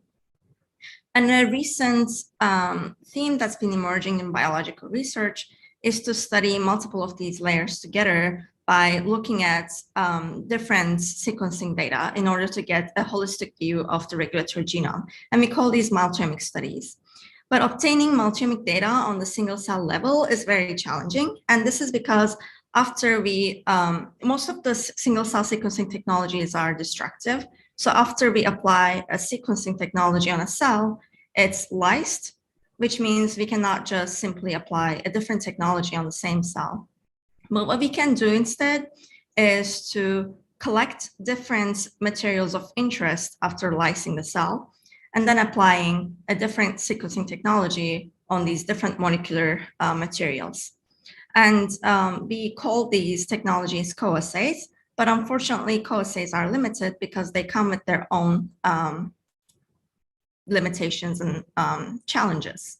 So the first one is that we cannot simultaneously measure properties of the genome that requires access to the same part of the genome, such as 3D chromatin structure and chromatin accessibility. They both would need to operate on the chromatin. And also every new combination of single-cell multiomics, every new combination of single-cell sequencing technologies would require us to create a new sequencing protocol. And of course, that's challenging. So if we cannot obtain co-assay data, what we can do instead is treat it a little bit like bulk sequencing, where we split a population of cells into different subpopulations and apply a different sequencing technology on each. And then these create disparate data sets, but people can rely on computational methods to integrate these data. And this is the single-cell multiomic integration problem. But the main challenge behind this problem is that because we just measure different features in different cells, we now don't have any correspondence information on the cells or the features ahead of time known to us. Moreover, because these data sets are disparate, we don't really know which cells in a domain would correspond to which cells in the other measurement domain. So we need unsupervised methods. There are a number of unsupervised algorithms developed for this task. Some of these, such as MMDMA and Union, compare these cell-to-cell similarity kernels from each measurement domain, and then they find a space to co-embed the data sets together. Others, such as BindSC and Sura, the latest version of Sura, rely on canonical correlation analysis to integrate data sets in an unsupervised way. Lastly, we also released a method called SCOT that addresses this challenge using optimal transport. And all of these methods have reported good alignment results on single-cell multiomic data sets. But the issue is that they've been benchmarked on co-assay datasets only, which already have an underlying one-to-one correspondence between the cells across the measurement domains. But this isn't really a good model for the real-world datasets that actually require this integration, because these non-co-assay datasets, after they are being separately sampled and sequenced, can end up with a different number of cells and different proportion of cell types across the measurement domains. So we don't actually know whether we can reliably align non-co-assay datasets with disproportional cell type representation using the current methods. This is the question that we set out to investigate in the study, and we found that the current methods indeed actually struggle with datasets that have different proportions of cell types. And we have extended our previous method, SCOT, to handle this, and we call it SCOT v2. So here's a quick overview of SCOT. As I mentioned, it relies on optimal transport to align datasets, and optimal transport treats datasets as discrete probability measures. And the goal is to find a transport map that will transform one distribution into the other in a way that will minimize a defined cost. So the output of the optimal transport problem is this transport plan, which we also call a probabilistic coupling matrix. And each entry in this matrix describes the probability of moving a data point from one domain onto another data point from the other domain. So in classical optimal transport, the cost function is defined over the data points denoted with x here, xi and xj, directly comparing samples. But in our case, because our data comes from different measurements, they live in different metric measure spaces, so we cannot directly compare them. But what we can do instead is compare the pairwise distances between them, and we can then define the cost over these pairwise distances. And this is a special type of optimal transport called Gromov-Wasserstein optimal transport. So we first wanted to see how SCOT performs in in cases with disparities in cell type representation. So when we want to align co-assay data sets with the same consistent representation of cell data sets, projecting one onto the other results in pretty good alignment, where the cells are being projected onto correct locations with their own cell types. But when we downsampled one of the domains, when we downsampled some of the cell types in one of the domains in order to simulate this cell type representation disparity, we saw that SCOT is trying to move cells from larger cell type groups into the space of the downsampled cell type. And this is because of a subtle constraints in the original formulation of optimal transport. And that constraint requires conserving mass during transport. So let's say we have these two data sets that we want to align, and they both contain two cell types, but in different proportions. Because we have very little information on the data set ahead of time, the way we initialize probability distribution over the data sets is just by putting a uniform distribution over the cell type, over each cell.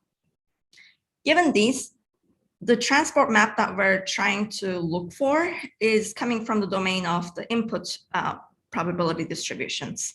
And this means that the probability distributions after transport needs to stay the same. I'm going to just walk over this example to show you what I mean. So let's consider the first point from the second domain, and we're trying to find the alignment probabilities with the data sets from the first domain.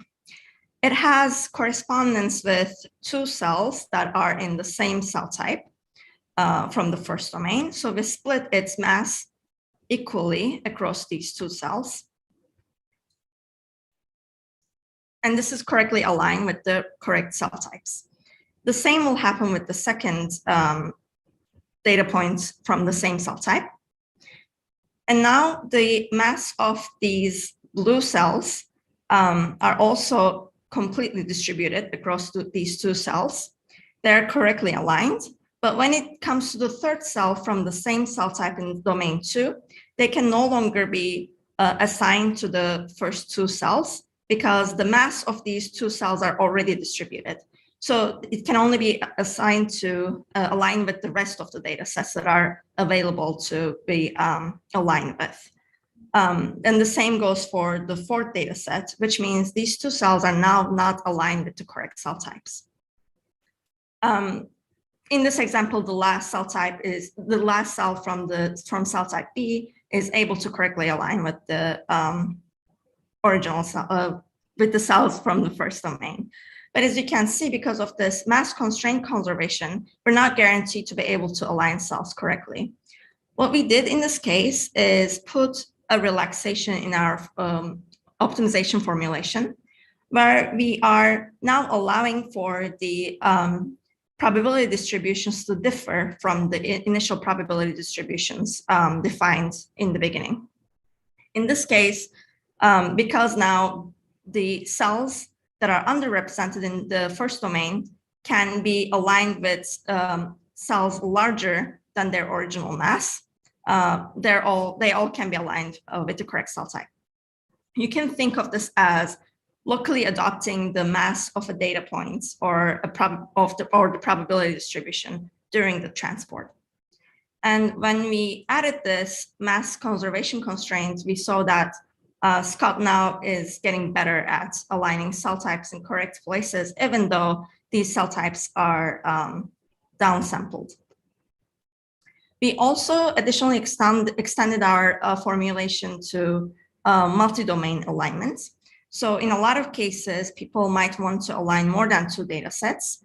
In this case, we start by defining an intra-domain distance over all of these data sets to be used in the optimal transport formulation. But what we do is we try to pick an anchor domain from these data sets automatically by looking at which graph gives the best interpretation biologically. And the way we do this is we look at each node in the K9 graphs, in the nearest neighborhood graphs, and we try to see how well its neighbors can predict the genomic measurements for that cell.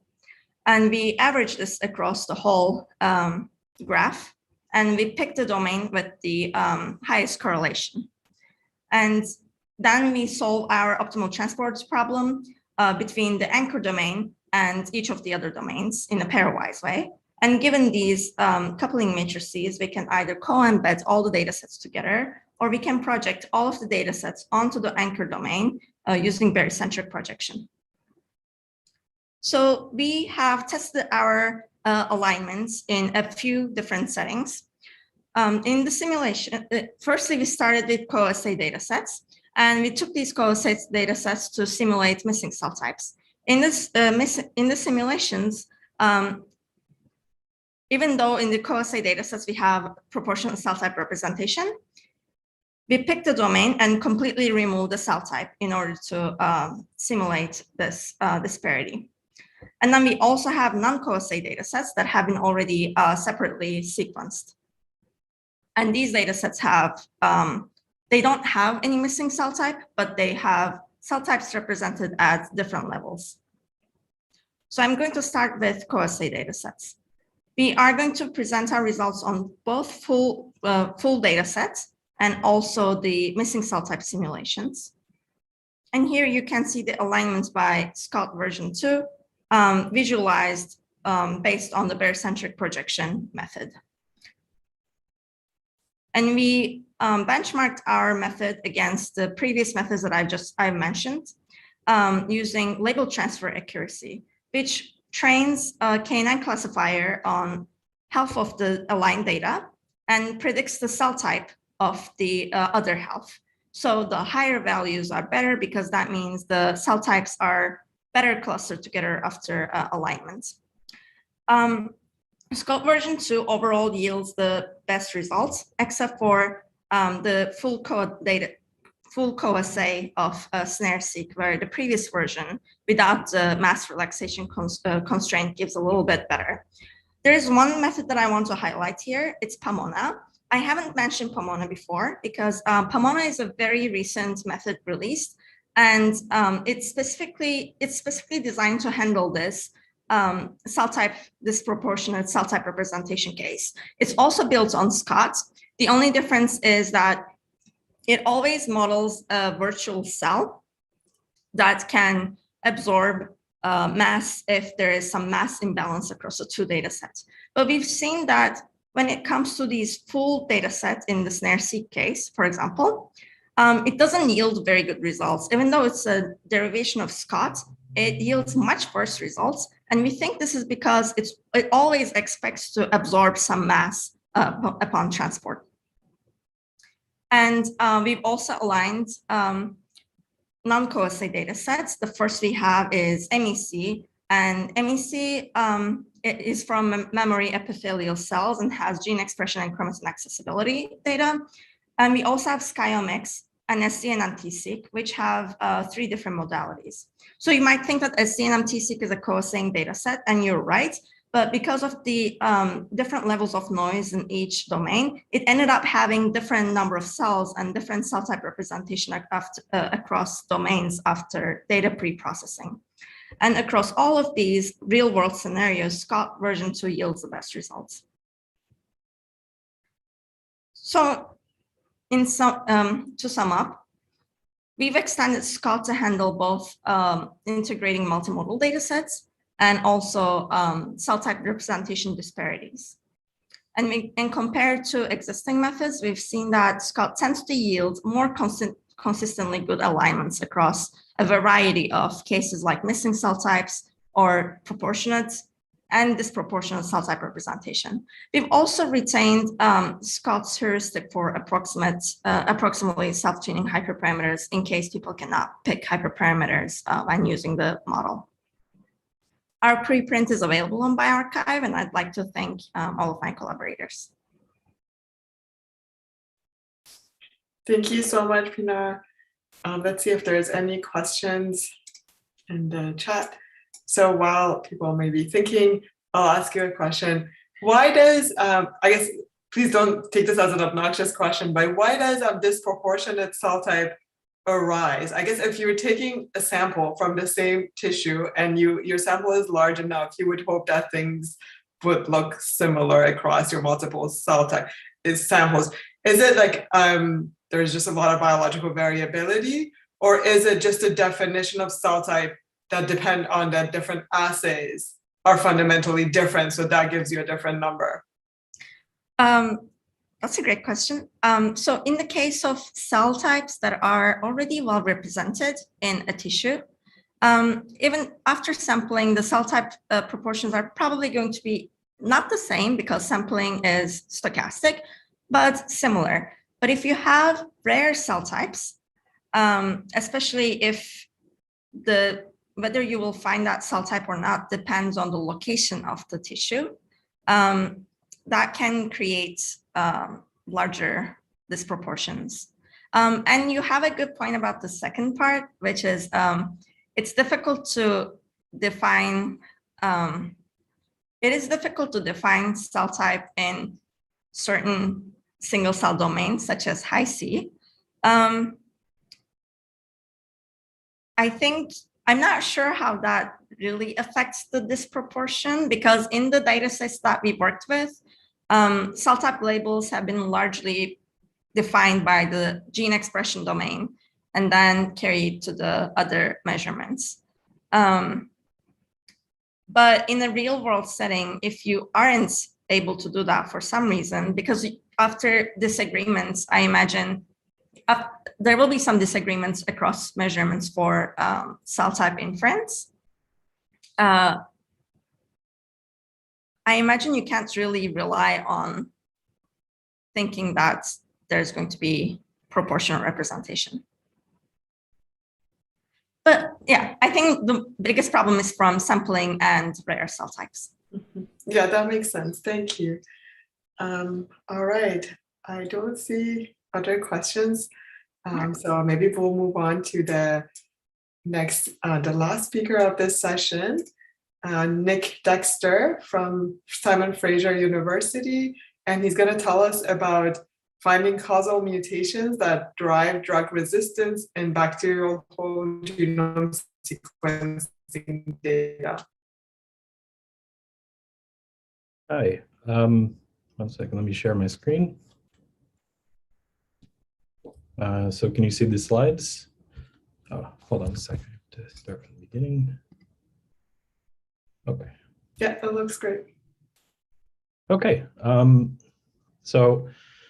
thank you very much to the organizers for the opportunity to talk in this conference. Today, I'm going to be talking about some very recent work starting maybe about 4 months ago. We were looking at this rate distortion explanation that has been proposed to identify features in classifier models. And so what we thought was that this would be a great application for this feature to work in computational biology, to apply it to the problem of identifying antimicrobial resistance features that lead to antimicrobial resistance from whole genome sequence data. So I'll give you some updates on this very preliminary work. So let me start first though by saying that of course, AMR, antimicrobial resistance, this occurs when pathogenic microbes, for example, bacteria, viruses, fungi, develop mechanisms to bypass the action of an antimicrobial drug. This can, of course, be acquired due to poor treatment adherence, or it could be transmitted. Many hospital-acquired infections are resistant. So, for example, tuberculosis and MRSA, and its determinants are genetic, so it can be studied through genome-wide association studies. And then finally, this is a problem of global health importance. It's projected to cause excess of 10 million deaths annually by 2050. So here is a visualization of the percentage of patients with multi-drug resistant tuberculosis globally. And one thing that really struck me about this figure is that this is a very much a local problem. Some countries experience this, some regions of the planet experience this worse than others. And so the potential goals of predicting AMR from whole genome sequence data include first, ruling out the use of specific drugs by predicting drug resistance, ruling in the use of certain drugs by predicting drug sensitivity, monitoring novel or emerging resistance-associated mutations, and finally, identifying shortcomings in existing laboratory-based methods. And hopefully these combined can help to mitigate the spread of these highly resistant strains of bacteria. So the goal for today is going to be to explain a new approach, the so-called rate distortion explanation, and why it might be useful in this context, and also to present some initial results applying this to a problem of predicting AMR from synthetic data, whole genome sequence data. So the design criteria for a machine learning method is that we want accurate predictions. So we would like to get the most accurate predictions possible with our method. We would desire the methods to be interpretable. We'd like to understand why this is the answer, and past experiences have left biomedical practitioners mistrustful of machine learning. We'd like to only identify the relevant or causal features associated with the AMR. And finally, we'd like to know how confident our predictions are. So here's the setup I'm going to consider. We have some one-hot encoded whole genome sequence data associated with isolates. Then we train a simple neural network. In this study, we're not focusing on particular architectures that do well, more on this pipeline for generating feature maps relevant to prediction. Of course, our model will output a prediction, and ideally, we'd also like to identify how confident that prediction is. So maybe it also outputs a probability score. And then finally, we'd like to identify the relevant features that gave rise to that particular prediction. So of course, black box models have been applied in this setting recently with much success. I'll just include or list a few here: the deep AMR method, the wide and deep neural networks, multi-species method, the Weight Watcher, LRCN, and then finally the ResNets have also been applied in this setting as well. But the question that this talk really focuses on is more on which interpretation method should we use. So here are a variety of methods that have been proposed and studied in this setting. Of course, we want to avoid the setting where we are giving the classification for the wrong reason. So this is a common example you may have seen. A classifier is trained on images of wolves with a snow background and huskies that have some other background. So, and then the classifier then predicts the incorrect label. And the reason that it does so is because, for example, this husky was classified as a wolf due to the presence of snow in the background. So we'd like to identify the particular reasons why a classifier is making a particular prediction. Another thing that we'd like to avoid, so we could have the setting where we're trying to predict outcomes in pneumonia patients with neural networks. And an observation in this setting is that patients with asthma tend to have less severe outcomes. And the reason is that patients with asthma are high risk, so they're treated urgently. And the lesson is it's not enough to extract the predictive patterns, it's also critical to understand exactly what biases may be behind these patterns. So just as a quick aside, so we of course know of Lloyd Shapley's, he's a famous game theorist from the mid-20th century, formula. So here, phi sub I of V is 1 over the number of players, the sum over coalitions excluding I, of the ratios of the marginal contribution of I to coalition, and then the number divided by the number of coalitions excluding I of this size. And so the Shapley value in machine learning is based on cooperative game theory. It's the unique distribution over features satisfying the following 3 properties. The first one is local accuracy, that says that the explanation model matches the original model on all inputs. The second one is missingness. So missing features have no attributed impact on the prediction. And the third one is consistency. So if the effect of a feature in model 1 dominates its effect in model 2 for all inputs, it gets a larger attributed impact in model 1 than in model 2. Now, unfortunately, there's a systematic process that can fool Shapley, as well as most other local explanation models or explanatory models. And so what we're going to focus on today is a new approach for machine learning interpretability, the so-called rate distortion explanation. And so the goals in developing a theory in this setting, we want a formal mathematical definition of relevance. And that definition should allow us to say whether a relevance map is good or bad, and also allow comparison to other relevance maps, for example, generated by other methods. And then in the we generally like an approach that's extendable to challenging problems in different modalities. So the idea that was proposed in this paper by McDonald et al., called a rate distortion framework for explaining neural network decisions, is to use rate distortion theory to formalize the definition of a relevance map and the framework for comparison, and then derive an optimization problem to interpret general classifiers. So I'll step through the details here in the next few slides. So starting with a general relevance mapping problem, we have phi, which is our classifier function, and x is an input signal. And phi takes values in 0, 1 to d to 0, 1, the interval, and x it also is an element of 0, 1 to the d, and that's our input signal. And the goal in the general relevance mapping problem is to determine the most relevant components of x for the prediction phi of x. So we'd like to ideally choose a subset S of the indices 1 to d of components that are considered relevant. And this set S should be small because usually not everything is relevant in classification. And the complement of S should be considered non-relevant. So here's a visualization of this. This is a picture of my dog in the bottom left.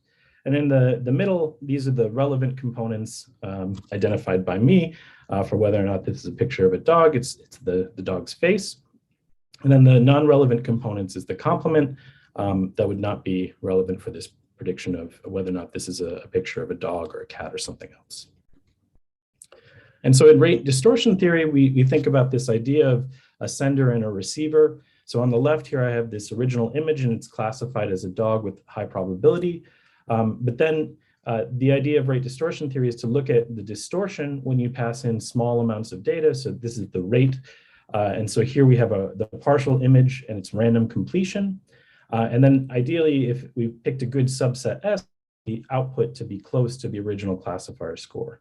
So here it's 0.91, which is close to 0.97. And so what we'll define here is an obfuscation. Let n distributed according to some distribution rho be a random noise vector, and y be a random vector defined as y sub s is equal to x sub s, and y sub s complement is equal to n sub s complement. So basically, on the set of indices corresponding to s, I set y is equal to the original signal, and then on the complement of s, I set y is equal to this random vector, and this is how I derive this random completion. Now, of course, this defines a new distribution, rho sub s, which depends on the set s for the obfuscated vector y. And so in the general relevance mapping problem, we can write down the expected distortion. This is d of s. It's taken with respect to the set of relevant features. And this can be written as d of phi comma x comma s, so taken at a particular input x with respect to these features and with respect to the classifier that we're trying to train.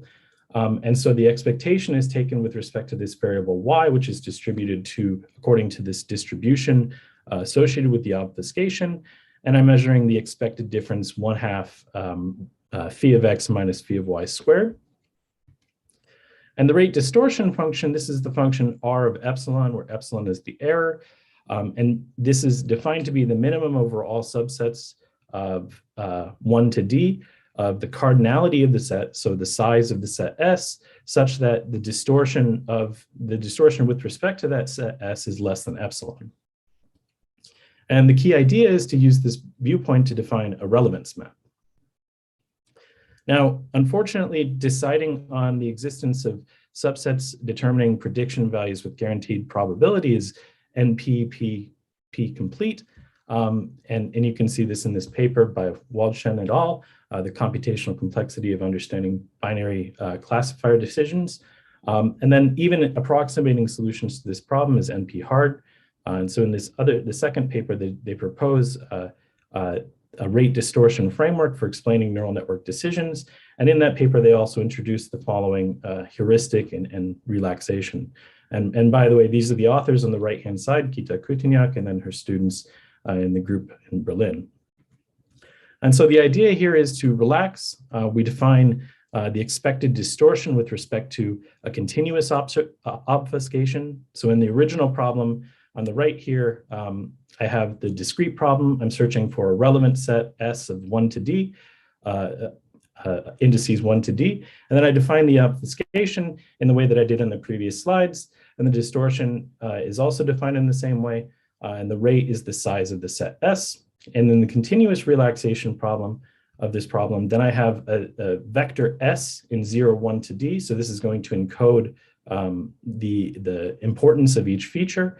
And I define a continuous obfuscation. So I take here the Hadamard product of S and X plus 1 minus S and the Hadamard product with my noise vector N. And then the distortion is measured with respect to this vector S. And the rate, instead of considering the cardinality of S, now I'm going to consider the L1 norm of S. And this ties back to ideas such as sparse reconstruction and compressed sensing, where we're looking for a sparse explanation for what's going on. So the resulting optimization problem here is then to minimize the expected distortion plus some parameter lambda times the 1 norm of S, subject to the condition that S is in 0, 1 to the D. And the code that implements this idea is available on GitHub here by the original authors. So this is their main result from their paper, and basically shows that the rate distortion explanation provides the least distortion with respect to the rates over all of these methods in the very early distortion regime. So here or very early rate regime. So here I'm passing in less and less obfuscated vectors, and then looking at the distortion, the squared distance with respect to the size of the obfuscation. And in both of these cases on MNIST and STL10, in the very early rate regime, we see that the rate distortion explanation is providing lower distortion than other methods. And so this really motivated our application of this to the problem of computational biology. So how are we going to study this? In computational biology, we have all this real data, but it's often difficult to discern what the original cause for a particular phenotype was. So here we're going to instead use simulator for generating synthetic data for training and testing called BAC-GWAS-Sim. And this is a simulator for bacterial ML and GWAS, and it's capable of simulating whole genomes and phenotypes of large bacterial populations. It focuses on unique characteristics of bacteria, such as strong genome-wide linkage disequilibrium and population stratification. And it enables evaluating the capabilities of machine learning models and GWAS methods using known causal mutations, and developing and benchmarking novel tools for bacterial genotype to phenotype mapping. So here on the right is a color-coded phylogenetic tree and causal variants with a presence and absence heat map for a population of size 40 with 50 segregating sites as causal variants. So this is the pipeline that we're proposing to use. We generate some data with BAC-GWAS-Sim containing the isolates and their resistance values. Then we train simple fully connected neural network architectures to predict the resistance or susceptibility. And then we solve this RDE problem. So this is solved with respect to a given isolate and with respect to a given trained classifier model. And then we average the results over many trials of solving the RDE problem, and then also over many neural networks. So maybe we'll train with 10 neural networks, but run the RDE problem 20 trials, and then average the results to get the comparison. And then finally, we'll compare against known mutations where we input to BAC-GWAS-Sim.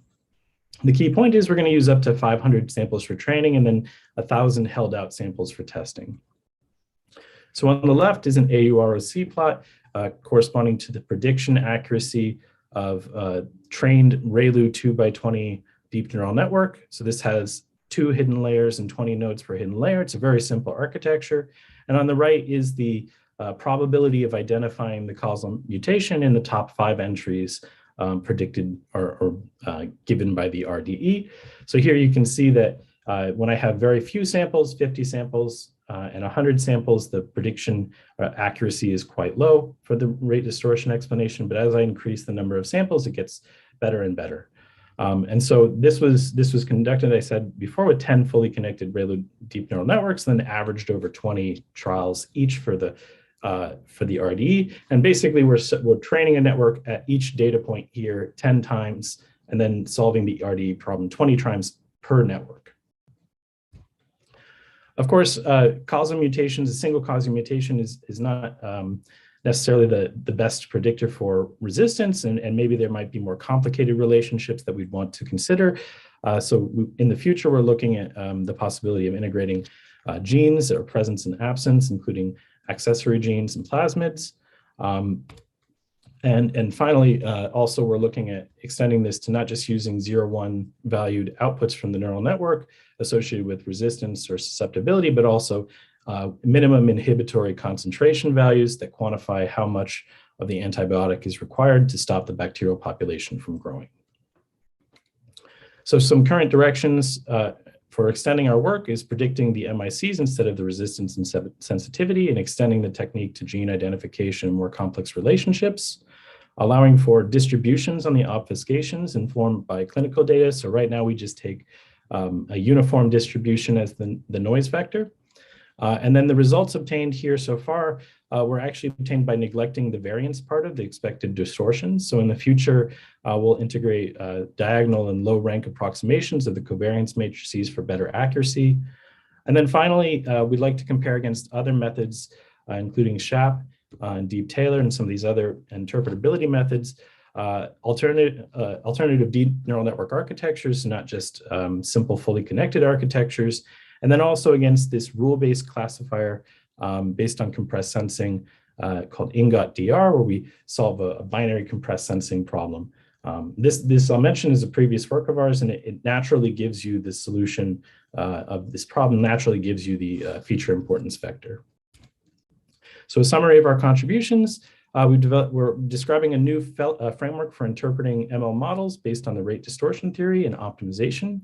Applied this rate distortion explanation to the problem of identifying causal mutations in AMR.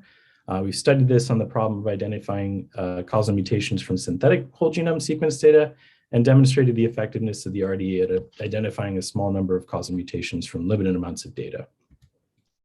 And so I'll just like to acknowledge my collaborators, Max Libricht, Lena Chendelovich, Morteza Saber, and Jesse Shapiro, and then also funding from Genome Canada and Genome BC.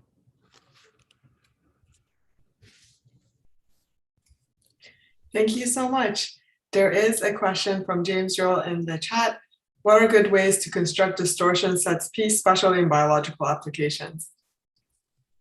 What are good ways to construct distortion sets P sub S? I'm not sure I understand what do you mean distortion sets P sub S? Are you talking about the sets that I want? So I'm trying to identify a set capital S that of the input coefficients or of the input indices corresponding to the prediction. So you're asking what ways can I construct the distortion set?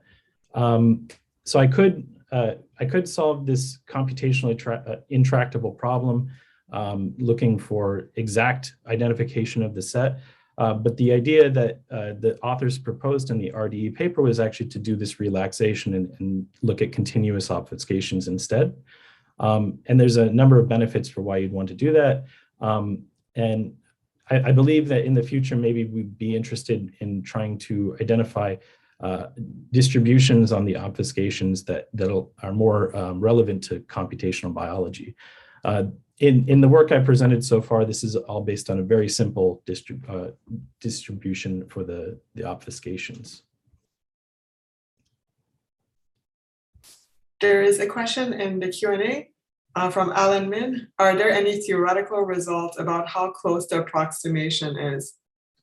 To my knowledge, I don't know of any theoretical results on how close the approximation is. Of course, you're going to be sacrificing something by moving to a more tractable problem. And so I don't expect, I suppose that you could pose this as a combinatorial optimization problem and try to solve it with some other methods and compare the results. And in that case, I would expect that the combinatorial optimization might perform better, but at the cost of much greater computational complexity. Thank you. I also had a question. So in the dog picture, and I think you said it's your own dog. That was cute. So in your dog picture, you identified the causal components and you just circled the head. Where the body could also have some signal, I guess I could say probably causal signal, is the idea that you want to identify the minimal causal set. And is that idea kind of limited for understanding biology? Yes, absolutely. So just a little bit of background. My background in my PhD studies and postdoctoral work is in sparse approximation theory and compressed sensing. And so this framework is very attractive to me because it naturally enforces sparsity in the explanation vector and the set that you're trying to recover. And so I think it has a lot of potential, in particular in applications in computational biology, where we often know that there might be a sparse set of features or a very simple relationship between the data that we have in a prediction or actual AMR in an isolate. All right, so in your case, the body wouldn't consider it as part of the causal signal. I suppose if you were allowing this, so I guess it would depend on how much data you have and how much I guess how much resources you can throw at this problem. I suppose if there was a much more complicated relationship, so I guess in that case, the face of the dog is leaving out the body. You might try to set the parameters different in this model to try to recover more of these features instead of just the smallest support set. All right. Thank you so much for the nice presentation. So this concludes our MLCB conference. I really wanted to sincerely thank all the presenters, keynotes, and especially the student presenters. I found their presentation really wonderful and really well done. So thank you for everyone that did such an awesome job on this, and also to the audience for great questions all throughout the conference. We're going to have MLCB again next year, so keep on checking our website for updates on dates and timelines, and hopefully see you next year.